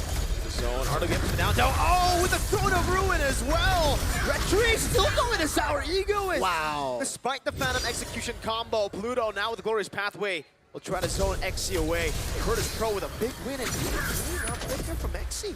Mirko, can I just say it's rare for me to say a Fanny winning a retreat fight. Yeah, that's why. Against a Lancelot. That's the thing. Zaur. That's the thing. I thought that was a sure, like a neutral objective, but it seems like Zar perfectly timed, like clutch or retribution, and that might be enough to set a foundation here for Virtus Pro. It is 5 man already. Trying to establish some form of control 3 minutes in, and Virtus Pro already saying that this is our map. Virtus Pro with almost 1,000 gold lead here at the start of the game with a kill and a turtle. Item-wise, it is quite classic. I guess for Super Gorka here, right? DHS Rush. I feel like it's okay because, again, with the buff, it does make it so that he can involve in the fights and actually deal quite a lot of damage onto Walker as well as XC. And once all those guys are out of the fray, makes it easier for Zaur to really get onto the targets that he actually wants to get onto. Yeah, again, just understanding that there is minimal. Yeah, identity. If he can't out of the beacon, that's the cables coming down as well. Can he find it? No, he cannot. Oh, yes, he gets the kill in the end. The turret. No. But a kill revitalized from Pluto, and he escapes. Wow. A clutch retribution earlier, but that was a clutch revitalize as well from Pluto, keeping his teammate alive. And again, 4 minutes in, it's a healthy gold lead built, established by Virtus Pro. 1,500 gold as the turtle will spawn here in 10 seconds. So again, they might just double their lead. Backup got that one. No. And this is the best way I can describe this: demoralizing. Level ahead too. He's looking for more here. Purple buff going to be contested here. Can he go correctly? He does, and that means Turtle should be free. They got what they wanted. Beautiful stuff by 3D. And this is why I shouted out to Alice for backup, man. When he picks up this Alice, it looks immortal. Yeah, that's the best way I can see it. So far, no, that's a fucking game. Oh, instantly on identity. Super Gorka is the one who gets the kill. Now Blazing Duet as he picks up the DHS.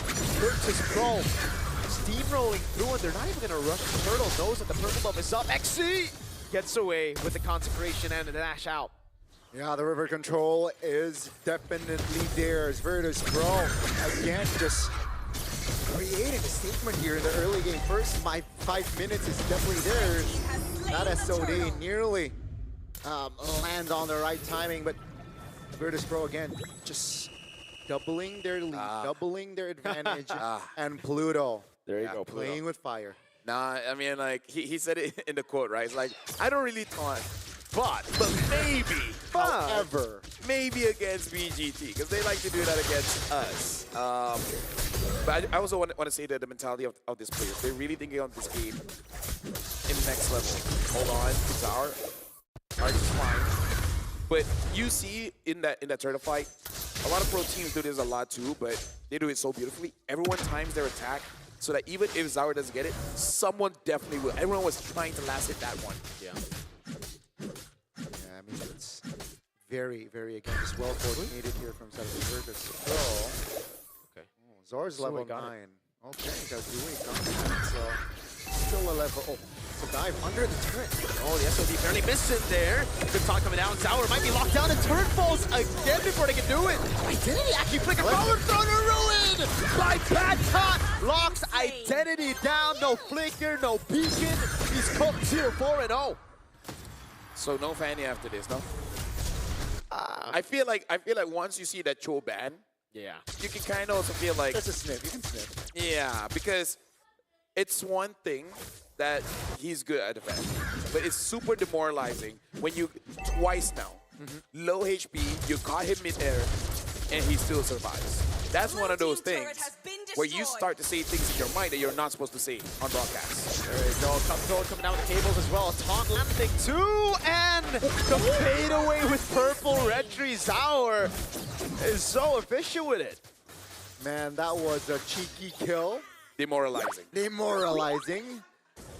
You think you get the kill, he survives. You think you survive, he got that kill. At this point, it feels a bit unfair. Oh my god. You usually see like red tree on that. Yeah, earlier kind of name as well, but he decided to go for purple. And that's why. It's burning it down. No way you took it, brother. No, that's really perfect turtle for VP. And on a Fanny too, right? Perfect in general, 0-5 kills for right now. He has the #1 KD right now, right? He's leading with Egorka, I believe. With Egorka, yeah. Who is still deathless. 2, by the way. So died once with Egorka. Yeah. No, died once the entire tournament. The entire wild card. Exactly. And it feels like Virtus Pro, they know when to press the right buttons here. Oh, the ruin off angle! And the combo is beautiful! Again, now the blazing duet super Egorka is tearing down Exy. They can do whatever they want. 7-0, a 4,000 gold lead, 3 turtles, 2 turrets. Oh man. Mirko, can we keep tomorrow shooting? I just want to spam Alice tonight. Yo. I just want to rank with Alice. I mean, you cannot blink, can you? I tried. That was off angle, dude. Exactly. I love it. The creativity that card brings to the table for this team is evident. 5,000 gold lead now. I think it's just growing by the minute here, ladies and gentlemen. And Virtus Pro, they do not forget about the turrets as well. Uskate still not able to get a kill. Like, Kazooie can walk up here, but we know they're not going to go all in because it would be suicide. Now it's going to be Dari goes with tables, jumping in, throw to ruin. Finally, we see some misses, you know, to make them look human. Yeah. Just to make sure this is not AI. Yeah, they're like, hey, I swear we're human. Trust. Looking at the items here, in terms of items for Badcott, it's just the Radiant Armor as well as the Dominance Ice. Damage coming in from Eve is going to be big here because after completing the Glowing One, now with the Lightning Trenchant, and I would say despite all the pressure, RX is only losing about 800, 900 gold. It is a lot, no. But it's not as bad as you think it is. Definitely could be worse here for RX. But man, the Fanny also just doing work, right? With the penetration item in the purple. Again, like Pluto is like, dude, I know you're gonna get me low, but you're not gonna commit on me because if you do, that Badcott just taps that ult, and then you're all in ult. Oh, look at that. Even XC's taking way too much damage here. A few pokes coming in from Bobber is all he needs. An SOD maybe.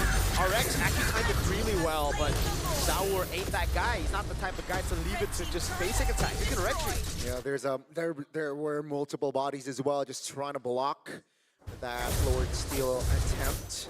But man, yeah, I mean, Busquets, they're struggling to even find a kill on the board 10 minutes in. And that just shows levels here. Virtus Pro, though, if they are able to keep this tempo, they're able to just maintain the pressure. You might see an early game. RWM comes down as well. Oh. That's super Egorka with lazy duet flicker in as well. Gets to Uranus. Almost takes him down. Exy got out with the flicker. Now a Lord up top as Zaur goes in for the turret in the bottom lane. Won't be able to take it down. RX only now finishes up the DHS as Badcott looks for an opening to go for the Throne of Ruin, but at least for Busquets, they got good clear. Yeah, I mean, to where Gorka, again, he's just waiting for those highlight plays, but it's like, fight me! Fight me! Dude, my team is having so much fun, but what about me, man?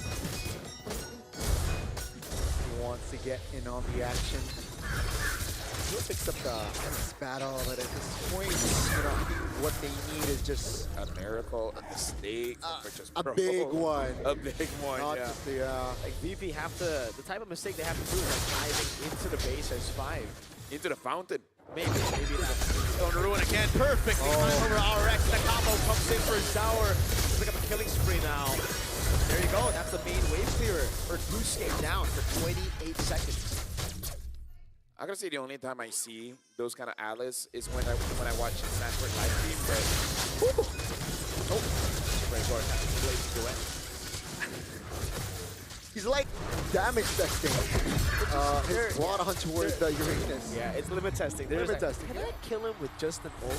Let's try. it's like, is this enough items? Okay, it's not. Noted. We need a halberd. Put on paper and then use it later on. Speaking of, right now, it's kind of like the quest. Can Virtuous Pro maintain perfection? Yeah. That's it. Like right now, they're thinking of how do we get this game with 0 deaths? Yeah. That's their. Is that their side quest or main quest? I think at this point, the wild card is their side quest. Yeah. Yeah. Fair enough. Fair enough. Let's see the item update. Malefic gun for Egorka. So that's the Trinity plus gun. And if you take a look at the Eve as well, she had the glaive. So there's a glowing one. There's penetration as well. Basically, everyone dies. Basically, right? And also Peep the Fanny, right? Brute Force Breastplate. That's again, just respect, I think. Dara understands that he wants mobility as well. And yeah, 8,000 gold lead. It's like, you sure, buddy? That's a lot of damage. Man. You sure? Are you sure you want to bring a sword to a gunfight? Yeah. And he has a Malefic gun too, so he's got plenty of guns. And he has a sword too. Yeah. Yeah, he's everything. And that sword can even hunt demons. Good one. The Lord. Silence and then just good one.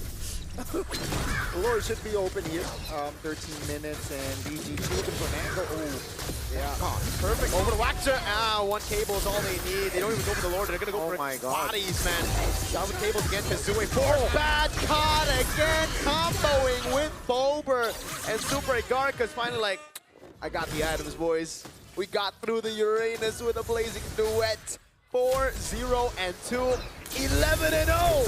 Virtus Pro are trying to win wildcard without dropping a single death. Oh, Pluto! Oh, Pluto! Oh, come on, Pluto! Come on, Pluto! Right as we say it, Pluto? Talk about cast a curse. Yeah, my bad, Pluto. Spoiling the party there, but it is still technically a perfect game for Virtus Pro in our opening game of this series. Just one kill for BGT. Maybe they're just like, give him something. Maybe. I just give him something. But we just went through a slobber knocker of a best of 5. Slugfest. A Worcestershire sauce. A gobsmacking game. And now a wild west game. Oh, wow.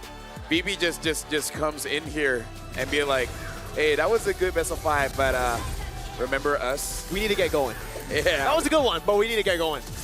Dinner is already at the hotel. We want to make sure when we come back it's still hot. Yeah. We'll get in an hour max. Yeah. So they just really don't like overtime, I guess, you know, VP. Hey, time is money. Time is money. And they're like, this is how we make sure that we're one of the highest earning players. Yeah. By earnings / playtime. There you go. And I like that mentality, and I think they bring that approach in that first game. But I was actually quite surprised with the lead. It went above 12 minutes. You know what the problem is, Gani? You know what the problem is, Mirko? What? Yeah. We sometimes say, okay, what do you change? What do you make sure that they don't get again? 5 heroes you want to ban out. Can't do it. Shout out Red Bull, by the way. If it wasn't for this, I'd be dead. He'd be gone. Okay. Yeah. Maybe And not dead. He won't Maybe be not Mirko. He'll be Mirko. Mercado. There you go. But yeah, Boostgate might need a few of these right now because they're low on energy. It really feels like, especially Identity. Yeah. He really lost his identity in that game, dude. I'm sorry, this is why, like, being critical here, but this is, again, the game that gets you to the main stage. Identity and walkthrough. Here in Southeast Asia, we know how important the mid trio is. Yep.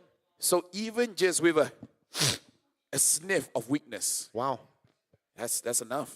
That was to signal your opponents to just come after you. Did not expect that. Yeah, but Same. I agree. That was louder than I thought. We're gonna be looking at the MVP brought to us by Real Me. Choose anyone, right? Bad Cod. Anyone, yeah. It's Bad Cod. 1-0-8. He is the only one to use Alice. Yep. And I feel like the reason is no one else wants to be compared to him. Yeah. Everybody's like, you know what? Let's leave it to him. Let's give me the Bad Cod. He's good. He looks like he knows what he's doing. If I use it, people would be like, boo, you suck. Yeah. And man, I don't want to be in the same role as Bad Cod, that's for sure. And you can see his influence in this game. Early game, I mean, I just want one highlight, man. Yeah. And we all know which one. Yeah, that Okay. one. That one. You know that one. I mean, he got a couple. He got a couple for sure. Look at this. Bang. Identity. Bang. Dude. Sheesh. Revitalized from Pluto. Oh my goodness. It's so beautiful. And then here as well. Bang. Into the bang. Bad Cod wasn't even necessary there. But he still did it, you know? He still found the angle. Dude, like, how is one? Boom. Boom. Bang. By the way, I've never seen that interaction before. But Zara get like brought up and then slammed down, but he was super delayed. Yeah. This one. Yep. Bang. Off into the angle. Oh, side. he did hit it. Oh, damn. And the thing is, Walker was dashing, so it almost looks like he was pulled in as well. Yeah. At that point, Bruce, bang! Again, he just doesn't, I mean, like, dang, man. At least we get a really big contrast, right? We have like a crazy hype game in game one. Yeah. We get to just chill and just, enjoy this one. I feel like Bad Cod is the kind of guy that really uses the AI coach as well as the Mobile Legends Academy to record all of those highlights just so that before bed he gets to watch all of them again and be like, I'm so good. I'm that guy. Oh man. He doesn't need to do that. He can just go on YouTube and like. Exactly, and then the academy and then AI is like, do you need some tips or anything? It's like, no, I'm good. Just show me my highlights. Just show me mine. Oh, we had the scoreline today too, right? 11-1. Yes, sir. Wow. This day has been prophesized ever since 12/23. 12/23. Someone wrote it in the stone somewhere. Oh, the year 12/23. AD? Huh? What? One of them. Yeah. Okay. One of them. I believe it was Zone. What do we even say? Well, that's the thing. What we have to say is that Pluto. Okay. Dead one. Okay, so basically let's have a game. Okay. What hero from BP that Boostgate really needs to make sure they don't get again? Okay? Let's just on the count of three, we just say one hero. Okay. Okay, ready? 3, 2, 1. Fanny. I said Eve. And then you said? Fanny. Fanny. Do you want to know why I didn't say the Eve? Why? I don't know which one is scarier. Bobber on the Eve or Bobber on the Kadita. Or Kadita. Or, yeah. Because he's Kadita as well. Even I'm like, I do not want to face against that. Like, you take the Eve, and then he takes the Kadita, and then you feel like the fool. You fool. You know, there's also 3 XP bans this game. There's a Lapu, Yuzong, and an Arlet ban, and Bad Cod's like, what the heck? Zara Eagles has 100% team fight participation, by the way. He was there all the time. He's active, yo. Splendid performance here from all 5 members, but I do feel like, yeah, I think the Fanny was just the only thing that I can say, the main issue. This game was too long. It's 14 minutes. Yeah, like that. I was surprised. 10-0. Yeah, and you know how Bad Cod really improved his play, because again, we did talk about it. The AI insights from the Realme 15 Pro, it has win rate predictions. It can analyze gold items, everything in real time. It's like having a strategy coach in your pocket, which you guys can use, and you guys should use, because my goodness, you guys need it. That's the AI gaming coach for you, but it doesn't stop there. When the fight breaks out, its consecutive skills feature lets you unleash a perfect preset combo with just one tap. Just one tap? Are they using that? Probably not, but hey, it guides your strategy and elevates your execution. That's a full AI-powered edge. From prediction to performance, it's a complete package. You play with carry, Realme 15 Pro, the M7 official gaming phone. So let's talk about this. What heroes? Let's say you invite a friend. He has played for 4 days now, so now he's taking the game seriously, right? So what are we gonna be asking him to use that can use that consecutive skill thingy? You guys think about that while we talk about Secret Lab, because you guys can play better for longer with Secret Lab's ergonomic chairs, trusted by the world's best MLBB teams. Whether you're enjoying a casual game with friends or climbing up to Mythic, and that's not casual, let me tell you that. Secret Lab can elevate your game with tournament-grade ergonomic support, the very same kind that powers pros on the elite stage. Here you go. This guy's happy. So, in terms of the heroes, I'll think about it again, because right now we got to talk about MCGG, because this is the first World Championship of Magic Chess Go on January 10 and 11. The group stage and semifinals, we will see fierce competition, and on January 25th, the grand finals will take place at the M7 Carnival. So make sure you guys follow the official channels to get the latest information, and let's witness the birth of the first MCGG Worlds. Speaking of, I already see some teasers about Season 5, synergies and etc. But even I myself, as an MCGG fan, I'll check that out. So, combos. I got a couple hero. Oh, yeah? I think so. Kalea, is that doable? Oh, okay. I think the easiest for me is, Kadita. Okay. But also, just so that you can have a feel of using this hero like a pro, if someone can set up your Kagura combo. Oh, yes. Right? That's a good one. Good one. So you have your simple combo of 1, 3, 2, 3, all those. Yeah. But then you have this one combo that you try so that you can press on one button. And it's like, this is the perfect situation. Boom, do it for me. I'm thinking of the Ruby DD combo. Oh, yeah. Luna. Instantly. So it's consecutive skills, time at the right time, boom. When you're so high, just like, boom. And then your friend's like, how did you do that? I know, right? How did I do that? AI, bruh. Yeah.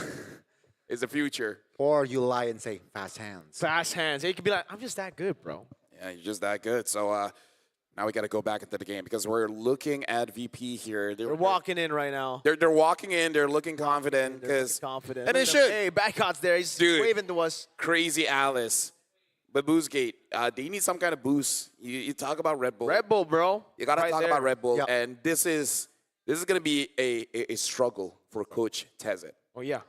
Draft, gameplay, emotions, the mentality, because losing that game, it hits. Like, I mean, everything. 11-1, right? It's more than a stomp. So, I think, Tezet needs to do a lot of homework in the locker room, but hey. In what, 3 to 4 minutes? The thing is, even if he does the homework, let's say he drafts a perfect draft, and let's say Virtus Pro, just for a second, fly solo draft without his book, without his hands, without his brain. Yeah. I still think VP might win. No, I mean, okay, put this into context. Someone teaches me how to beat Khabib. Someone teaches me how to beat McGregor. Okay. I still will not be able to do it. Yeah. Let's say Khabib fights with one arm. We're still cooked, man. He can have his eyes closed, and I still would lose. Probably. He just smells me, and he's like, I know where you are. He smells fear. Hey, I've struggled of masking my fear. It smells like sambal. Oh. Damn. What are your fears, or what is your... Yeah, what are you afraid of? What am I afraid of? Look at the players here. We got to look at the previous game recap. That's him wearing the He's mask. afraid of answers. I'm afraid of social interactions. Look at Barbara, man. 87,000 damage. At this point, every single player from VP, they're fighting for attention. Yeah, dude. They're all pick-me's. They're like, all look pick-me's. at me! Look at me! I'm the highlight. Yeah, back I was like, I caught 5. Bauer's like, I did the most damage. Yeah. And then Zaur's like, I have 100% team fight participation. And then Gorka's like, I got the most gold. And then Blue's like, I never died. Well, actually, no, he did not. He did die. He was the one towards that the died. end. But he's the only one. I respect Yeah. him. You know, he's the only. Oh, wait, but he taunts. Yeah. He taunts. He taunts. He's like, look at me, I'm a taunt. Yeah. Am I cool now? Dad? Dad, what? Don't make it depressing, man. What? Okay. But yeah, I mean, it was a stomp. First game. I wonder now, who's Skate or Tezat here? Seems like he's still smiling. No, I mean, he looks lost, dude. Yeah. Okay. That's his face looking into the I crowd. was- Give me some kind of inspiration. Yeah, he's like, someone have any ideas? Oh. Yo, Gani. This is belief over noise. It doesn't matter what others say about how strong VP are. I don't believe in that. We've won many scrims against them, and I'm confident we can All right, win. like, hey, I'm all in for scrim results and Yeah, be like, yeah, let's get the yeah. confidence. But I support a very particular red choking team. And they always tell me, oh, we're so good in scrims. And guess what? They absolutely suck in playoffs.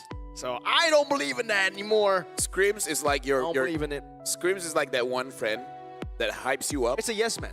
Yeah, he's a yes man. Exactly. That's the best way to describe, because we've been doing this for the better part of our life. Yeah. And every single time we ask, like, oh, how'd you lose? I don't know. We did it good in scrims. Our eyes virtually roll. Yeah. Sometimes not virtually. Sometimes we do it in front of them. We're like, God damn it, dude. How many times does this have to happen before you learn, old man? That is actually funny. Marco? Now you're the old man. No, not yet. Not yet. I'm only old if I meet Zone.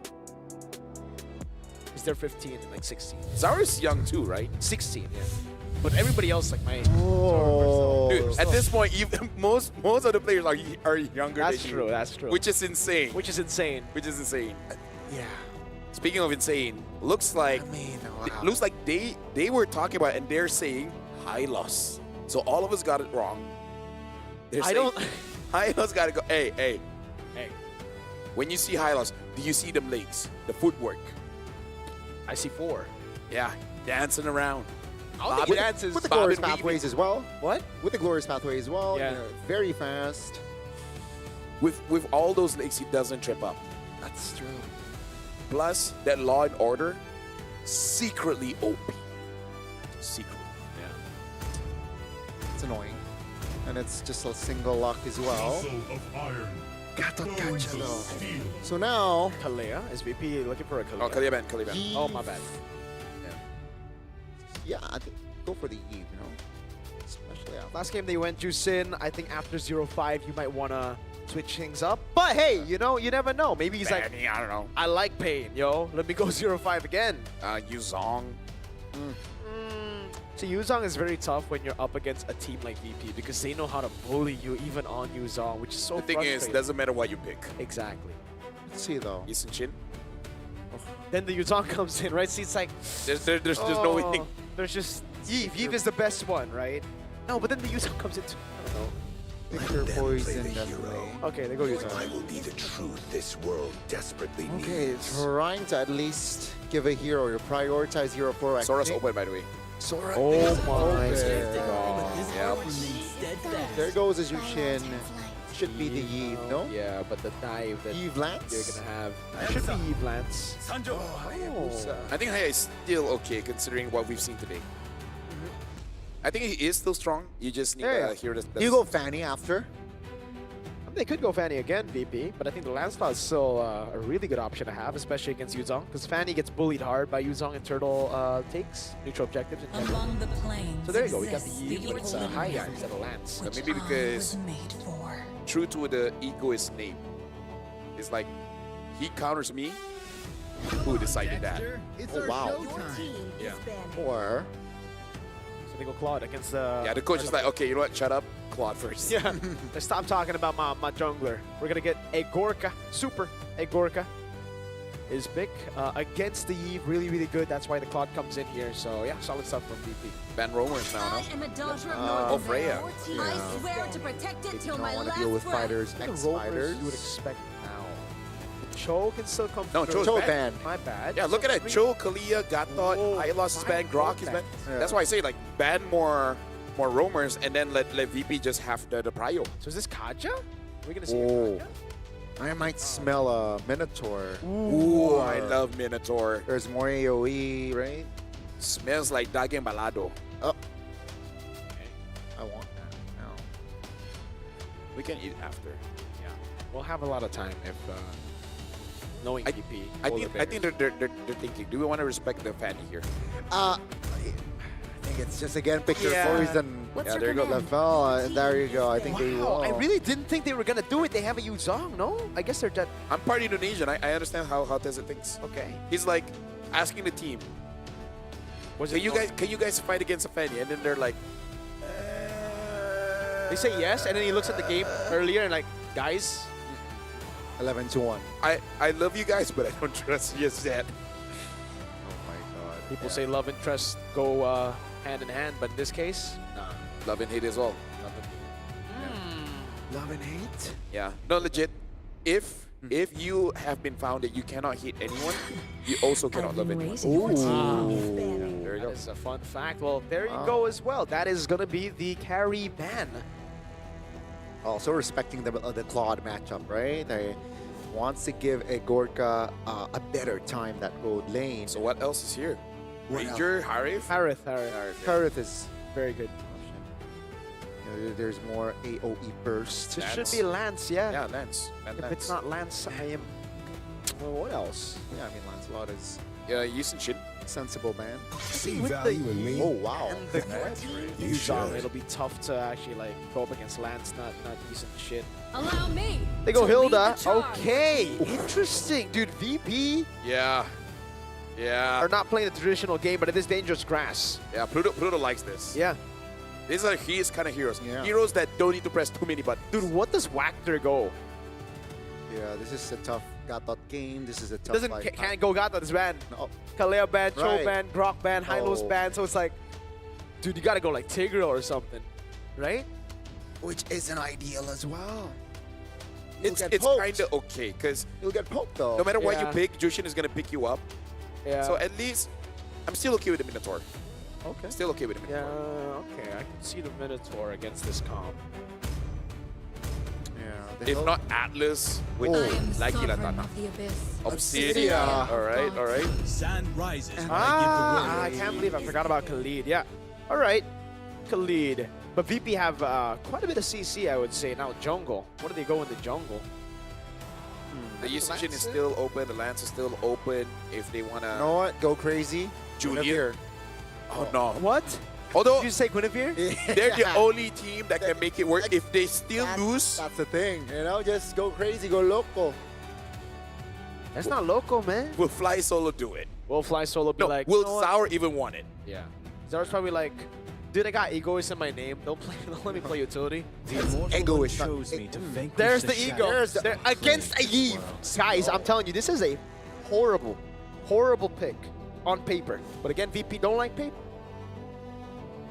They have a Lancelot open, by the way. They're just doing this for fun. No? Hey, Scream. They need to prepare. There's a Lancelot open, Yeah. and you go Suyo. Yeah. That's the ego. You need to prepare going up against Onyx ID after this, because with how things have been shaping up, I know we have to build the story, but VP looks unstoppable for Boostgate to really get us back on track. They have to win this one.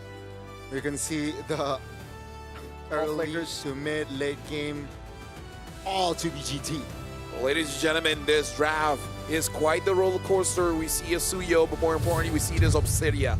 We will have to see 5 if seconds RX till the on enemy this reaches the Obsidia battlefield. will be enough to Smash deal with the them. Suyo, to deal with the Claude, to deal with All everything troops from deployed. VP, and get the win against them to make VP Welcome bleed. to Mobile Legends. Will they be able to do so? Will they be able to equalize in the series, or perhaps we might see Virtus Pro double their advantage here in the series? Lanadon, here we go for game 2. VP and BGT. Yeah, right now looking at the I'm actually just more interested in the gold lane because in game number 1, Super Gorka really push RX out of the lane. I want to see how RX really performs on this Obsidia because Obsidia has that 1v1 potential of getting like early 2 kills. Ooh. And if you do that, you're in good hands. Yeah. That was actually really clean, but now it gives the opportunity for Zaur to take away the green cap. Going to be caught in some damage there against Wactor. Flick around as well from Pluto. Yeah. Still, I would say this is good from Boostgate because they only lost 1 green cap and it's not that big.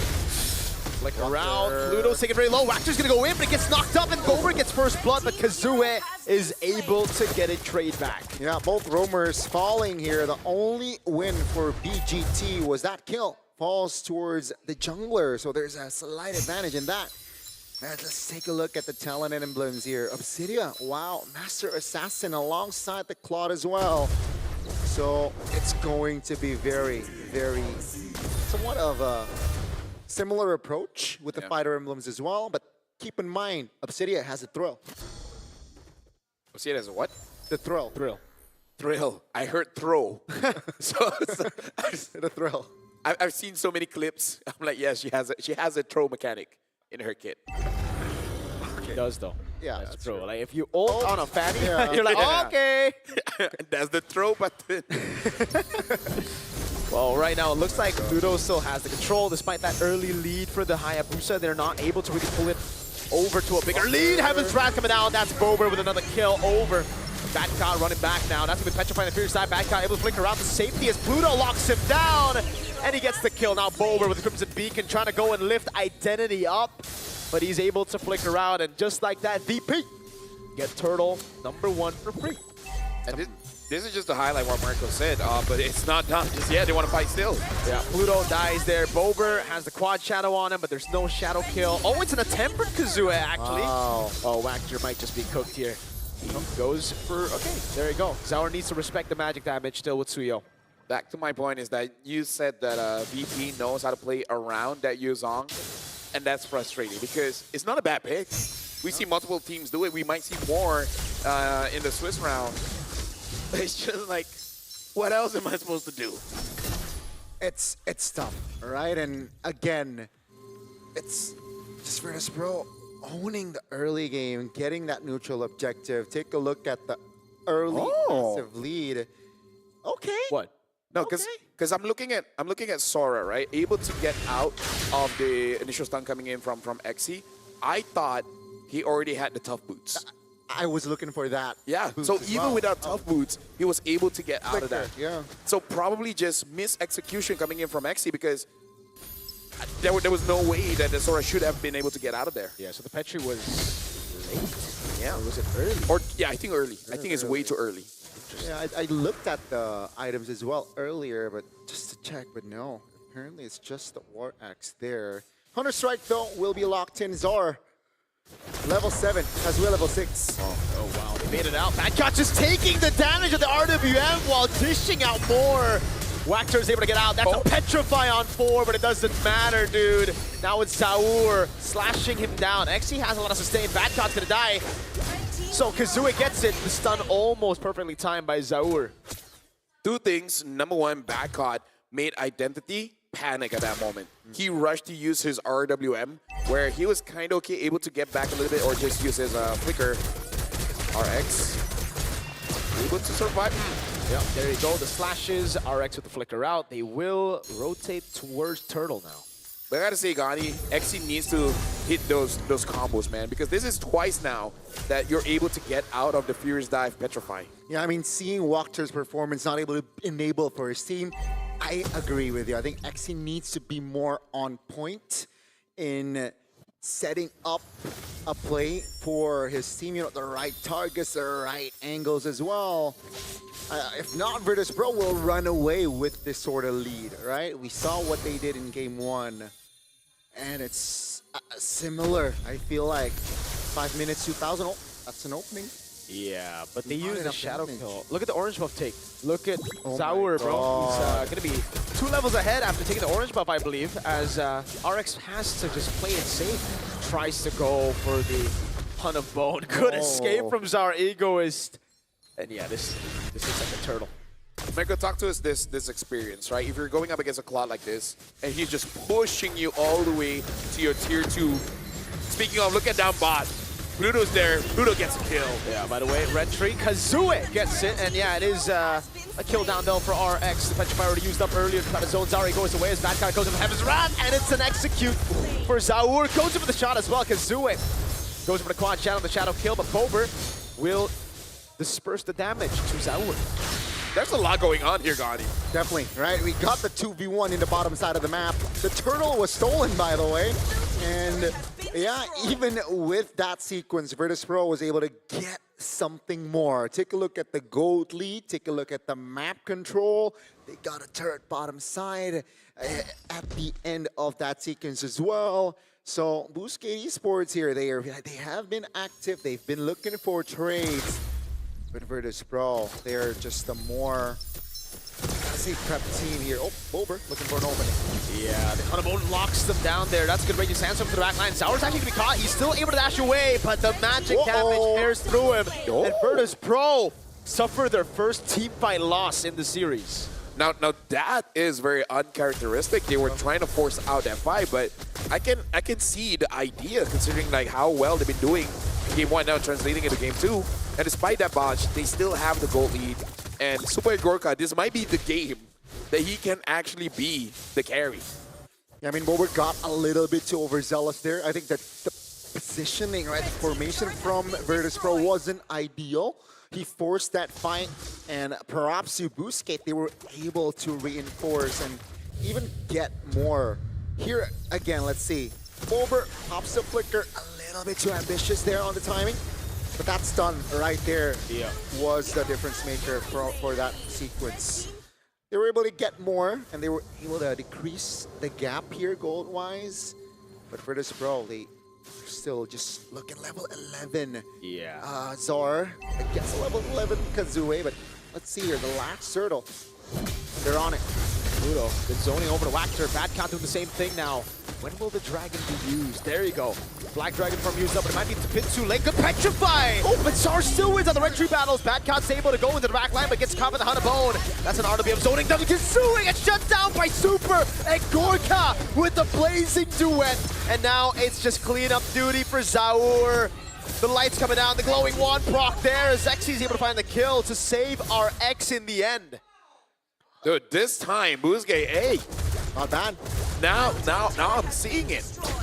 But now Super Gorka is seriously having a good time.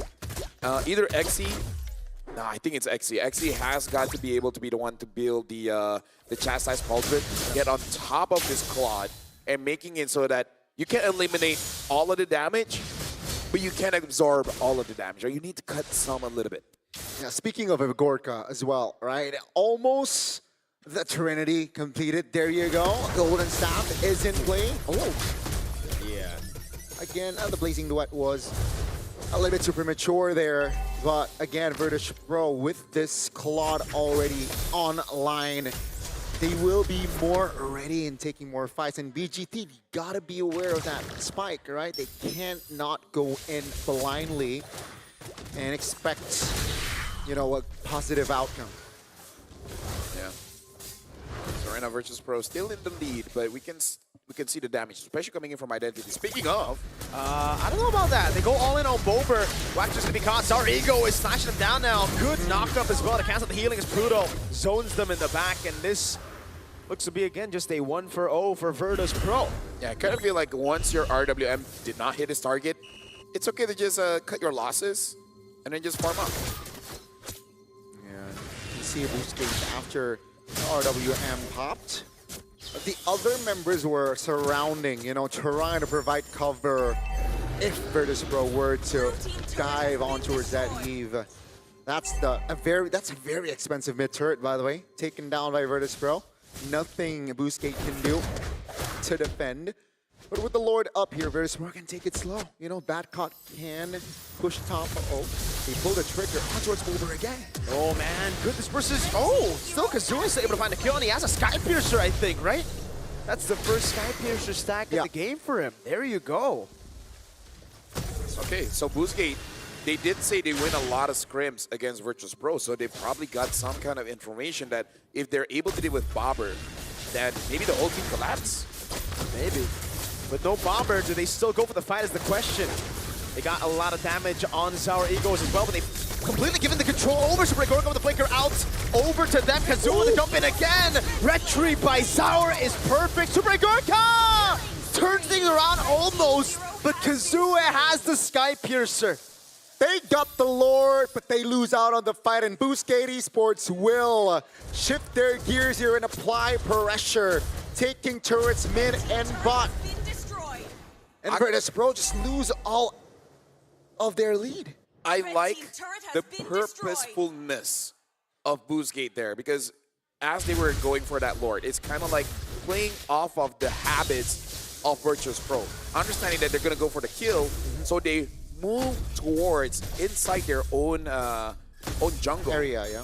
In that tight spot, making it easier for Identity to actually pop the RWM, catching Pluto, and with Super Gorka coming in, gives them an avenue to deal the damage to catch them off guard. So it does feel like they're playing off the habits of Virtus Pro here. Ooh, Wactor chains CC now. It's going to be the all-in over on Wactor. Black Dragon Pro come down. Bad Towel will be taken down by the Sky Piercer again. It's XC who gets gunned down. Can they get the knock-up on him? He's fully stacked up. Zaur out of range. Yeah, if Boostgate is able to keep the formation of Virtus Pro scattered, that might benefit Boostgate.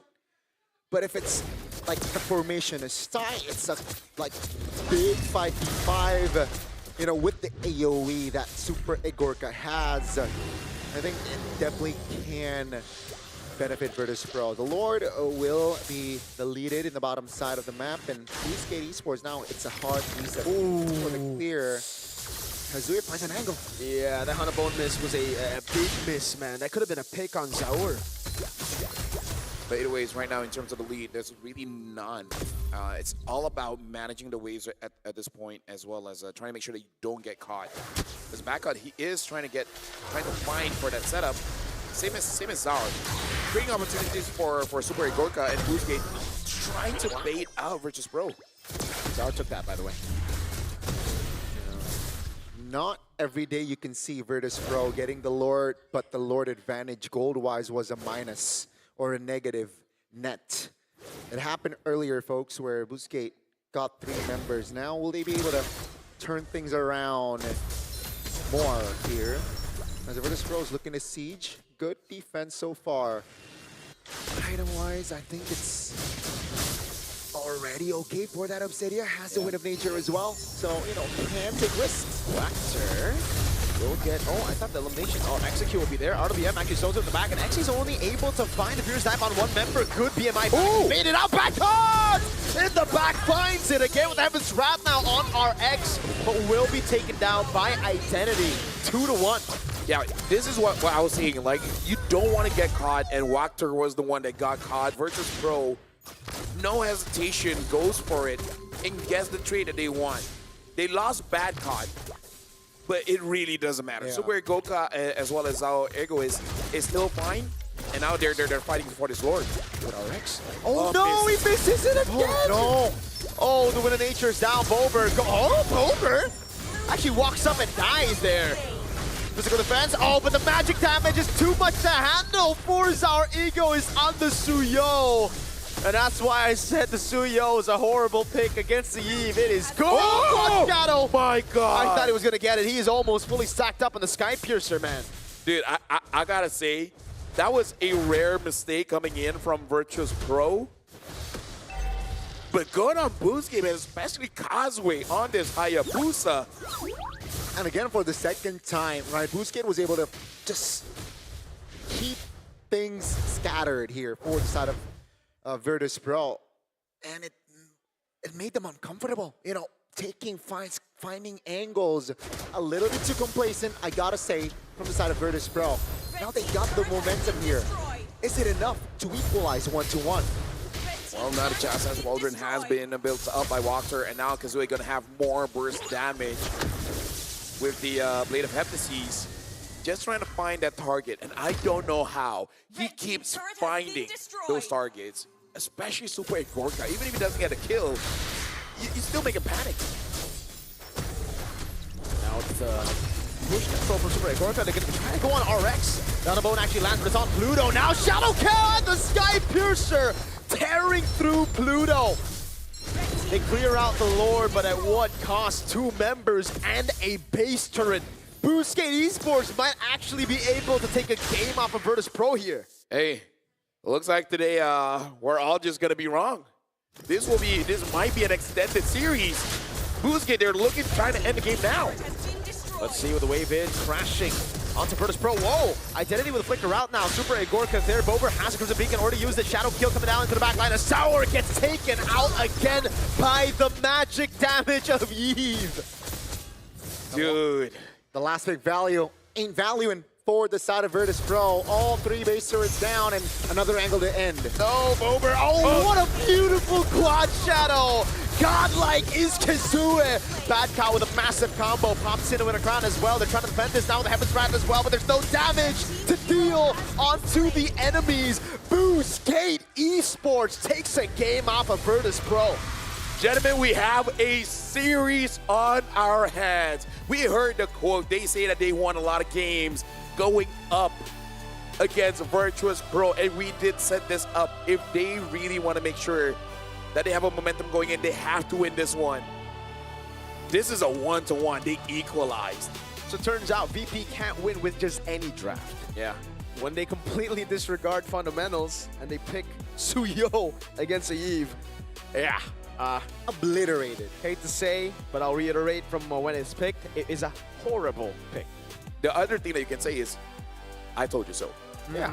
Yeah, but right now, the audience doesn't know, but this is all according to plan. What we wanted to do was to glaze Virtus Pro so hard that it is now equal. That we just cursed them even from the drafts. Like, I'm sorry, folks, but we gotta come clean. We want to come clean, man. We want a good series because we were blessed with one good series, and we want another one. We're greedy now. We're greedy. We're greedy. This is the type of greed you read in the Bible. We're really greedy. We're really greedy. And after an 11-1 game, they were able to bounce back. Bro. And shout out RX, though. I like that up studio, especially like the final sequences, you know. Missed a few on the bone, but maybe it was intentional. Maybe, yeah. It's like, ha! And then the enemy team's like, what the heck? And then because you're so surprised, you get caught with the Raging Sandstorm. Exactly. You're like, do I want to throw? No, I'm going to miss. All right, so... they got Red Bull. They definitely got enough Red Bull. Oh. Is it enough to take game 3, though? I mean, it was enough to take game 2, so 1 game at a time, right? 1 game at a time. Amazing game, especially Kazue. Kazue. Bro. Amazing stuff, brother. Okay, a few things that we got to talk about. Number one, VP can't bleed. This is the first loss, right? This is the first loss. Game 1. Boostgate was able to do it. That was good. Sora, Backcott had problems with it. Al is amazing. But on Sora, we can definitely see struggles. Yeah. Definitely not the ideal composition, right? You really dislike the last pick Suyo as well.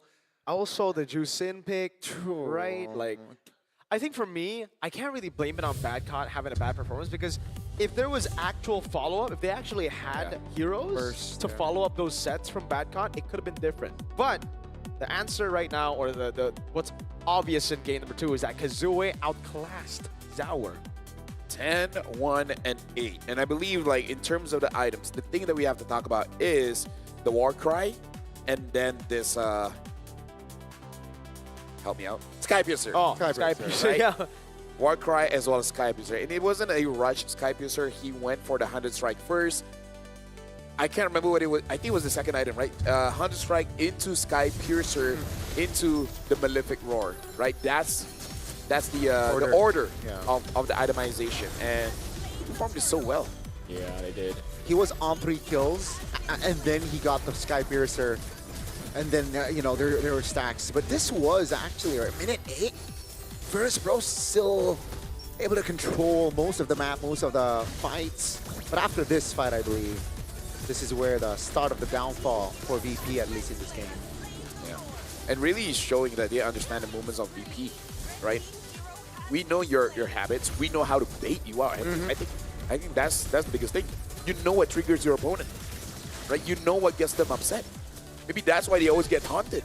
It's all part of the game, right? People can say like, oh, this is like unsportsmanship and blah blah blah. But hey, if you can get inside the heads of your opponents, It's part of the game. You won. Yeah.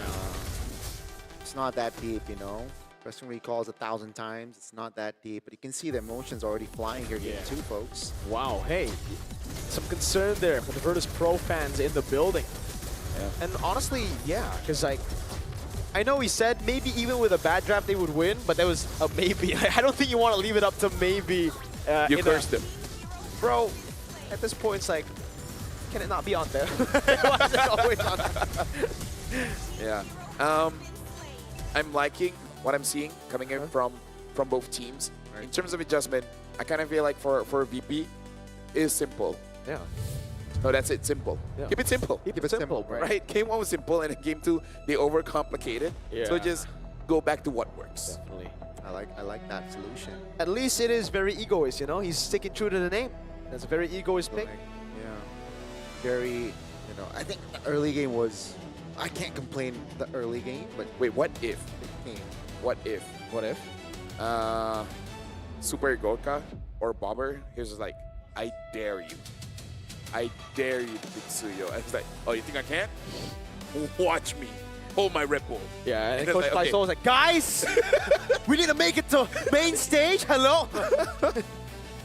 Yeah, and it's like, give me back my Red Bull. I need one after that game. Oh, best of 5, something we would do, no? Yeah, that's... Yeah, Bro, yeah. like, yeah, that's honestly something we have done.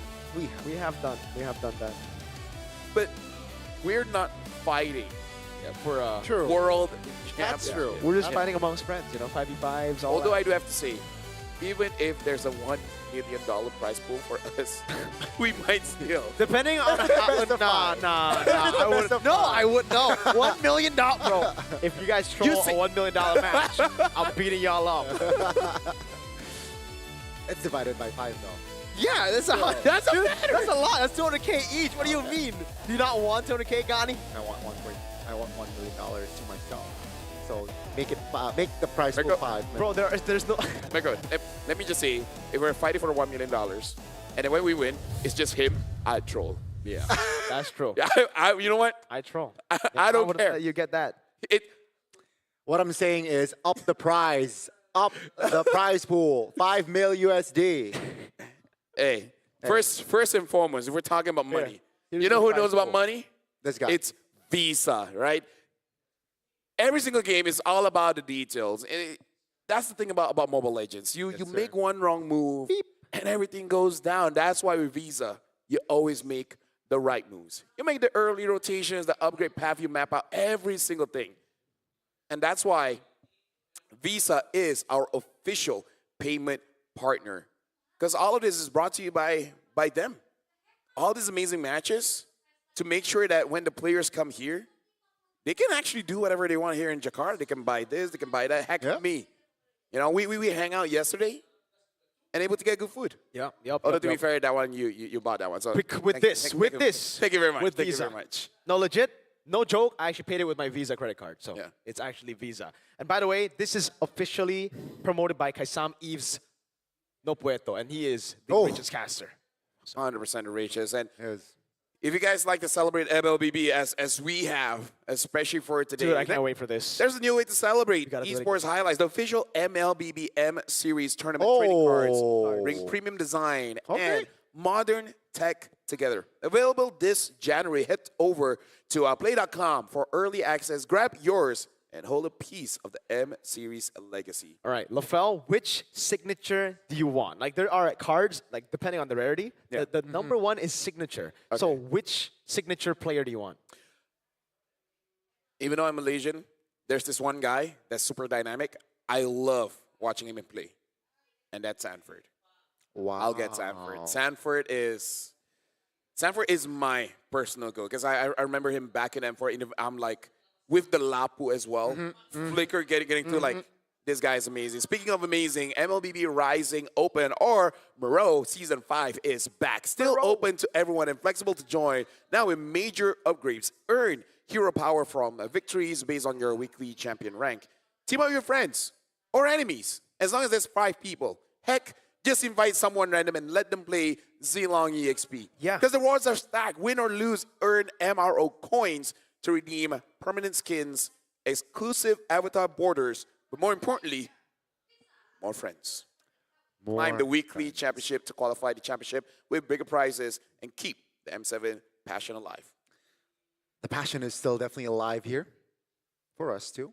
Oh, very much. So after that game, bro, we need another Red Bull, man. Dude, let me just say, let me be candid. Let me be candid. Go. Okay. After watching that game, the previous game with the Zone as well as Guangzhou Gaming, and then now seeing it's a 1-to-1, I just want to be a viewer.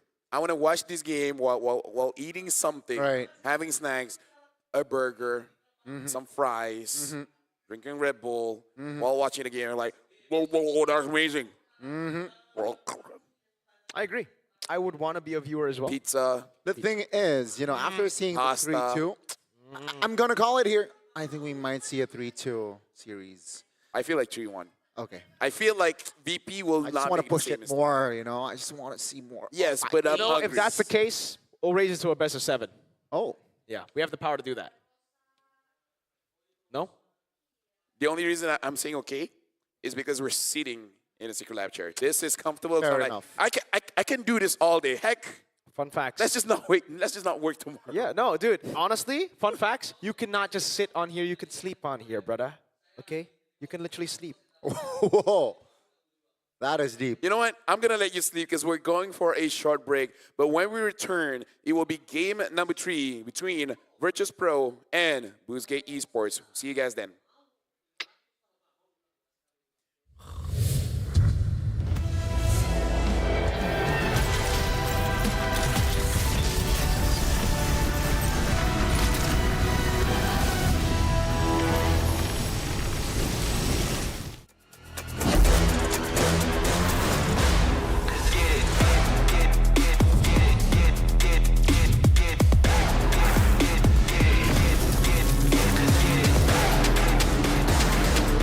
He has been slain.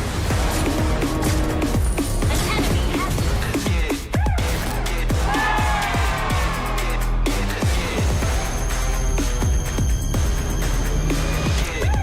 Realme 15 Pro M7 official gaming phone.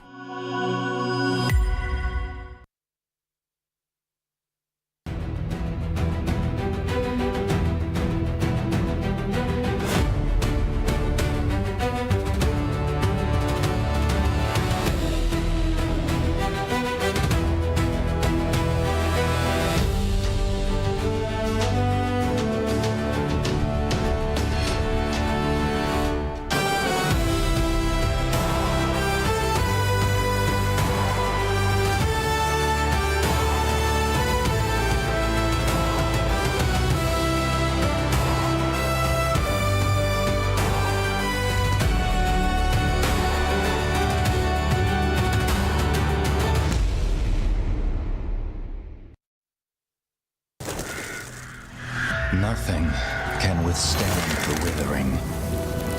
Against the endless erosion, my strength grew weaker by the day.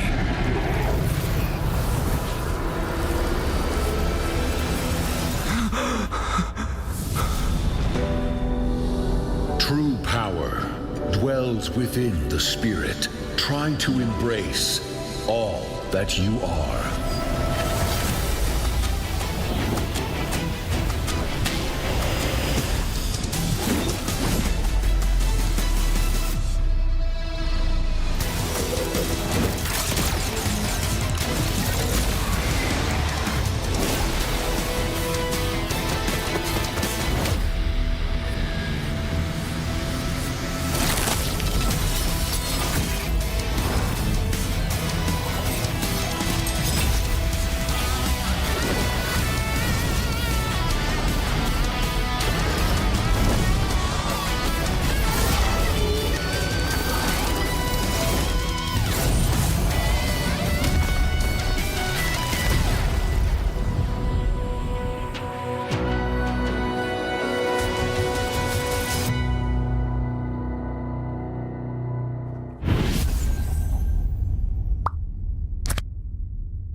Yeah, this is after what we saw, a 1-1. Now we got to see between both teams who's going to crack first, because winning this one will give you the match point. And it's a room for comfort, but at the same time, after what we saw Exactly. from Guangzhou, it kind of is nerve-wracking. You're like, it's good and bad. After seeing match one, you get match point. You take it, man. It's all good. I think that was the, idea from the side of Virtus Pro, maybe. That's why second game. But let's see. Maybe perhaps they will adjust here. Now, I feel like the thing about Virtus Pro is that whatever mistake they did was avoidable. That's it. Right? Just even from the drafts, I feel like. Yeah. Especially from the drafts. So I really feel like they're still the favorites. It's just that we cannot sleep on Boozgate anymore, right? Especially Kazuya on that Haya. Nope. And then giving the Eve over, bro. Yeah, and picking the Juicin into the Eve, picking the Suyo. I think the Suyo is the worst offender of that crime, right? Because we know that the magic damage reduction is completely taken out, and it's against the Eve, someone with constant. At the late game stage, or even just mid game, once you get the cooldown, that skill 1 comes up every second, dude. Like, it is quick, and on a Suyo, you hate poke. Dude, that skill pops up more often than certain people blink. You only blink that fast because you were thinking about it. If you're not thinking about it, true. Like, Like, look, be 1 per second. Yeah. I haven't blinked for 5 seconds. I've never seen you blink, dude. What? Are you even human? No, because I keep doing this. Ah! Right. Anyways. The outplay. Okay, right now we got something to play here. What was it called again? Pick or pass. Okay. Which hero deserves a pro scene comeback? Here's the thing. I don't remember the last time Karina is in pro scene. I think it's Dude, been it was like so long. Tank Karina too, right? It Karina, was yeah. like a tank build. Yeah. Oh, Ken. Yeah, that MSC was- 2022. yeah. Yes, sir. That was so long ago. But just because it's been longer since we've seen Karina, I want to go Karina. But I think she needs a revamp, sir. And then She has already. This is Okay. the revamp Karina. no? Okay, that's true. Maybe it's 2 revamps. Maybe. Are there other heroes that have already gone 2 revamps? Yeah. Who? I forgot because I don't remember. Oh, No, there definitely a few. Was it Bane? Bing got, okay. Bing got. Is it a mini revamp? Is it a revamp? No. revamp? It is a revamp. That is a Okay. straight up revamp. But that's Because- one, right? No, You because get 2 revamp twice. his original was a spaceship. And then now becomes a shark thing. How the heck did they go from spaceship? No, to not shark? spaceship. It's a ship. Yeah, it's not. Yeah, but Okay, it's a okay. ship. Okay, makes sense. That bombards. Because playing this for a while, even roamers, there's so many heroes that's been changed multiple times. Oh, let me just. We are clearly in the minority. If you went Karina, if you guys went Karina, we're in the minority because A is just. And then there are some trolls who are saying C. Shout out to you guys. No, because people like playing Nolan, you know. Yeah, Nolan is very flashy, you know. Freya. But it's Freya got Freya, right? Freya got revamped so many times. Freya? I think got it's like 4. Yeah. I think 4 revamps, right? Okay, Freya has got a revamp. So not so just much. bumps. Sun also, I think twice or 3 times. Sun has been revamped. Oh, Bauman. Someone in the chat said Bauman. Has Yeah. Bauman been revamped more than But not twice? too big. But not too big. Okay. Right. Three, not He too still big. just spins. Clint's ult used to be Claude's ult. Yeah, that I know. It's kind of crazy, yo. Grok is the second revamp. It's the second. Wow. Sorry, meaning like we have Okay, one yeah, version of Grok and then another version Right, of Grok. Someone said Nolan ain't flashy. Holy Kaja. What? Kaja was changed, yeah. Nolan is Hey, flashy, that is bro. news for me. No, because Kaja before this, you know how Kaja works? You have a double dash, you dash to your team, and then you can dash again. And the people you dash through gets a shield. That was so cool. Practically Lancelot. Yeah, but But you to only, teammates. only twice. Okay. Yeah. And then Uranus used to have a suppression. Yeah, Uranus used to have a suppression.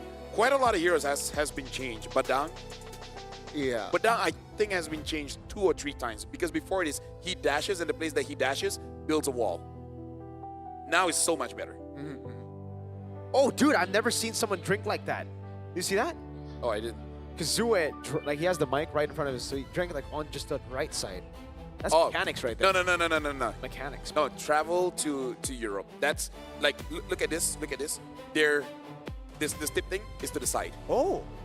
I'm not kidding. I'm not So kidding. Apex should know. He's from Europe. Yeah, so let the world see Turkey rise. To Boostgate Esports, you have our full support. We believe you can beat VP and join us on the M7 main stage. Let's make Turkey proud together. W Apex, bro. Yeah, speaking of, we might as well be talking about this. You know how Malaysia and Indo, we have this rivalry because in a way, like our servers, we can with each other. Not too often, but we can. Yeah. It's the same with them, right? They share a server, so they can see each other every once in a while. So just a random rank game, and all of a sudden on the other side, you see Bob. Lafel say. Yeah. Yeah. That's right. Rora Turkey's roamer is Polish because they met on. I think they can play from their countries. Pretty cool. That is actually a pretty cool fact, right? Yeah. Sure, I love the Indo server, but I'd like Alice to has beat been you revamped multiple times as well. Who? Atlas? Alice. Wow. Right? Oh, Remember? right. The anti-mage So one, the many old one, and times. then this. Oh, you're right. So yeah, there's a lot of heroes that's been revamped multiple times. But now we're looking at a player head-to-head here. 26.3 Dude. to 5.9. And that dropped, by the way, because like earlier before the Suyo game, he was at 80, I think. This dropped it by a lot. Those two deaths cost him. The gap was too huge. The YSS games are, I think, too one-sided. But man, I think now Virtus Pro, Valeric as well. Okay, you know what? There's a lot, yeah. I'm going through memory lane. Every single hero is like, yeah, Minotaur's been changed. Akai's been changed for sure. Akai, yeah. Lolita's been Even changed. Lancelot, bro. Lancelot. And Yisun Shin. Valeric was Everything. Yeah, Yisun Shin. Everything has been changed. What is original? So, yo, that's why.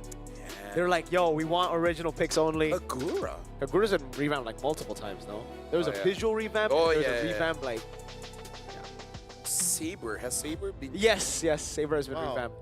No, Visual and... Visually. Yeah. What about Chang'e? Oh, wait, you might have found it. An original one. An original one. There you go. Chang'e. Has Tigro been changed actually? No. It has been changed. It has. Visually, okay. Dude, Zilong is the most insane. He changed his name. Yeah, dude. What was his name? Hey, What was his name? Alucard too. Yeah. Fun fact, what was his name before? Oh, there was 2 or 3 names. Zilong. Like Zun Yao or something like that. All right. Yeah. Okay. Either ways, right now, Boostgate, batting out the Grok, batting out the Arlet. This should be a podcast topic, by the way. Yeah. Yeah, just go back memory lane, and then we can see from the comments who's old. Okay. Whose date of birth starts with 19 and who starts with 20? you will know. Facts. But then K has played it for more than us. Yeah, so maybe K beats us. Even though is an outlier. For sure. By the way, VP now banned the Lance. So, what does this mean? Because this actually does BGT a favor if BGT go for Yuzong first pick again. Right? Yeah, no, I agree. It means that they're opening something up. What is going to be open? Hold on, let me check my notes here because Sora is open. Yeah, it didn't do too well before. VP's just changing their style here. In the previous game, they banned out Cho Kalia Gatot. Right? Just make sure that Walker doesn't get to play. So now they do ban the Kalia and the Hilda as well. I feel like if BGT picks up that Eve, just take the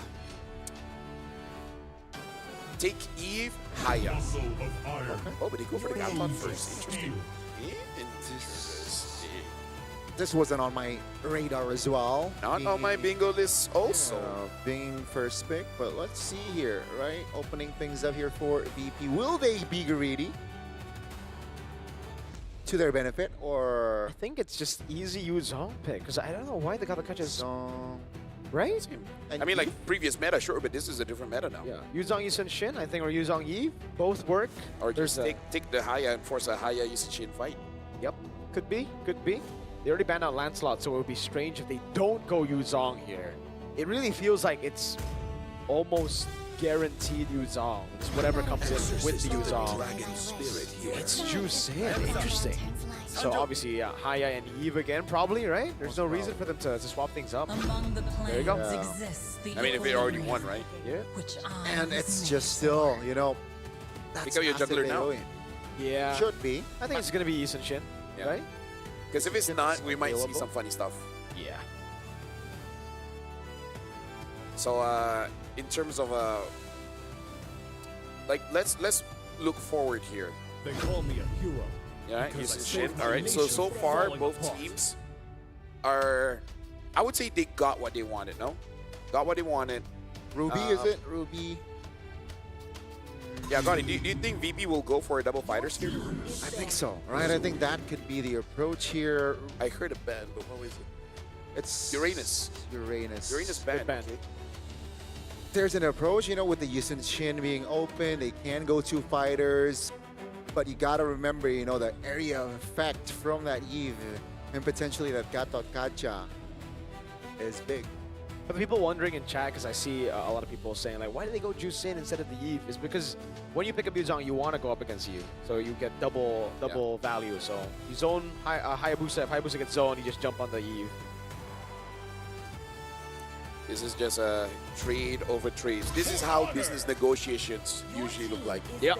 Right? Okay, you don't get this. Okay, this. Yeah, exactly. It's like, I know I can't have my cake and eat it too. So let's negotiate. That is important business. Yep. I'm very bad at business. I as you guys can see, I have my cake and I eat it too. but funny thing, I actually don't like cake. Too sweet for me. Like, oh, too sweet. Like any cake? Like I can eat one slice. If it's too sweet, a quarter of a slice. Okay. You're not a sweet tooth then. Sora gets banned out, by the way, with the Uranus. In the second phase. Yeah, no pickup earlier. It's just strange to me that BGTs didn't go for Yuzong. I wonder what they're planning here. Okay, so Begins. there you go. That's the Ruby. So they somehow limit the potential. I wonder if they want to try Esme, because Super Goka has not been using fighters at all. But if any, Sun rises when I give the word. First. Yeah. I think it'll be very strange if VP got the Ruby, actually, because as of right now, do they have enough damage to pull off the fighter? I mean, with the Khalid now. Okay, but before the Khalid, it would have been tough. All right.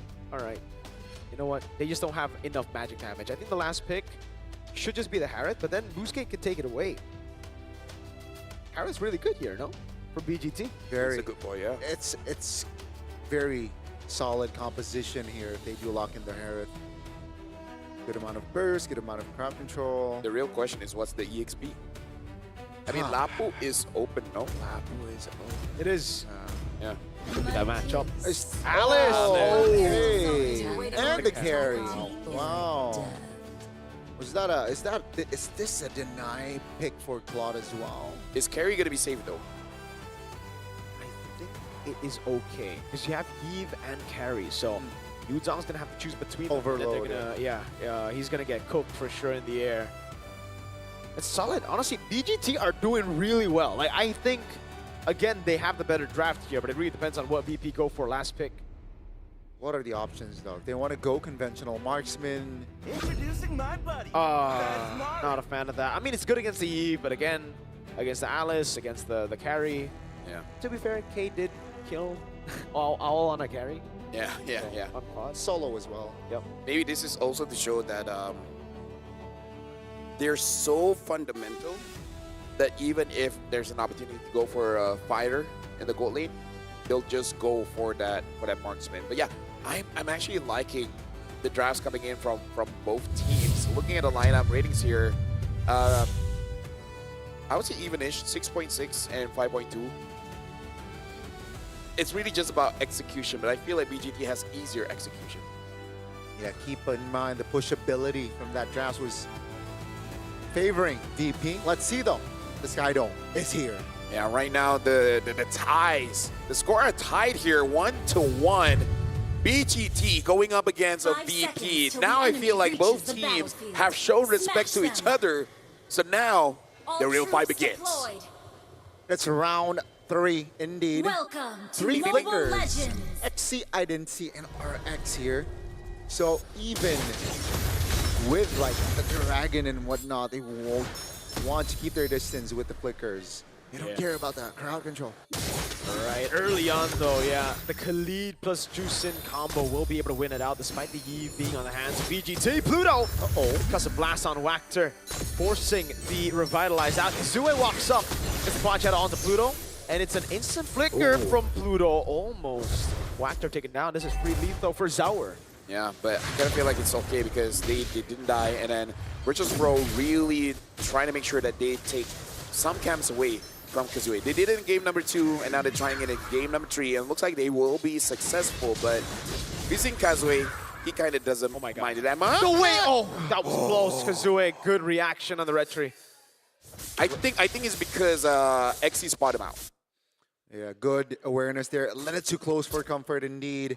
Now, let's take a look at the talent again, right? The approach here for the carry and the Claude at least, both fighter emblems. Yeah. One thrill again, that is the difference. And something to say as well, you were worried a bit about the magic damage. Looking at the build here coming in from Bobber, it is going to be more defense, no rupture, so not a lot of penetration coming in from the magic damage. Less damage, but more survivability for Bobber at least. Who will rock the Purify. Let's see though, how much of an influence will he be able to put in this game on this Jushin, which technically was first picked from the side of Virtus Pro, by the way. First turtle is up, and Virtus Pro is on it first. Yeah, Identity is not level 4 just yet. Turtle has been started out by Virtus Pro. Looks like Boosket they're going to contest. Yeah. Wactor's knocked up here. Oh, the Mana Chakra actually doesn't land flush on Wactor, doesn't get the stun part of it. But with the Black Dragon form, this should be free. Throne of Ruin, great Traceless to get away from the Throne of Ruin. That's a Raging Sandstorm, good dodge by Wactor. Unable to get killed, but the Crimson Beacon will lock him down. First blood over. RWM locks Pluto, but he's still able to escape as the Purify gets used up by Bober and he walks out of the RWM. Whoa! Kazooie, with no quad shadow, actually tries to go back on Zaur. Again, I don't know how Kazooie, it almost looks like he's able to tunnel vision in a way. He doesn't see any other abilities. He just sees his shadow and his opponents. He keeps hitting it on right tigers. I have no idea how he does it. Yeah, playing with fire indeed. But with that turtle, it actually translates a little bit towards a gold lead for Virtus Pro. Almost 1,000, not too shabby. And Busquets, they need compensation for that, right? They gotta be more active. They gotta look for trades. No real significance, but 3 Fury Hammers from the side of Virtus Pro. And that will, perhaps, Busquets needs to be aware of that. Virtus Pro 1,000 ahead, and considering that you do have a double marksman, they're pretty comfortable on that. But I feel like in a vacuum for this one, it's really about minute 8 and minute 10. Because at that point, Kazooie might go for that Sky Piercer again, and that's going to be the biggest timing. So for Busquets and Virtus Pro, they're just playing for that 8 to 10 minute mark. Gotta play it patient, you know, play the tempo game, wait for the farm to hit, wait for the item to hit, and then look for effective fights. But nevertheless, Virtus Pro, comfortable lead here, 4 minutes in. They're trying to keep it that way. Zor level 8, Kazooie level 6, so there's already a 2-level gap here between the two junglers. Yeah, they're trying to corral over onto the green camp. Really acting as if the green camp is a neutral objective just because they want Zaur to be steadily ahead. Yeah. And again, this is amazing because Kazooie did have an MVP performance, so trying to slow him down. So not at 9 minutes will he be able to do anything. Probably has been extended to 11 or 12. Wow. So far, this is just a clean MLBB. Oh my god, with AO2 Throne of Ruin, Raging Sandstorm got him back. That's Pluto who secures a neutral objective, and now Wactor and XE opposition. That's Zaur who picks up the double. I feel like there's a small mistake that Busquets has to kind of adjust back. That was a good engage, and they did what they had to do. But the context is, Kazooie is not at the same farm as Zaur Ego is, right? Any other situation when Kazooie is even, it's fine. But Kazooie was so far behind, and he was zoned out, that was not the right time with the context of how your jungler is doing. That was a very flashy play. Unfortunately, the coordination wasn't on point there. Pluto spotting 3 members, perhaps 4 members of BGT. That's expensive info. Virtus Pro will move on towards the mid lane here. Perhaps looks for a high pressure. There you go, the Mount Shocker.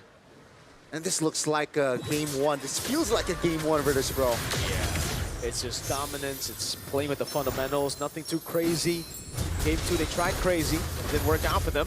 Throwing a ruin over on Bober with AOG as well, but it's on Bober who has a Purify and a Crimson Beacon. Re-engage! Raging Sandstorm! They're fighting under the real revelation though, and that's going to be Identity still despite the RWM falling. Bad caught in her turret, goes in, Sour Spree hitting, and he's on a killing spree now. It's XC next to the chopping block. Yet another double for Sour Egoist. Uh-oh, that is not a good sign for Boostgate. They were behind 2,000 gold, but now it doubled in a couple of minutes. And Virtus Pro, when they are in this position, it's just so hard to neutralize and come back from the game. Let's see though, Virtus Pro, Egorka is still deathless. They got to deal with that. But like you guys said, this is like game number 1. Virtus Pro are controlling the game. And Boostgate, at least Kazue has not died, but you can definitely sense that he's severely underfarmed. Zar Ego is now with the endless battle as well.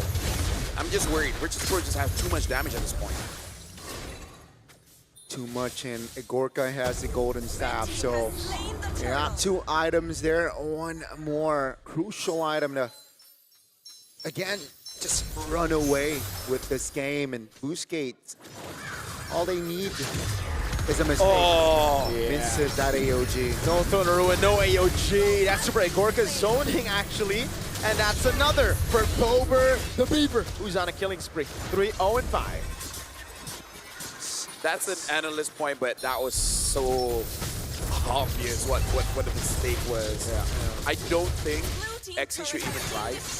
Should have just gleamed away. Oh man. Whoa, Mount Shocker on RX. Oh my goodness, they bait out the RWM. And they just walk out of it. Even a Holy Shield to top it off. 7,000 goldie, LaFell, Miracle. This, again, feels like a game 1 game again. Now, let's see here. The difference is 1,200 gold.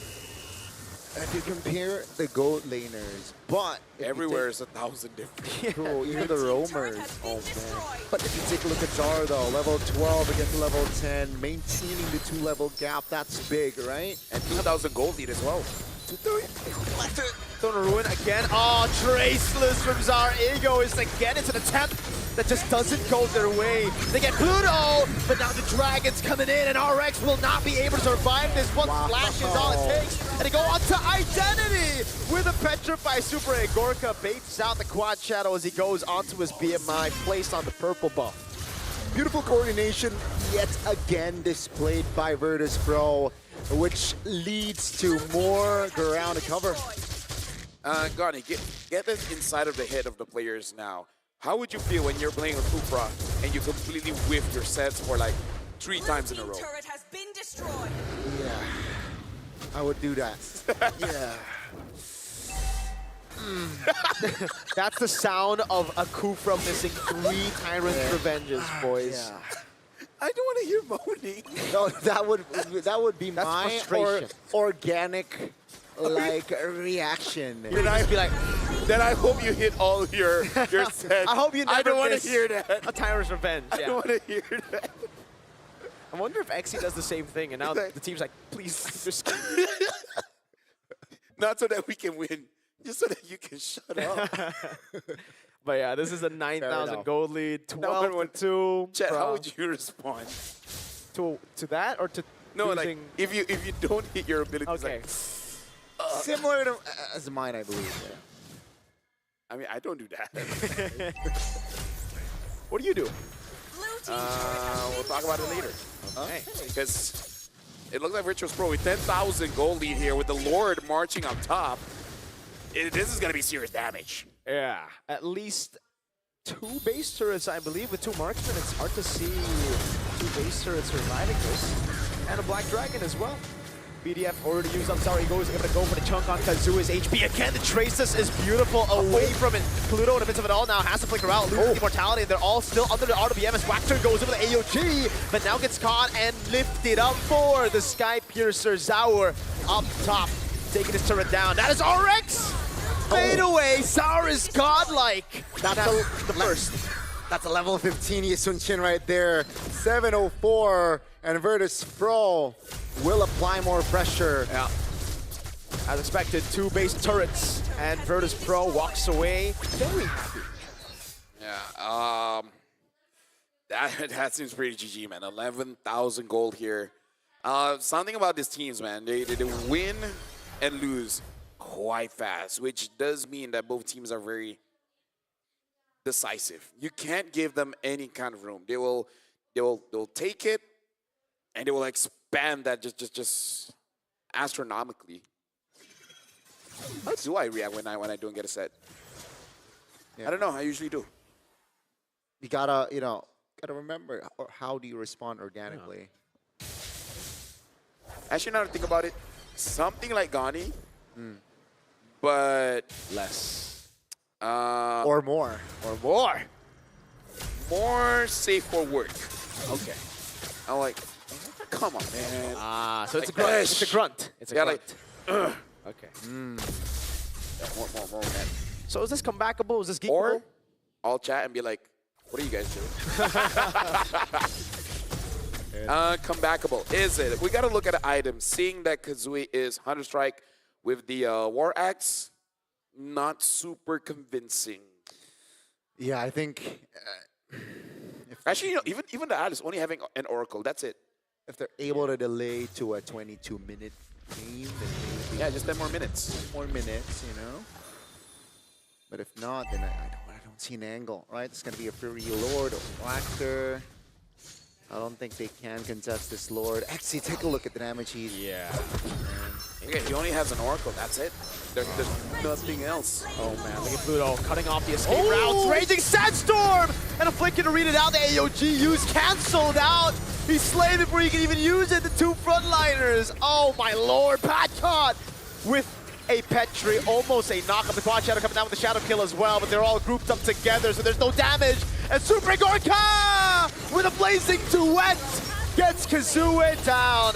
VP have found their form back again. Game 2 was just them given a chance, it seems. Match point for Virtus Pro. And again, like, they're very dominating. That's why, in my head, I think it's a 3-1. Game 2 is just a lapse of judgment.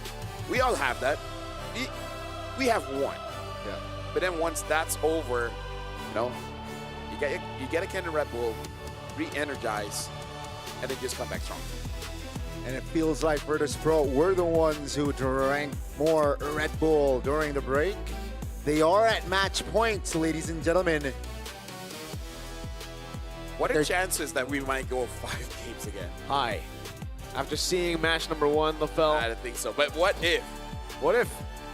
Okay. What if? That's a good series by them. It was. Virtus Pro, if they're able to replicate what they did in game 1 and 3. What if they replicate what they did in game 2? Nah, okay. Then game 5 would be visible. Okay. Well, indeed. What really went wrong here? Because I feel like the best to talk about is really the micro. Yeah. It's kind of like good and bad, right? Yeah. Good from Zaur, always escaping those engages. He's just bad at all of those engages, just whiff quite hard. Yeah. I think for me, it's just an execution diff, right? Like, this is just my opinion, obviously, but I think VP are just better than Boostgate Esports individually, and that's why when you see a 50-50 draft, it should just go to VP. That's why when you saw the draft game 2, okay, even then, they were winning out in the early game. They were the ones actually doing better up until a certain point where the comeback happened.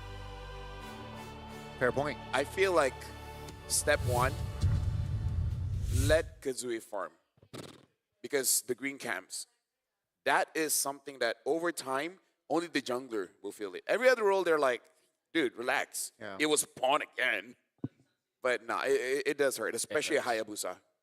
Yeah, I mean, especially in the early game as well, where you can like do momentum, build momentum from then and there. But I think my personal like favorite in this game, it got to go to a, I want to say a Gorga, but then the Yisun Chin. I think the Yisun Chin. Zara, yeah. Zara, yeah. Zara's pretty good too. That's my multiple personal tracelesses away from the. I mean, mechanically it was just clean, and again, another zero death performance for Zara. Zara Egoist. I mean, like even in the video that we saw before the game started, they were just like showing all of the MVPs that he got. And he got a lot of them. I believe you. No, it was there. We believe you, Lafel. We believe you. It was there. Lafel, we believe you. You don't need to show us proof. We believe you. I'm convinced. Let's look at the MVP by Real Me. You guys take this. I need a drink. Who's it gonna be? Who's it gonna be? Z-A-U-R Egoist. Sour Egoist here on the Yi Sun Shin. Nothing too crazy, nothing too fancy, but it doesn't matter, right? Because this is all you need when you are on a Yi Sun Shin. It's all about consistency, stability. 920 GPM performance again from Zar. And yeah, 806, level 15, what, 11, I believe, right? So all according to game plan from Zar. You can see the highlight as well. They were just controlling the first turtle here.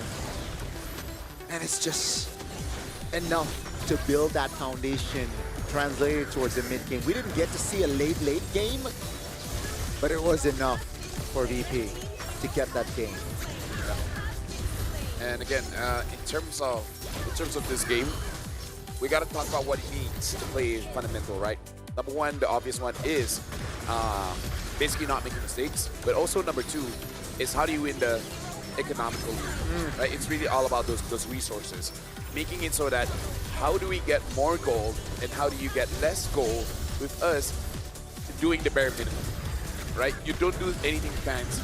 And that's what they do. They take those dream camps away and don't put themselves in a position that they can get caught, that they can die.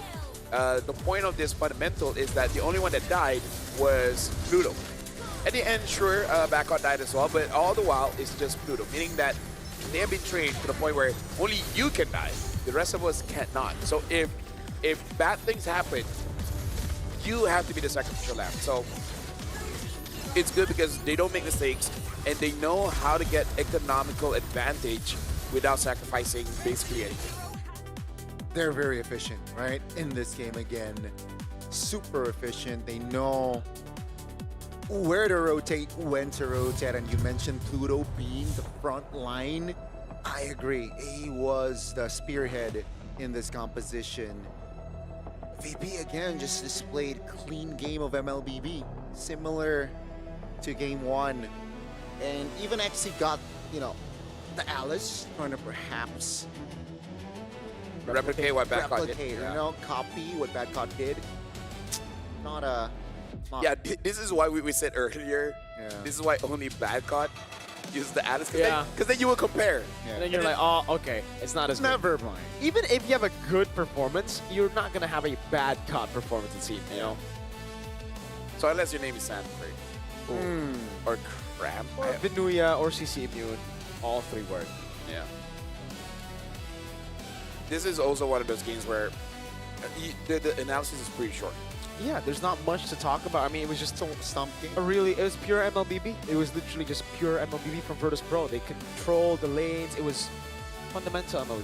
Prio into green camp, into turtles, into lead, into kills. Yeah. Bang. The way you stop that is you have to have a dominating mid duel. Yeah. And comes to the same question, Identity and Walker, you guys have to step up. And we can see that VP saw that weakness, where most of the bans towards Walker. Yeah. It's basically a battle of Pluto saying like, okay, I'm gonna have more heroes than you. I played a global ban system in the ECA, I know how to flex, and we saw it here. They snatched away the Khalid. They're like, all right, let's go Khalid. What are you gonna go for? Went got the Kacha first. It's like, it's okay, to ban all my heroes. I have a lot more heroes. What's a healthy amount of heroes as a pro player, you think? you know. Global ban or normal? No, without global ban. I think 5 at this Yeah, point. I was about to say 5. I think 5. Yeah. 5 More than that, great, of course. Sure. If you have only 3, you're bannable. Cooked. You're bannable. Cooked. Yeah. There you go. Global ban, I think And if minimum you 10. and if you only have 3, you have to take first pick. Because Like first phase pick. Yeah, meaning like you're the one that has to be the priority. And then your other team is like, but I want this, I want this. Like, do you want me not to have this hero? Yeah. That sounds like airline, dude. Yeah. So there you go. 5. 5 heroes. At least. More, better. Better. Hero power, not just, oh, I can do this hero, but you need to be powerful on that hero. So what do Why are we you talk doing about this? next? Okay, never mind. Now he expresses with his physicality. You know, like you know how you dance. Yeah. You show your emotions like Yeah. I am hungry. Yeah. Oh! I'm not doing it. I know you're trying to make me do I'm not doing it. I am not. Shout outs to Ariana Grande, though. That was a funny Yeah. one. That's funny. SNL, man. Funny. I love SpongeBob. I love That's a strange segue, but I also love SpongeBob, dude. I also love Who's your favorite character in SpongeBob, brother? I would have to say Gary. Gary. Oh! Gary Good the shout. snail. Favorite Good shout. character. Why? Because always in my head canon, he's the smartest one. And he's just plotting something. The snail that says meow. Yeah. There are a few episodes where you see Gary and you're like, there's more to the snail. But the marine biologists are saying not yet. The marine biologists is the creators. Okay. Oh. Not yet. My brain is cooked, by the way. But you guys can check out Ace Craft. Hey. And hold on, where is it? Right here. What is that, LaFell?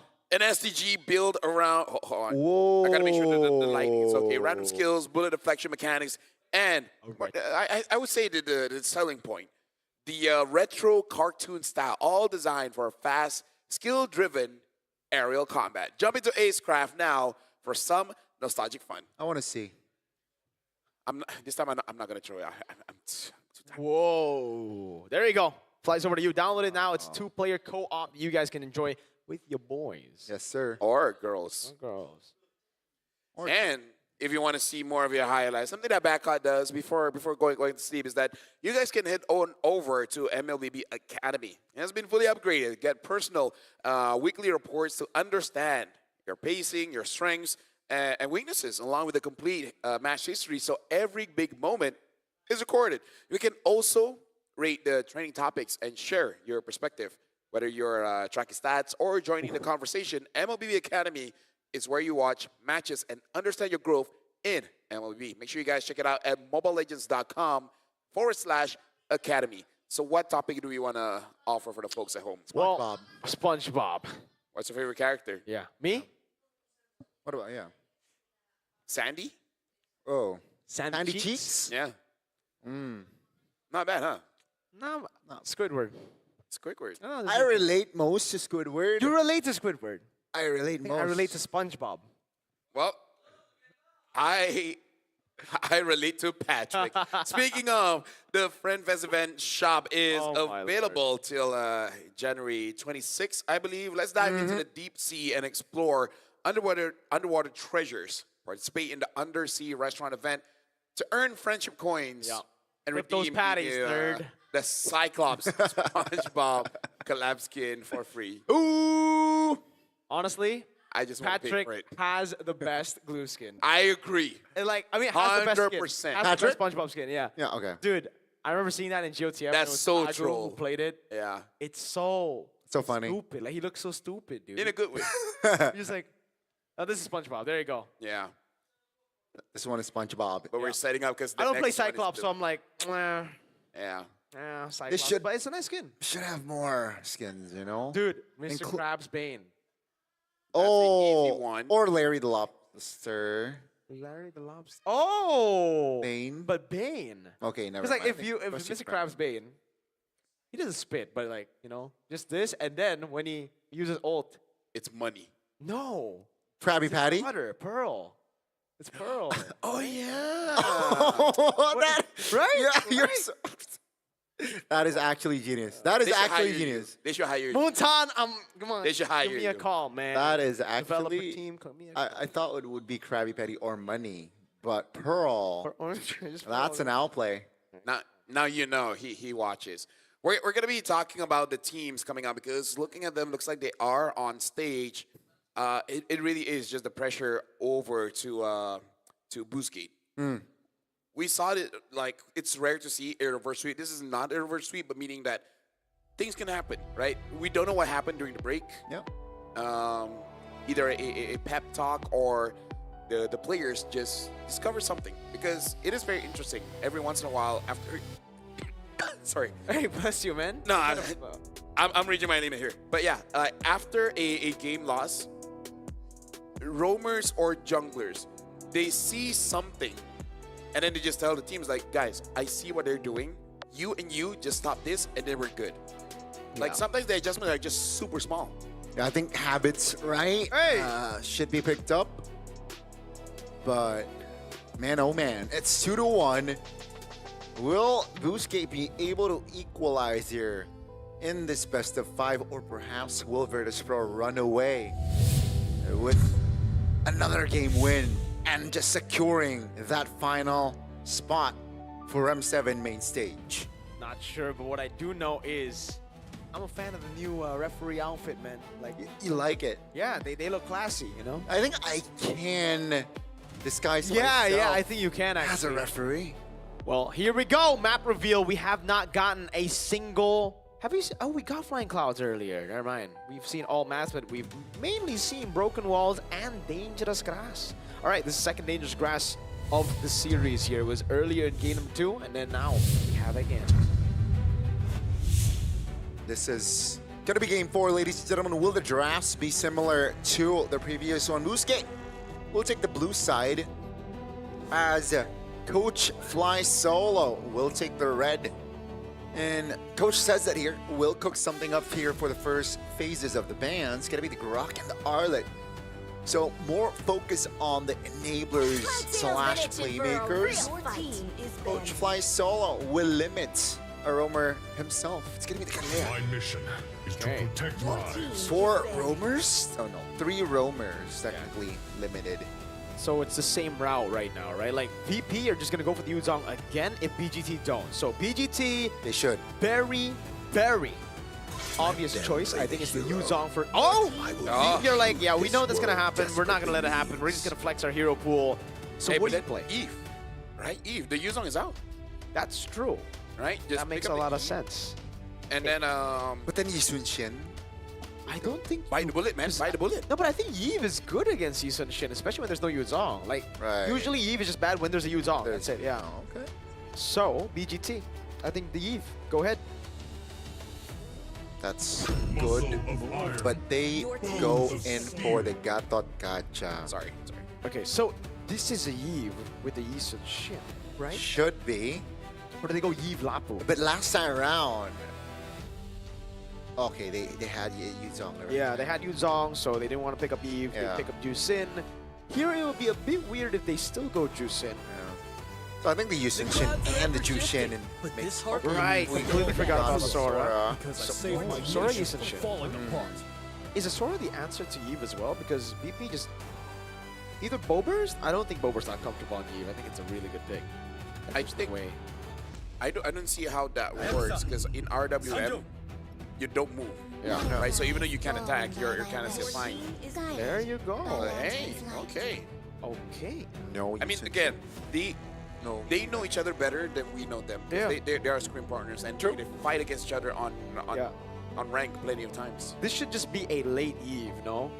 Like, we were expecting it coming in the first phase. It didn't, so this should just be a Eve now. You see the juice in. Yeah. You get a lot of value there against the Gatot as well. You get a lot of value there. Hilda. Dangerous Grass, you're right. If they're expecting the Hilda and the... Among the planes Alright, exists the Sorry, equilibrium, what was I going to say? which Hilda eyes and need Khalid to get find. mad. But yeah, Pluto's just going to flex his hero pool again. Yep. But I feel like this is just a direct approach. Yeah, right? it's really from good. Fly Solo. He doesn't really want to overcomplicate things. And Fly Solo, I think, definitely can limits the gold laners. I wonder if he bans out the Valentina because XC That's a good ban. already showed he can use Valentina against Sora. Yeah. I like that ban, right? But again, Balance, I think we talk about this where Sora can just be flexing golden. That's true. We saw it. I don't know if Super Gorka is comfortable on it. It's kind of like he's the opposite of Owl. He just wants to play gold. There you go, Valen ban. Yeah. Good call on that. There are two big ultimates, and maybe that's why. Okay, that's why VP didn't want to go Eve Sora. It's because then Valentina gets so much value. So they just go Sora, Ys, and Shin, and then the juicing comes in, and then you see. All right, now we ban Valen. Okay, okay. I see you fly solo. Yeah, it just shows that they know each other so well. Yeah, maybe I need Red Bull. You do need Red Bull, I bro. do need Red Bull Need Red gives Bull. you wings, Lafel. You can Dude, fly. I need wings. I want to fly. You flew. You literally flew from Malaysia to Indonesia. So. Lapu ban. Wow. Lapu ban. That's... All right, they have Sora. My bad. Yeah. Ruby gets banned out. Really good choice there by BGT. Now this should be the proper game to go Ruby because they already have Eve and Ys and Shin. I kind of want to respect the Claude. Because I feel like even if you have a winning matchup, it doesn't feel like it. Isn't it too much? Isn't it too Is it greedy too to go much? Claude, Ys and Shin, and Eve? We might see a Cho pickup though. Cho Sun gold? rises when I Oh, give the Kali. Oh, yeah. word. Cho for VP, for Pluto. I think it should This is just be just Hilda. Hilda. Yeah, Yeah, Hilda. Hilda, okay. More direct, yeah. More damage as well. I like that. Or you can you afford to skip the Hilda for now? And then go for an EX. Like basically just hope that XC will not pick up Hilda EXP. Yeah, I think you can. If you really want to prioritize your gold laner, sure. Because the Claude technically works for BGT. You can deny it away. It is greedy, but if you're able to get a lead the way you have been able to in Game 1, Game 3, might as well, you know, go full on greed. Oh, good call, Gani. They go Cho. Yeah. But this Cho gold, the Cho roam. I think that's the flex. Yeah. I think roll. Because again, Super Gorka just has not used a fighter at all. So for BGT, seeing that that Cho, I think it is okay for them to go to the Claude, denied away from Super Gorka. Or I wonder if they want to. Yeah, I feel like Claude is the safest. I don't know if they want to go for something else, something like a Harif, something like a Granger or something. Ooh. And then when it comes to the EXP, what other divers that can deal with the Ys and Shin? Uranus? Not really. I don't think Esmeralda? Oh yeah, Esme. This is why VP are still leaving their options open for the gold lane because you see the Uranus, and I honestly think this could still be carry, right? They can just go shred. Yeah. Obsidia. They locked in the Obsidia and the Uranus. I don't like Uranus, but remembering their hero pool, that's the options that they have. Yeah. This is also the thing. 3 to 5 heroes, kind of easier to predict. But why don't you like Uranus? Maybe it's because I'm a roamer, and even if I'm playing mid, it's mostly support mids. I don't like selfish heroes. I stand by that. I can respect that. Heroes. All right. VP. What's this last pick going to be? Is it going to be the carry for the Uranus? Do they need a bit more shred, if I'm being honest with you? Unless they snowball, then obviously the Eve and Ys and Shin can just get through. Will it be fine if they use something like a Granger? I think it's all right. Yeah, good call there. It's solid. You get the snowball. The team looks really good on the other side of the map. Eve, Ys and Shin, Cho, they get Prio, they get XP lane as well. They have range. This looks like it's going to be the closer, bro. This, you feel it's going to be It's a good 3-1? draft. Yeah. Although to be fair, it's a workable draft by both. I just don't like the Uranus, but that's more of a personal thing more than a meta thing, you know? I feel you, right? I mean, technically the crowd control is quite minimal from the side of BGT. Equal lineup rating, BGT and VP. 50-50, you know who that goes to. Well, over the course of the Yeah, 3 probably games. VP. So, ladies and gentlemen, right now, match point for VP. Can they end this now? Or will Boostgate make it so that we're going for 10 games for today? Welcome to the Land of Dawn. I would love to see 10 games, man, because usually in MPO Indonesia, we get a max of 9 games. 3 matches, a best of 3. Yeah. So it has to be more than MPL. I want it, you know? I have been through 3 matches of best of 3s, but I've never been to a full 2 best of 5s? 2 best of 5. Really? I don't think so. I forgot. This is a way for the world to see us. Let the world see us. Okay. Let the world see the Land of Dawn. But yeah, I mean, it's going to be, I think the approach from the side of Virtus Pro would somehow be similar to their previous game, right? Zar gets the space that he wants, you know, get level 15 as soon as possible, and then create his mark. Same story with Egorka as well on this Granger. Will build the Sky Piercer later on though, so in a perfect world, the kills would be delivered towards Egorka after that Sky Piercer. I would say right now it's already good for Boostgate. The fact that they're not losing the mid, they're not losing those green camps. So this is already a much better start for them. I feel like if they're fighting on even grounds, I think they can do it because Jushin can really do something. It's just that they gotta figure out a way how to do it with Bobber first. Green camp attempt to take, but it just leashes for Zara, so he gets the clear quicker. And that's level 4 for Virtus Pro's jungler. Well, according to plan here, if not better for Zar. Pathing-wise, Kazuya is finally level 4, has the ult in hand. It's still first bloodless here in potentially the final game. While we are waiting for the turtle up. Oh, there's action here in the mid lane. Oh, good quad shadow landing there, but an instant flicker out before he can actually get knocked up. Zara Ego is on the turtle, but gets it reset. Boostgate have a chance. Yeah, right now, Boostgate. I haven't seen Pluto on this show for a while. I know he's pretty good at it, but again, this is one of those heroes that we know, but it has been in the back burner for quite a while. Ooh. Now looking at the goal lane here, RX almost getting super Gorka. RWM locking him down. Kazue still able to escape. Mountain Shocker now. Zarigo is on purple buff though, however. Pluto's going to be taken out. XC, first blood. Bad caught. An attempt to steal, but it will be XC who secures it. That was so surprising. I can hear Al say, what? Yep. I think she assumed that Kazue was still around. That's why she's like, whoa.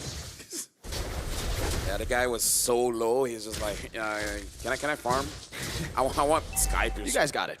Yeah. This is not an ideal early game goal. I go for more. Yeah, with the Chikundo and the Shunpu. Beautifully done. Identity caught in the bad spot, but Badcott is unable to get the Heaven's Wrath on him. Yeah, right now, I would say, oh, hold on, AOG. Full Purify. Nice Purify out. Not just from the AOG, but also the quad. Oh, actually, the quad should have landed. Never mind. And again, like, one different thing already, who's are winning in the lanes. Like, talk about winning individually. Yep. Yeah, this is not ideal, definitely for Virtus Pro. You know, Bluesgate, they are controlling most part of the map, and Pluto has been not doing well on this show. The Obsidia also, man, the Hanabone really stops him from dashing. Pluto, we might have a hole in his game, and it's maybe the Cho 0-3-0 start. I mean, like, here's the thing. He's more of a macro roamer than really a catcher, right? That's why I was kind of surprised when he picked up the Cho. I thought he was just going to use it as a zoning tool, right? instead of going for those catches. And I think he really should stop playing towards his own play style. That's why we thought of the Hilda. Yeah, true. Especially going up against, again, a Tushin. Pluto should, you know, be more controlled. He shouldn't be caught that much, honestly. True, you know. Yeah. But let's see here. Will they be able to recover? Because Boostgate here, if they are able to maintain this sort of gap, you know, play clean MLBB, that best of 5 full game, we might see it. Yeah. Okay. So right now, Boostgate with about 2,000 gold lead here. And Super Gorka at this time actually not having the best of times. Boostgate, I'm worried that with... Oh, hold on. Gets a kick in. Great way the dragon, and that's a kill for Frida Bober. We might have to apologize to Pluto right after saying all that. Hey, we cursed, we blessed him. Yeah, that's 100% intentional. Sour Ego gets the turtle. This is us just forcing out his max potential out early. We were not familiar with your game, Pluto. He was just... Kazue. Quad Shadow lands on Super Gorka with a Shadow Kill as well. Has the Quad Shadow! What? Super Gorka tried to cancel out the Shadow Kill, but cannot find the right time to do so. He spent the Flicker as well, so that's value. More value for Boostgate Esports. He will sacrifice their turret top, not even. Right? Still able to clear that one, but Boostgate, again, now introduce his final blow towards RX. Yeah, that's a turret though, at least for Badcon. So it did come in later than expected, but they got it. They got the trade. It is a trade, however, also for the Obsidian. All right. Yeah.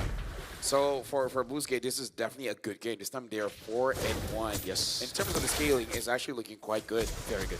The only thing is we got to look at the itemization.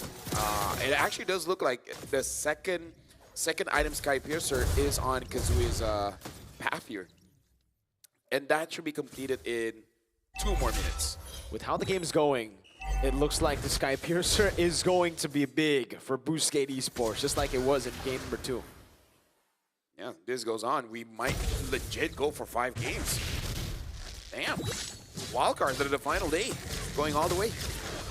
Both teams really not wanting to back down, knowing that just one more slot to the main stage of M7 here in Jakarta, Indonesia. But yeah, 6 minutes in here. Virtus Pro hovering around their own jungles.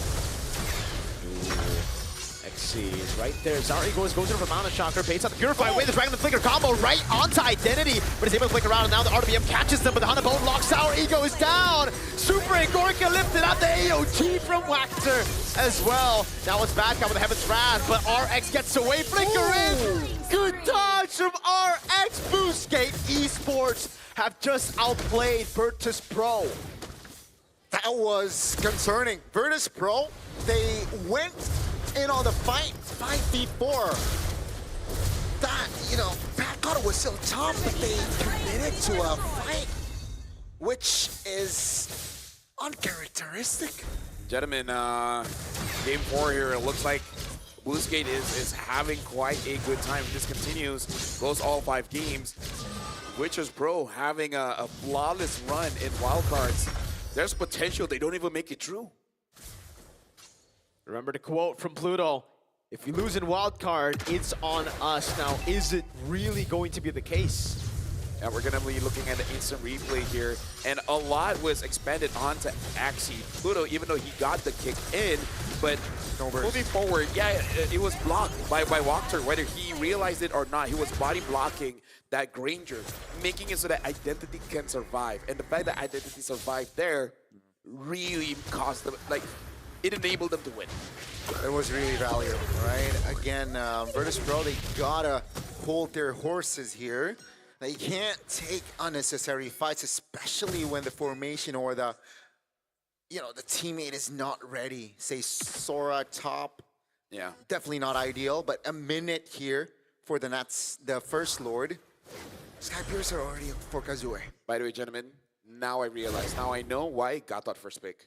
Why? Remember our conversation how Virtus Pro is aiming to make sure that Wachter doesn't get to play? And remember we were talking about hero pools 5 and 3? Yeah. And then if you have a low hero pool, you will be the first pick. There you go. Now it makes sense. Yeah.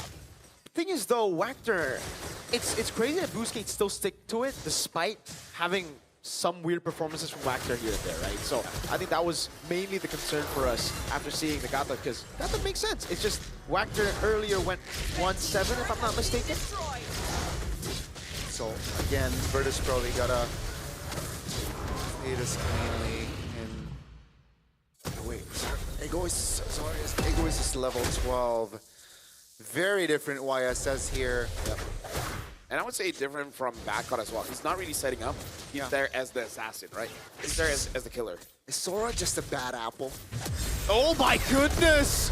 Crazy reactions from RX, reacted to the Jiku no flicker, and then it is Boostgate who gets the advantage. Great dash away there, and you can see the frustration on Pluto earlier in the player cam. And this is what they've been doing, right? After getting a win, doing interesting things during the draft. Should have been Lancelot, pick up a CEO. Should have been a Hilda, picks up a Joe. Quite a lot of questions here when it comes to the drafts coming in from BP. Yeah, they are definitely, I think, underestimating their opponents. Yeah. Which is weird because they are scrim partners. True. True. Maybe because they're scrim partners, they feel, all right, we're better. Yeah. Well, now, Boostgate is about 5,000 gold ahead. Don't think they can end it now, but maybe they can get 2 inhibitors.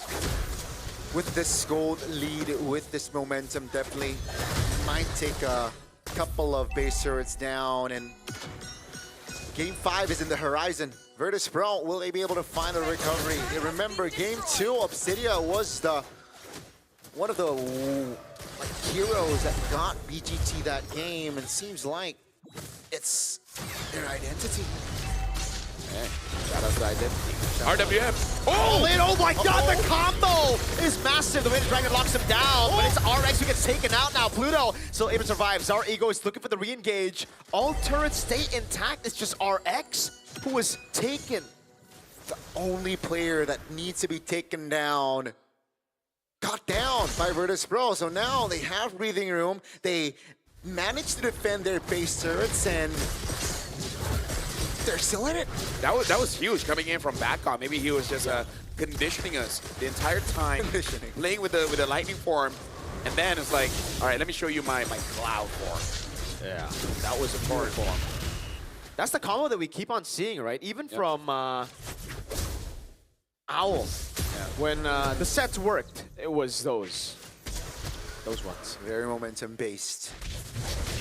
And 12 minutes, that's a peculiar one. Don't think you should commit to that. Yeah. Pluto might get caught.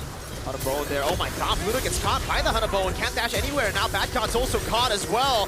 This is really bad. Bober gets taken back down. Has to use the RWM desperately. XE will fall, so at least Super Igorka gets the Sky Piercer stack, and VP. Can they?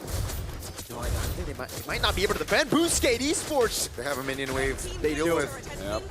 No shadow kill, but do they have enough? That's a wave clear, but there's another wave coming down as well. Pluto's going to be respawning in 5 seconds. And Ponchero to the back line. Now the Hunabone as well! Boostgate Esports against all of the predictions forces game number 5 out of Virtus Pro. Dude, shout out to whoever said we need 2 slots from wild cards, because only here in wild cards, man, we've seen this kind of intensity from both teams. How long has it been that we see a series legitimately go all the way? And twice in one day. Twice. Yeah. I mean, the top 2 from Group A and the top 2 from Group B really just show, again, just giving all out. And yeah, it's just like match 1, we will get to see a Game 5. Folks, we were assuming Group B was the group where we were going to see the 2 teams to make it to main stage. Guangzhou Gaming started off really good. If it was a best of 3, they would have made it 2-0. Here, it's the same story. If it was a best of 3, it would have been VP, but it's a best of 5, and man, have the tables turned. Maybe that's the hidden blessing. Everything has a silver lining. Group A, everyone had to try their very best, right? In comparison to Group B, it was smooth sailings, right? So maybe because they went through hell and back in Group A, that prepared them much better for this match. So, ladies and gentlemen, if anything, for you guys at home, if you guys are going through trouble right now, you don't know. Maybe that's the setup for you to get a W. I am currently speechless with the situation here. Keep in mind, folks, we want to remind you the caster's prediction, at least for the English, was a 3-0 unanimous decision for VP. And we actually talked this behind the scenes. Does this mean that we're going to curse them? Oh, my vote for MVP. Gotta be Kazooie, right? It's gotta be Kazooie. Or RX. I think RX. If we're talking about MVP. I'm thinking about it real hard. Yeah. I think everyone deserves it. Honestly, like, it wasn't really wasn't like a a one-man show. It wasn't like wasn't. Game 2. Game 2 was clear Kazooie.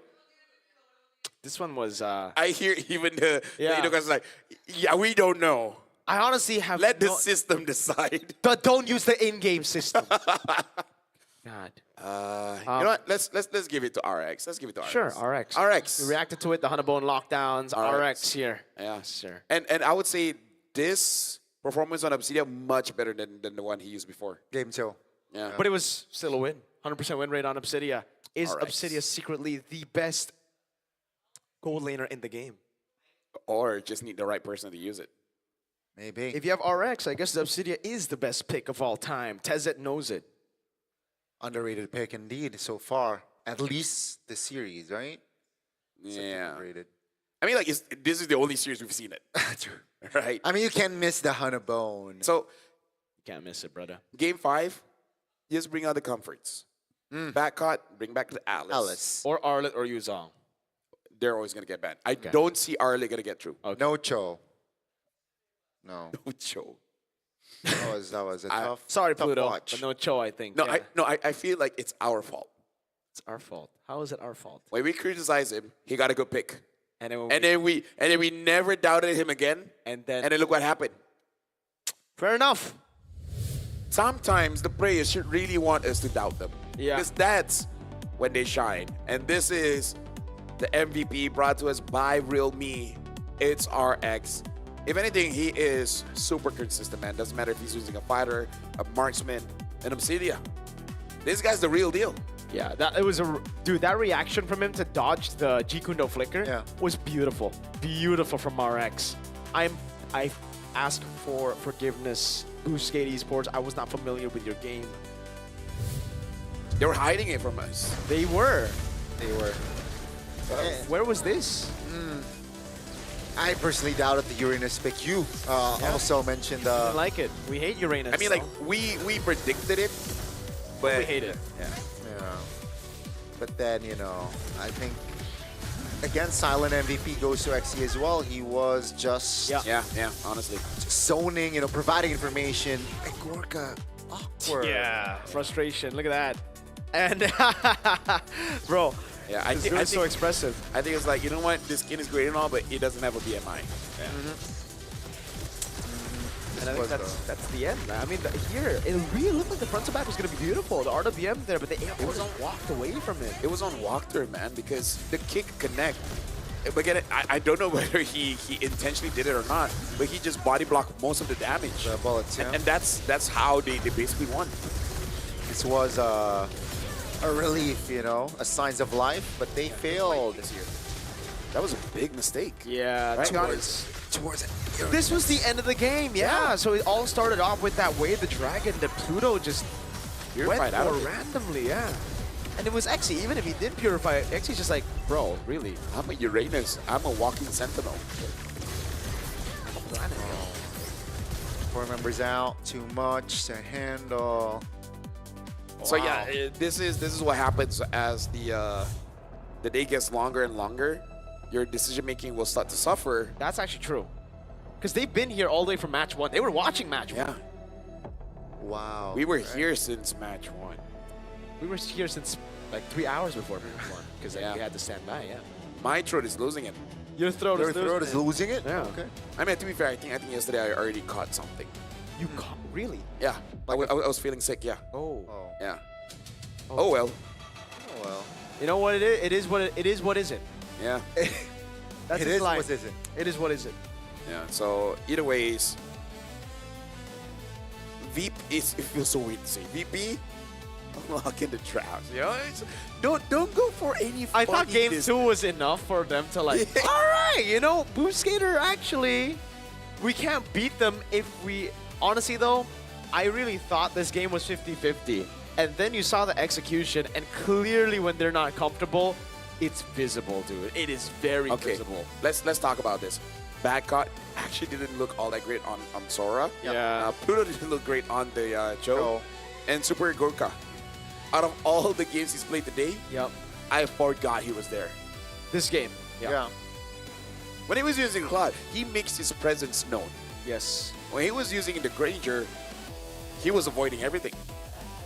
Yeah, I understand here, and it was pretty much a tough game for Super Gorka, knowing going up against Hayabusa. There's Wactron that got that gacha as well. And RX, man, on the Obsidia. Such an underrated hero, I feel like.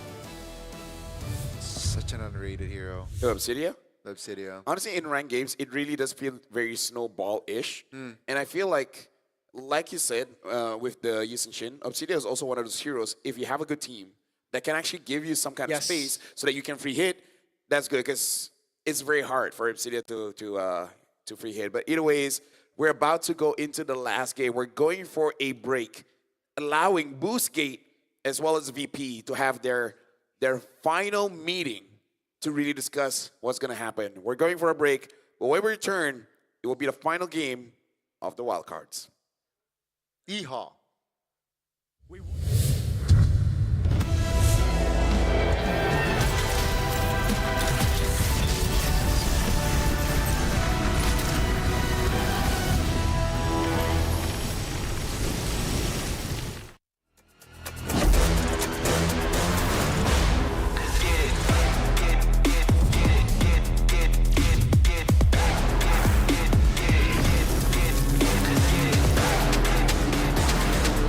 He has been slain. An enemy has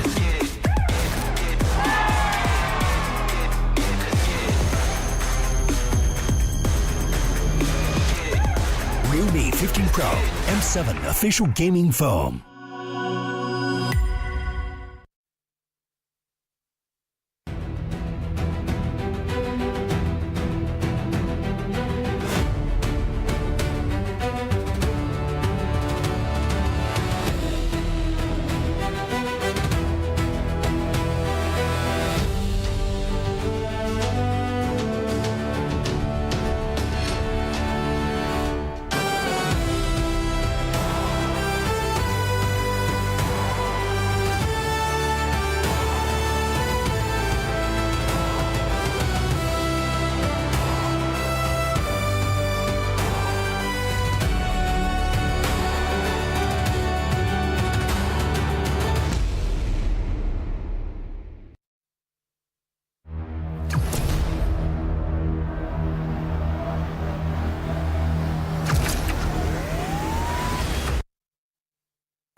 Fairy Games. Spend, play, and win.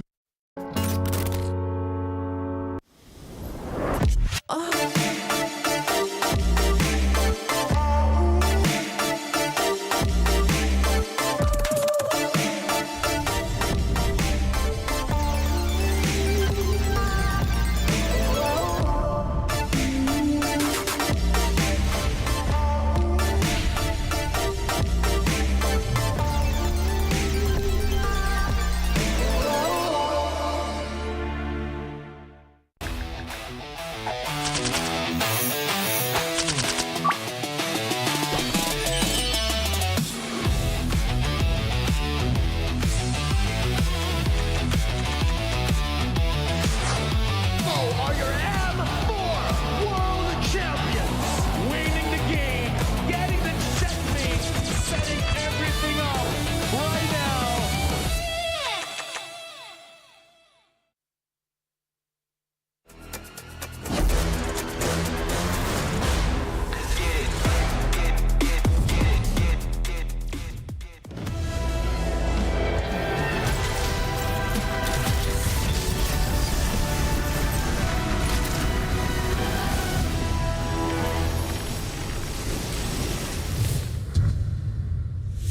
Welcome back, ladies and gentlemen. And now this is going to be the final game between a Virtus Pro going up against Boostgate. And here's the thing. This is the real reality here.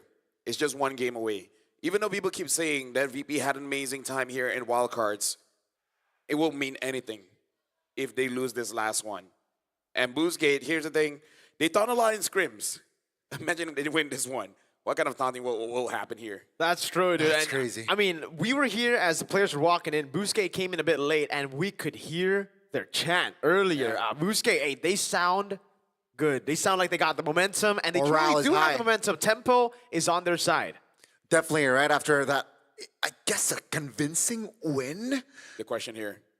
Wildest wildcard, are we witnessing the best wildcard stage in recent MLBB history, yes, 100%. Yes, there's 100%. no debate. There's no debate. No. What would have been nothing comes close. Both 5 games. No, I feel just the Guangzhou Gaming Exactly. versus That series Zone itself. series itself is boom. all by itself, not even considering Yeah. who's game against VP. Yeah, no debate, not even close. I don't even remember the other wild cards. That's how big of a difference it is. Yeah, That's true. And most of the wild cards, it was a Malaysian team winning that he doesn't remember.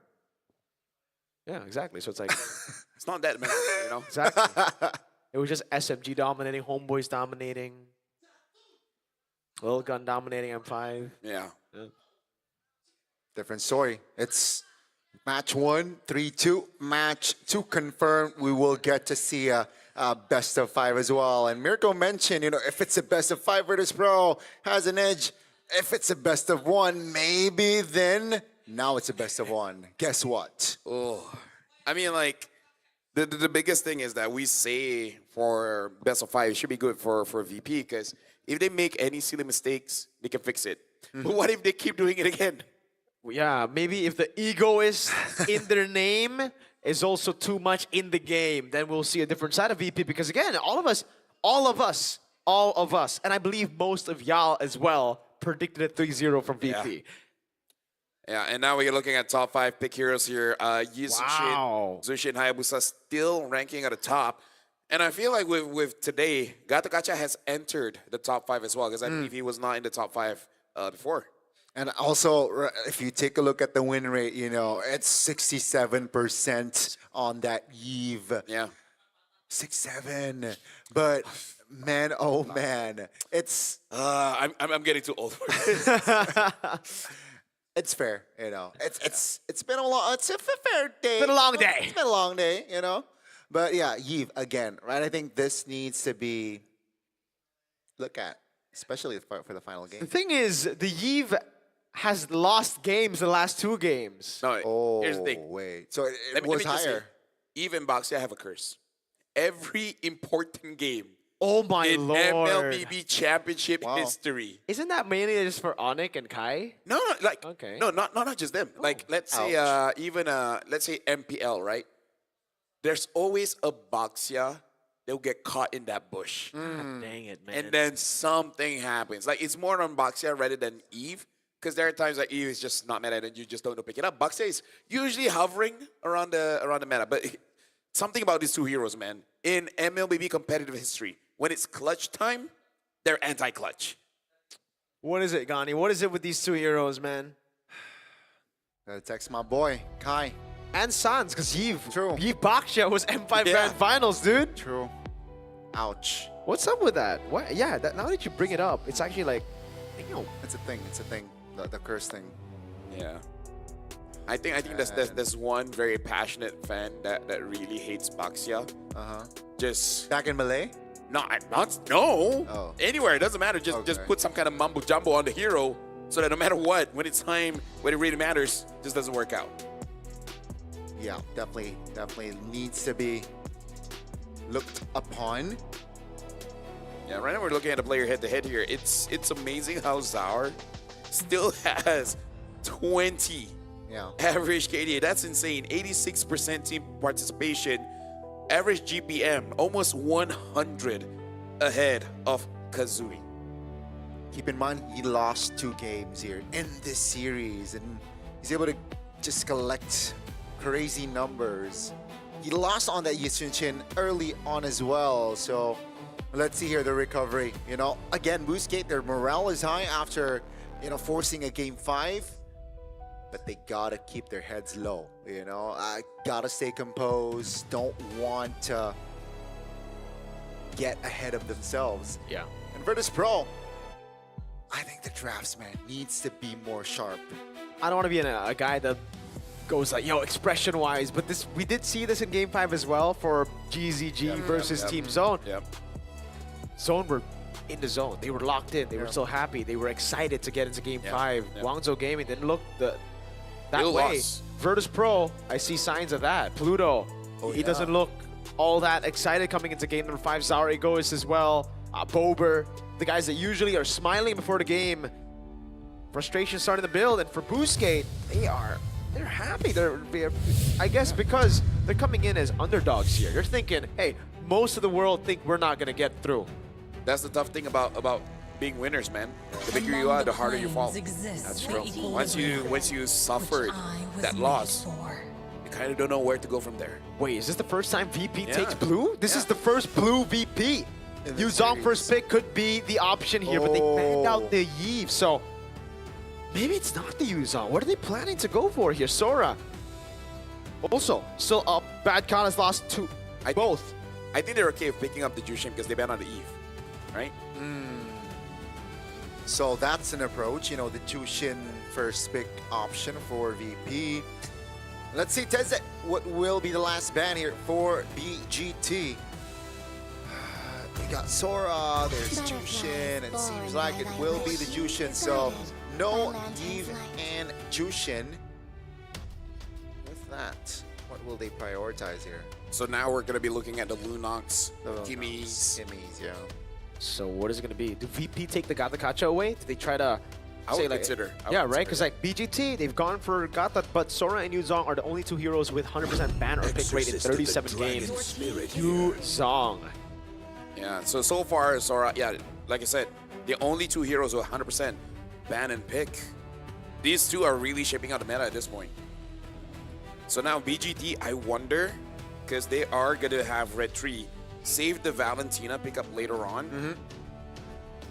Or just make sure you get a prio mid, something like a Luna, something like a Kimi here. And the Gatot, of course. I like those options. It's gonna be the Hayabusa first though, so securing an assassin alongside the Gatot Kacha. It works wonders for the side of BGT. Seems like this Gatot Kacha, and yeah, they want to replicate that approach. Distribute the Lunox and the Yi Sun Shin then for Virtus Pro, right? Yep. It could also be the Lancelot if you want to play it really, really safe, but I think that's a bit too safe here. You need some more range with the Lunox. Lunox will be great, again, against the Hayabusa. You see many mid laners just go for Lunox just because of the survivability. You also take it away from Boostgate. The thing is though, Boostgate can still go for Kimmy. Yeah. Which is annoying. It's gonna be the Garak though. I forgot about the Garak completely. Pluto has used 5 different heroes this entire series. Yeah. He's played a different hero every game. Yeah. Wow. Starts with the Ilos. I already forgot what was the second one. Was it the Khalid? I think the second one was the Hilda, actually. Hilda, and then the Khalid, and then the Cho. And then now Grok. Now Grok, yeah. Very versatile. He's playing like it's a global ban. Yes, he forgot. And then he's looking at his team, he's like, why you guys keep using this again? No, it's a challenge to himself, I guess. I wonder if they pick up the Lunox or Kimi here and then just ban the other one. Yeah. I feel like that should be the case. I would prefer the Lunox, I don't know why. Yeah. It's more reliable. There's more, it's I agree. reliable Less damage. vulnerable. Oh, I did not see this. Wow. Yeah, me neither. This is a very interesting Game 5 pick. It's a make it or break it, you know, when everything is on the line. And you pick it Red 3. Yeah. And it's a mid Selena as well.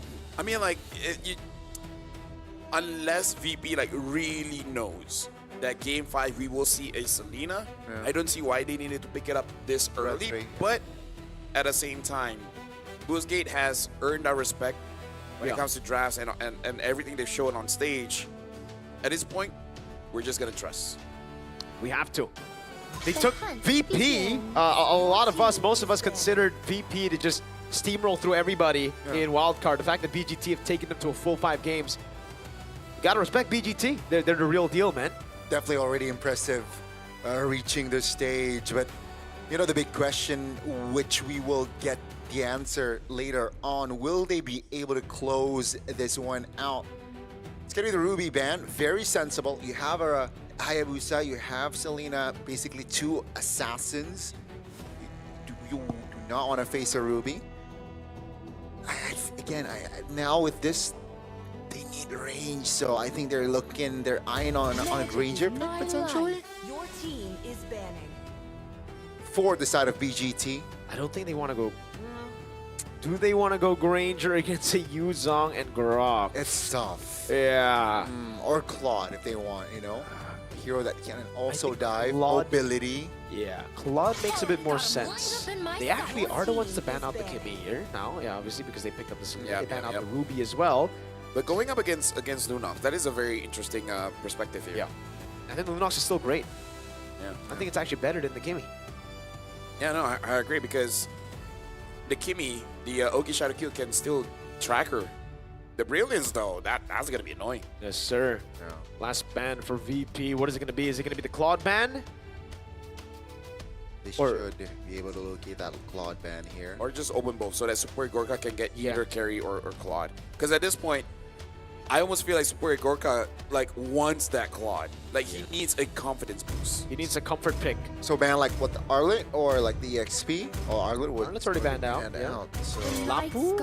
Oh, Esmeralda. Okay, so Wait, what are they gonna pick up? So they don't want to go Lunox. Is it the Kadena? Yeah. I think it might be Kadena. Yeah, I think it's a Kadita as well. Yeah, because the moment they banned out the Harith, I was already thinking like, yeah, because you already have Lunox. Why would you ban Harith, Esme, Uranus? This is a Kadena for Bober. And then the Claude for Super Egorka, BGT. Do they read it out? What do they go for? They have to take this Claude. Oh, but I think they just want to default to Obsidia. That's the problem. I think so. I think they've won 2 games here in a best of 5. All 2 games that they've won have been on Obsidia. So keep the gold lane, right? Maybe go for another pick. Lapu. Yeah, just lock in the fighter. Wow, they go and pick it up first. All right. They open their cards. All right. It has to be Kadena Claude now. It has to just be Comfort.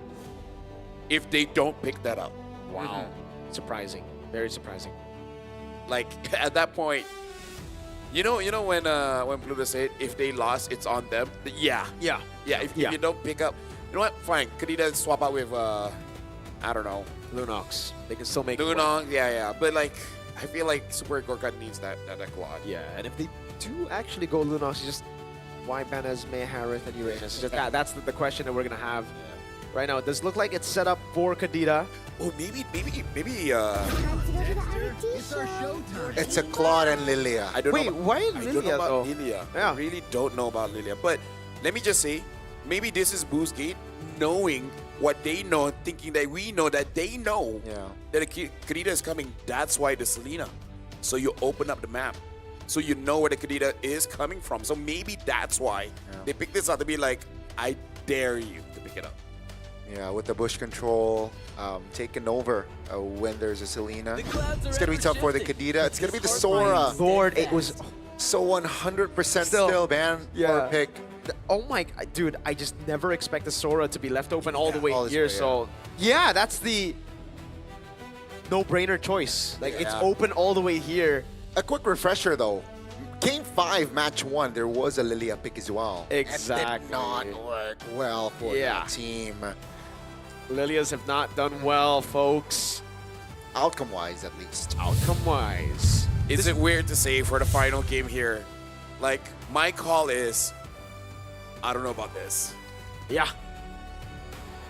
Well, either ways, ladies and gentlemen, this is the kind of game where both teams, they want to say, I came in with no regrets.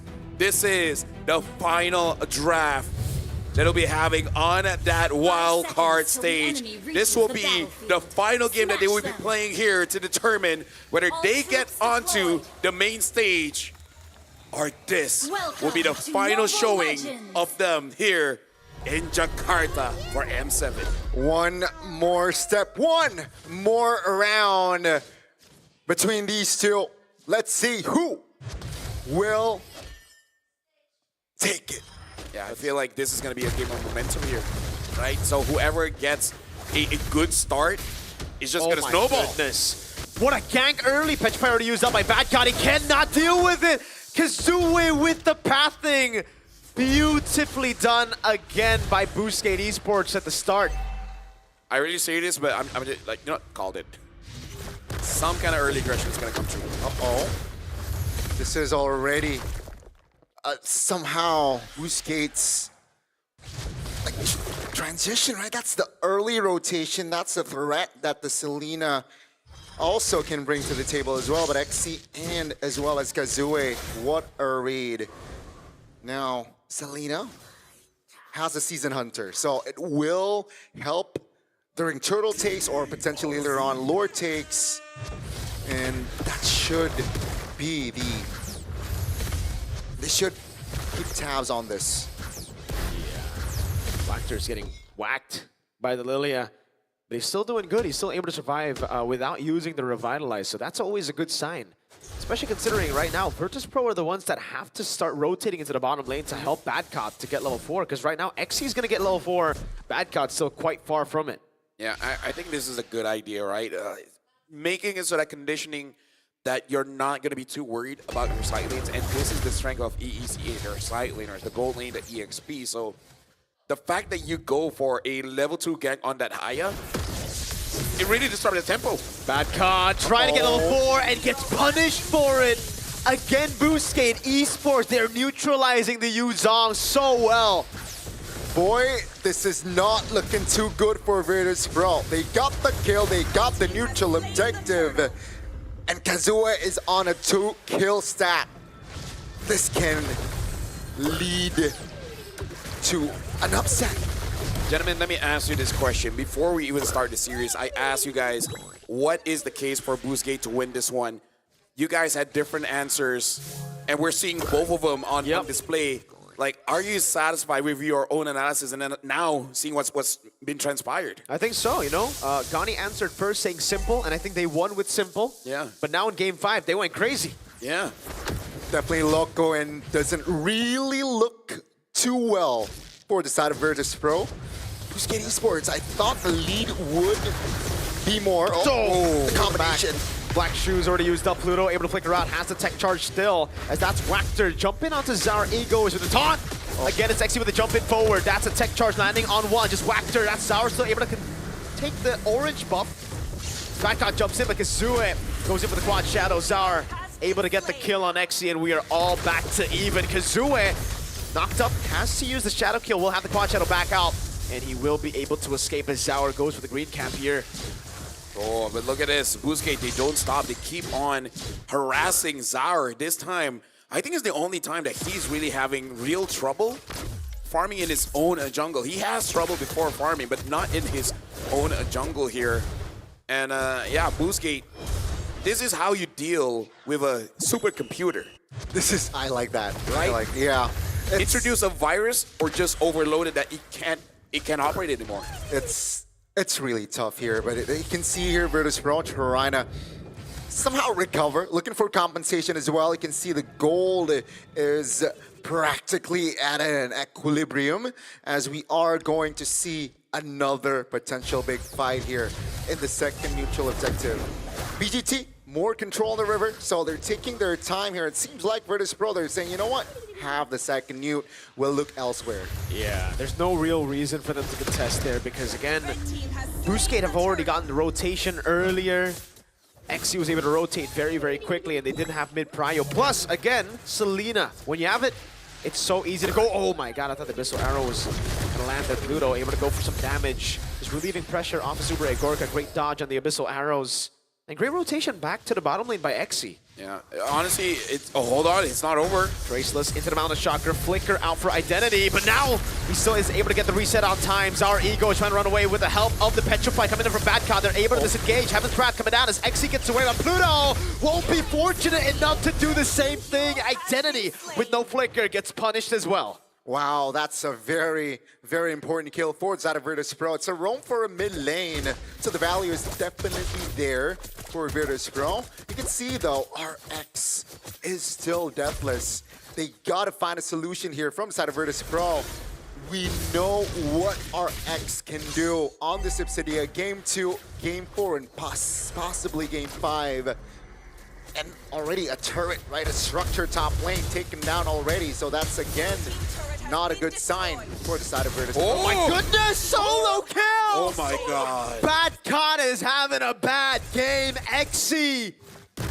Wow. Dude, I didn't thought this would be the case, but it looks like Virtus Pro, they might have not trained enough for this best of 5, because it does look like they're getting quite tired here. Right? Like, in its extended fight, Boostgate looks so fresh. They look so ready. Yeah. While Virtus Pro, you can see the stamina dropping. Exhaustion starting to hit. Tech charge canceling the AOG. Able to get him a kill. Bober finally on the board now, but the Quad Shadow will land on him. He has a Black Shoes. He has the rest of the team backing him up. Bad Con might have to just play a cover Yu Zhong, which is always tough to do. Yeah, and all the while, XC is just free farming 1, 1, and 3. Oh, we're just waiting for this hero to get a skin. Likewise, brother. It does seem like Virtus Pro is not here. Good flicker out. Badcott did not use the Petrify just yet. The Abyssal Arrow goes wide. Kazue's looking for the angle again. Badcott needs to go for it. Bober with the Purify out with the Black Shoes as well. Now, can they time it in time? The Abyssal Arrow goes again wide. And Kazue gets enough space to go for the Retry. Out Retrying Zar Egoist. Badcott with the Furious Dive. Almost getting caught by the Abyssal Arrow. Great. Take control, take over from the side of Boostgate. They were able to take the turtle, and Virtus Pro could not find anything on the board there in that fight. So Boostgate again, just harassing already in the jungles, and they're looking to free up space for RX yet again. He's got to play more calm here. Keep in mind, 75 seconds on that spell. So I'm not seeing RX going for fights just yet, unless there's a clear, cover. But Kazue, that's a Sky Piercer. Yeah, that's his own special power spike. Yeah. All of a sudden we have that item. He just becomes a different kind of Hayabusa. It went from like a green belt all the way to a black belt, man. And yes, just the black belt system. Just more you know. I mean, yeah. Usually when Kazue gets a Sky Piercer, you can see him be more active,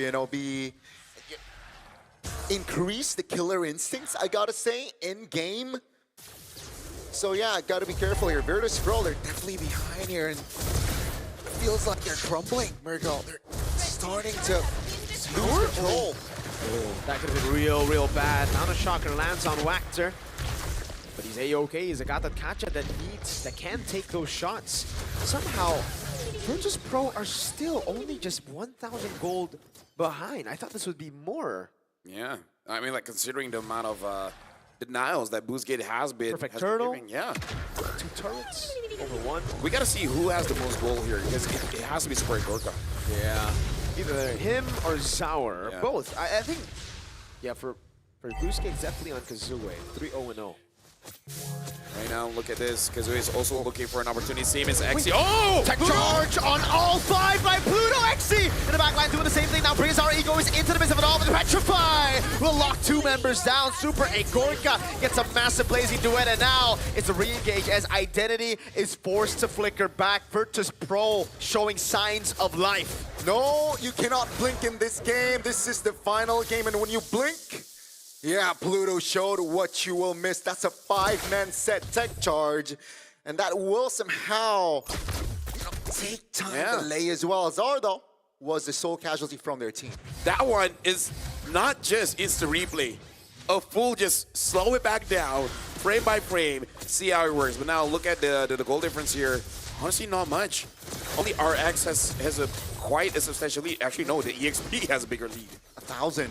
Wow. Yeah, that remember the solo as well, right? Yes, sir. See, so yeah, the Lord though. Locked down. CC Mundo coming down from Pluto. Has a tech charge. Can he go for it? The Quan Shadow didn't land. Zar Ego has already used a Mana Shocker. Gonna go for the green camp as Badcott tries to retake the Lord aggro. Bouncing Shocker as well. Oh my god, he missed the arrow from Identity! Kazue wins out the retreat battle. Blazing duet from Super and Gorka. RX has become Badcott. Jumping in forward, goes in but gets kited away by RX! Identity has been shaky game by game, but it seems like the timing was perfect this time around. Just about. Yeah, I mean, like, here's the thing. I was looking at the Lord. I saw the Traceless already used. In my head is like, was there enough range? We're going to be looking at the instant replay here, and hopefully there is a bit of slowdown because you can see the arrow coming in and then just hit. He walked into it, but you can't blame him. Yeah. There were so many things going on from the front, from the left, and from the right. An arrow suddenly comes in. You can't be mad at this kid, man. He's so young. This is his debut on International, and he was overloaded. That's how you deal with a supercomputer. Oh my goodness, ladies and gentlemen. We might see another technically upset. Yes, sir. With this lead, with this lore, with this momentum, and RX is still untouched. Oh my lord, brother. Boostgate, 4,000 gold lead. Now with the Holy Shield as well. It's going to charge down. Badcon is able to go for the Furious Dive now up top. They're trying to get a base turret, at least one. But VP are doing a good job to defend it. Remember, this is the last game of the series, folks. You lose here, you're out of M7. You win, you make it to the Swiss stage. The Walker just, this is what Virtus Pro has been hinting to us about. This taunting. And Walker, like, we gotta track how many times he's gotten this Gato Kacha, man. Not denied at all. 4 games, I think. Pluto, Pluto, drop back. Quad Shadow zoning, Zar Ego is there. Pluto gonna be caught. Shadow kill down, but a tech charge doesn't save him. Shadow kill with Sky Piercer. Kazue is back on the Sky Piercer.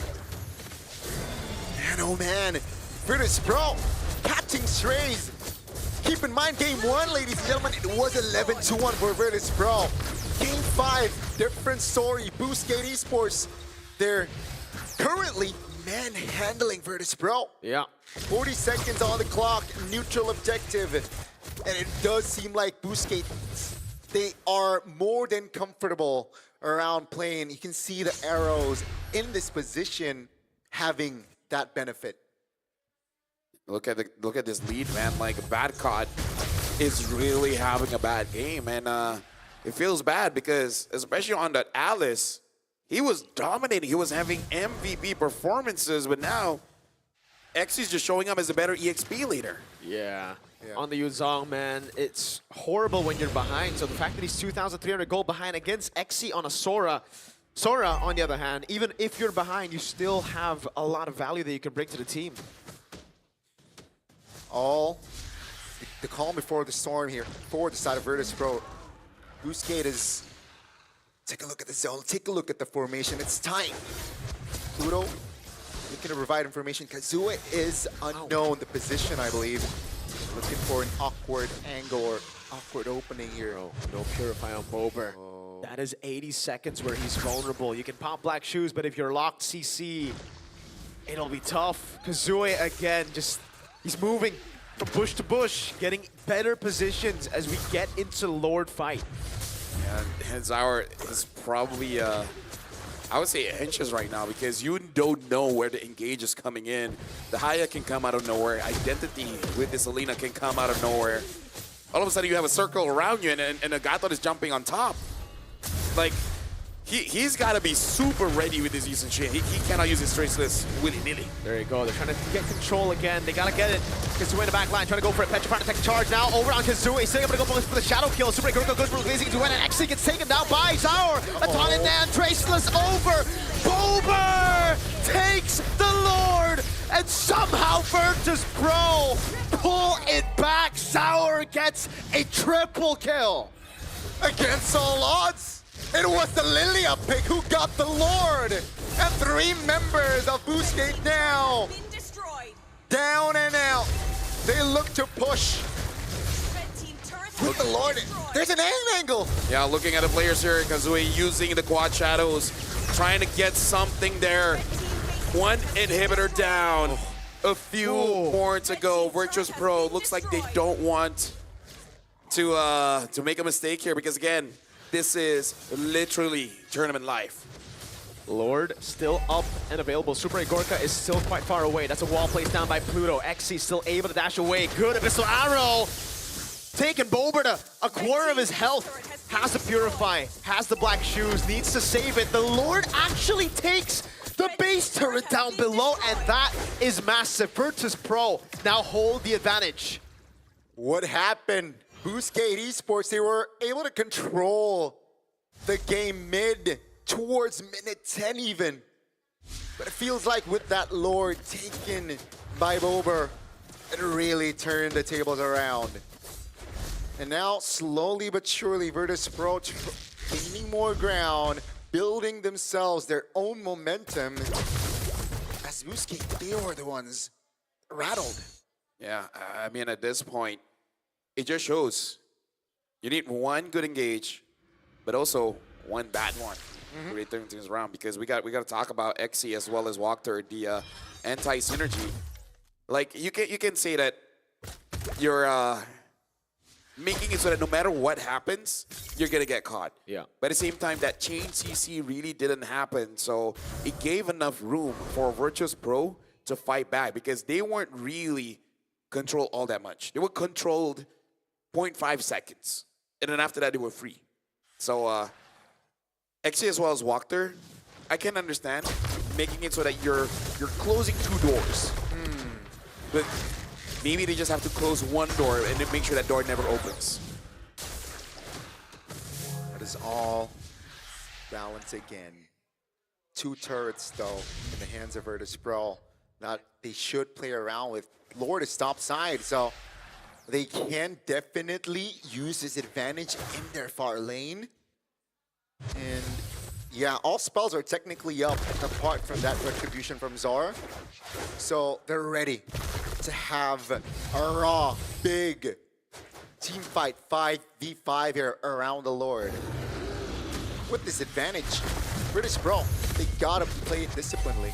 Yeah, all they need to do is play around these far lanes, right? Let the far lanes go there, hold on the Lord, and wait for the members to walk up. You don't need to go in aggressively. Don't need to force out fights. Tezet watching. Virtus Pro fans as well watching in the building for sure. This is a 50-50 despite the base turret. 80 minutes. 1 or 2 deaths can be all that is needed involved to end the game. Ooh, good damage on Wactor. Smoke. Identity. Try to get Zara again, and Zara's really like, fool me once. Shame on me. Fool me so. Pick up the Shadow Kill, but it's instantly Bober with the Purify and the Black Shoes. 2 big resources used up. That's good. Disengaged by XC. Goes back in. XC! Oh my god, Super Record with the Blazing Duet now. It's trying to go in. Mountain Shocker lands on 2. The Minocron coming down as well as Backhand tries to go in with the Furious Dive. AOG almost lands. Great traces to get away and Petrify! That lands on Kazue. Pluto is able to get immortality in time. Bober gets away just barely. How did no one die? What? All 10 players are still in it, and they hit the reset button. Bro, what was that question asking, is this the best wild card? Wait a second. They're going for it. There's no reset on it, but Kazue's not there. 16,000 health. Zara's there.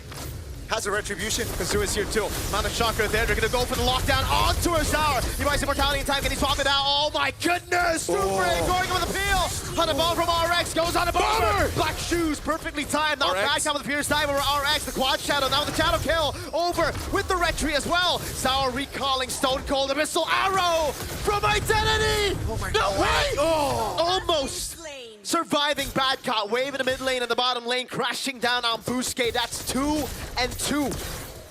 Dude, the adrenaline just pumped up. They're doing it. Like this game went from 80 energy to 300. Bro. This went from 20 energy. It feels like game 5 last match, bro. It's back and forth.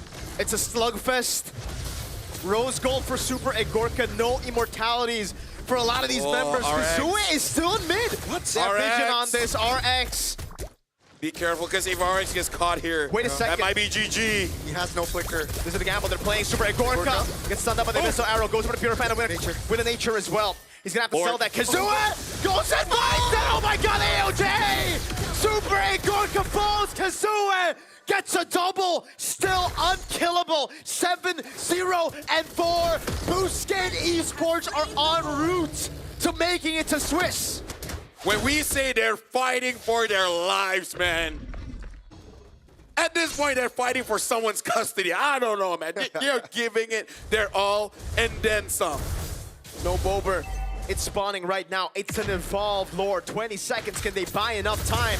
Even if they do, they will lose all their base turrets. That is the best case scenario. An all-in from XC. A pull back as well, XC! Able to find the massive play to bring him back. Backcut cancelled. Identity gets the kill. Oh, it's all over. Honeybones lands with a crown already bought already. Lord coming down now. That's going to be Torigo is standing. The rest of the team coming out. Amount of Shocker as well. Bober gonna clear the waves. That's the big question now. As Super Egorka spawns as well. Black Shoes coming out. They can't. No way. Now in the mid lane, Zari goes on. The quad channel doesn't land. And again, it's Sour, who spaces perfectly against an evolved Lord they defend. How is that not over? Are we really gonna see multiple base defense? Gets the Sky Piercer shut down. Buys Immortality. Academy in the mid lane now. Super Gorka! All right. Blazing duet, but it's all over. Boosted Esports against all odds make it to the Swiss stage of the M7 World Championship. It is all over! And Boostgate, they have done it! And you can see the fire, the flame, the hunger beating the ones who are favored to dominate the wild card. Boostgate Esports send their regards. A bit more than that. My, oh my, Miracle. My, oh my, LaFell. I did not expect this ending. You can see the disappointment. You can see the emotions, both rising and falling. And unfortunately for Virtus Pro, they're in disbelief.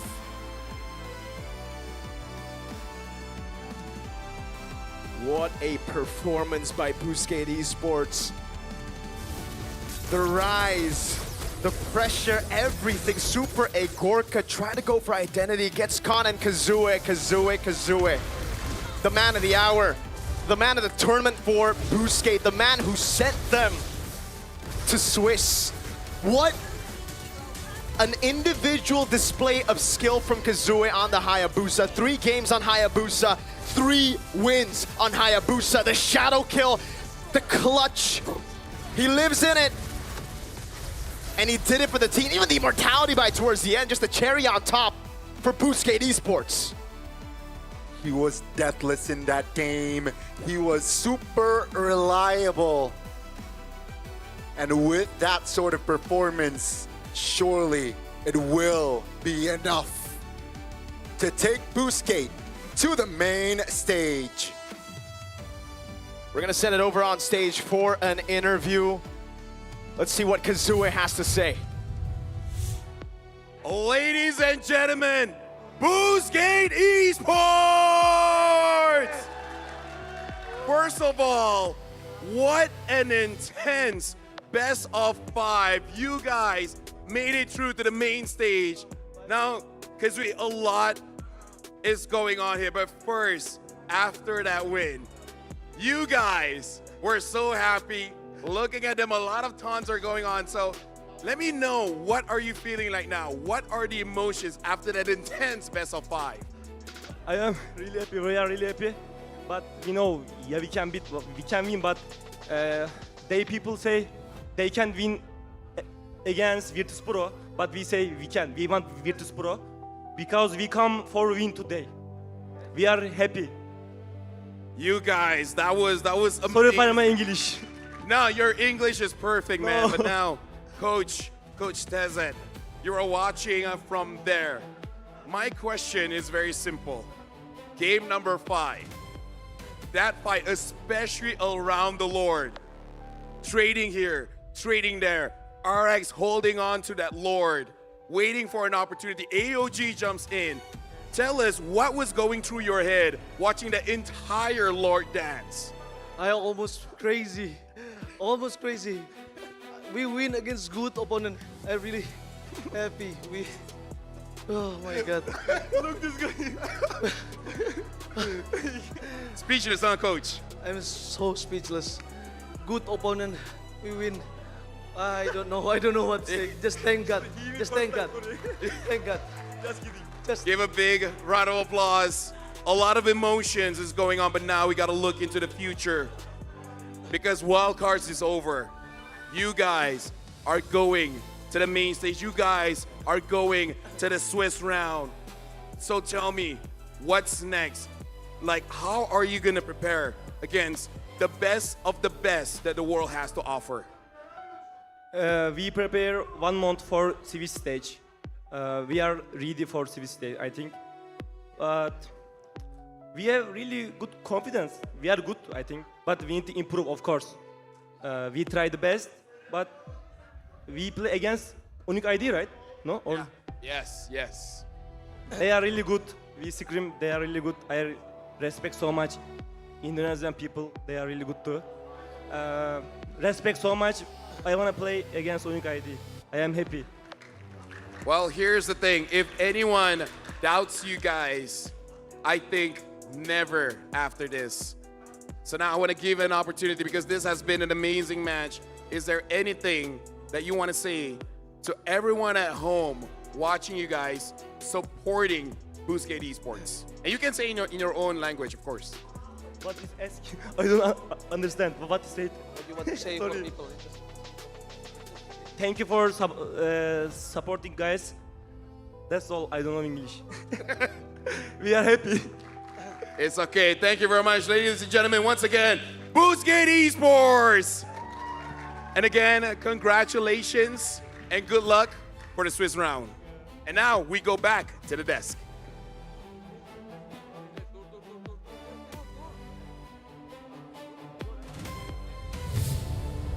Ladies and gentlemen, for one last time in the M7 wildcards, type it in the chat. W Kazue, 8-0-4, my personal player of the match, on top of the player of the game. What a phenomenal performance by this man, brother. The guy who was definitely the standout for BGT for the majority even of the group stage, but everybody started pulling their own weight, letting him shine like this. Kazue, I mean, you saw how fired up they were. You saw how hungry they were. You saw how they wanted to prove to the world that Turkey, not just Boostgate in wildcard, but Turkey are not a one-team league. It's not just Aura Turkey. It is Boostgate Esports who've just been there in the shadows as well, but finally now get to see the light.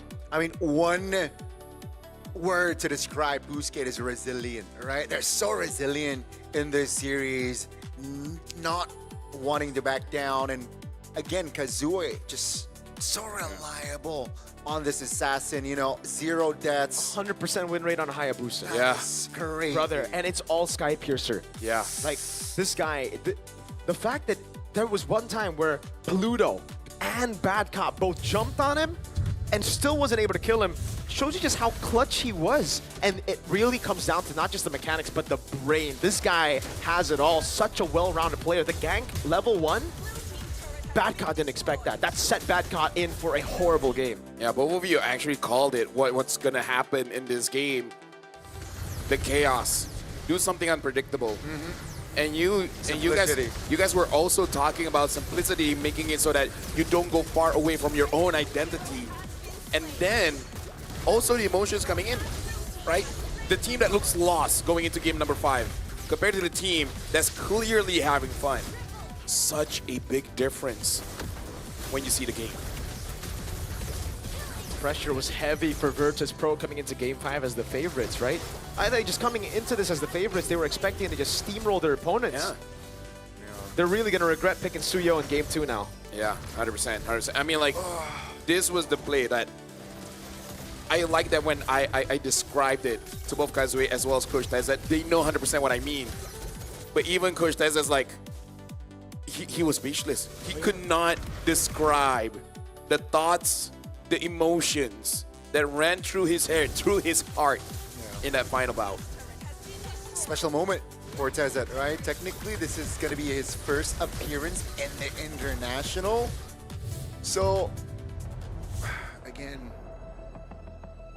it's David versus Goliath kind of deal. It really is. It really is. Boostgate weren't even number 1 in Group A. Yeah. And Group A, this tournament, I think most people, again, thought it was the weaker group. Yeah. It just shows with practice, you know, when you are going through hardship, that will change a lot because, again, you can't have an easy life and a great character. Wow. I mean, I'm still really go hand in hand, yeah. That quote right there on top of the game is like, I'm getting hit by a lot right now. I mean, like, I was on stage and the emotions was intense. Oh, yeah. I've never been spat on stage. What? Oh, it wasn't on camera? Unintentionally, though, right? No, so I was asking Tazet, and as Tazet was answering, because he was drinking water, and he laughed so hard. Oh my god. And he just hit me. I was like, hey, it's okay, bro. We're all having fun. Oh my lord. Oh my. That's a moment to remember for sure. Kazue. Wow. What else is there to talk about? We've gone through Obsidia, brother. the Obsidia. Obsidia, yeah. 100% win rate as well. Facts. The question really is it meta or just an RX special? Dude, I hope it's just an RX special. Because if it's meta, it's so boring. Like, oh, it's just good. RX made it work. This guy's reaction time, this guy's positioning, his spacing was phenomenal. Again, we're finally getting to see wildcard teams showing some real good MLBB, dude. In the past, a lot of people would just be like, no, I'll just watch the Swiss stage. I'll skip over to wildcard. But now, you really got to keep your eyes on wildcard. After this, never again, man. Wildcards, man. Yeah. This is where raw emotions, pure passion, bro, takes over. And at the same time, the other side of the coin, the disappointment, the thrill and the agony, the regret. Like, I was there on stage. As much as I was looking at Boozgate, I was looking at VP as well. You can see their soul left their body. Definitely. Right? Like, their eyes were empty. Like, they knew it was over.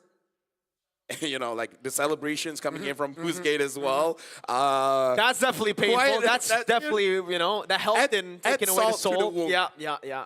But they were definitely in disbelief, right? They didn't were expect it. confident perhaps this No one morning. expected it. We predicted 3-0 for VP. But then, you know, okay, 1-1, and then 2-1, and then 2-2. And then bro, we touched on if it's a best of one, then, you know, the underdogs can, and then happen. Bro. Okay, here's the thing. Group B would have won if this was both best of three. It's 2-1, 2-0. Yeah. And then it just shows that Group A, they're a team that is meant to be challenged. They are meant to be challenged. Yeah, so now we're going to be looking at the Swiss stage bracket. Oh my lord. All of this is for this. Oh. And if you think wildcards was insane, look at all the teams here. Oh my god. Onyx ID, the champions of MPL Indonesia, will be going up against Boostgate.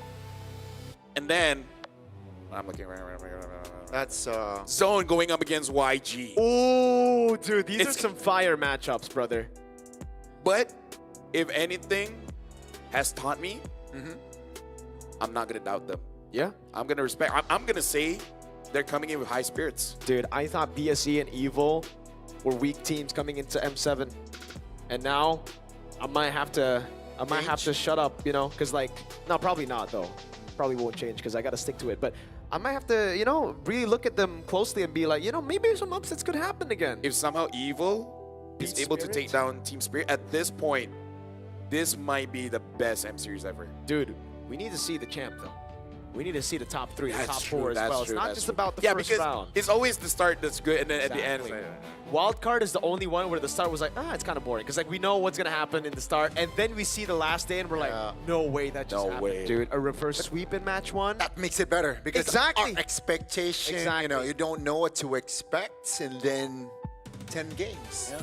You eat a sandwich thinking it tastes like a burger, and all of a sudden it tastes like steak. There you go. There you go. Steak tastes like vegetables. Swiss stage.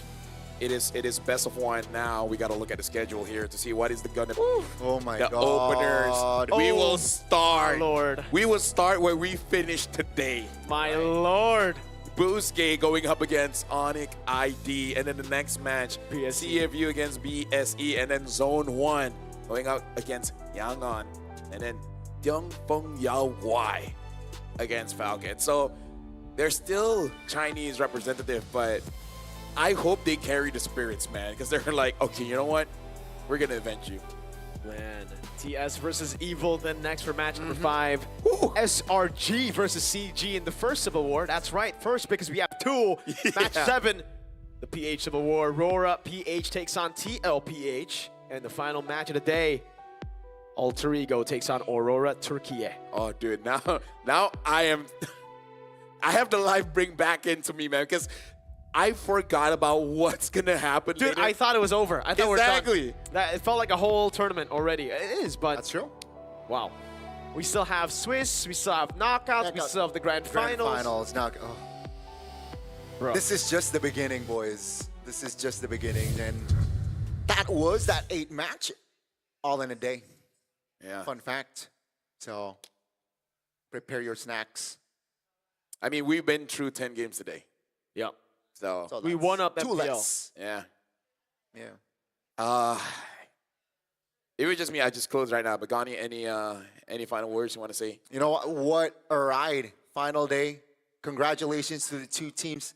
Thank you, LaFell. Thank you, Miracle. That's about it. If this isn't already a tease to how competitive, how exciting M7 Swiss stage and then knockouts and then grand finals going to be, I don't know what's going to be better. All right. Keep your eyes tuned. Don't forget to catch the Swiss stage. That's Gani. This is Mirko. My name is LaFell. It has been an amazing day. And I hope more crazy wildcard actions for MA. But for now, we'll see you guys in the Swiss stage.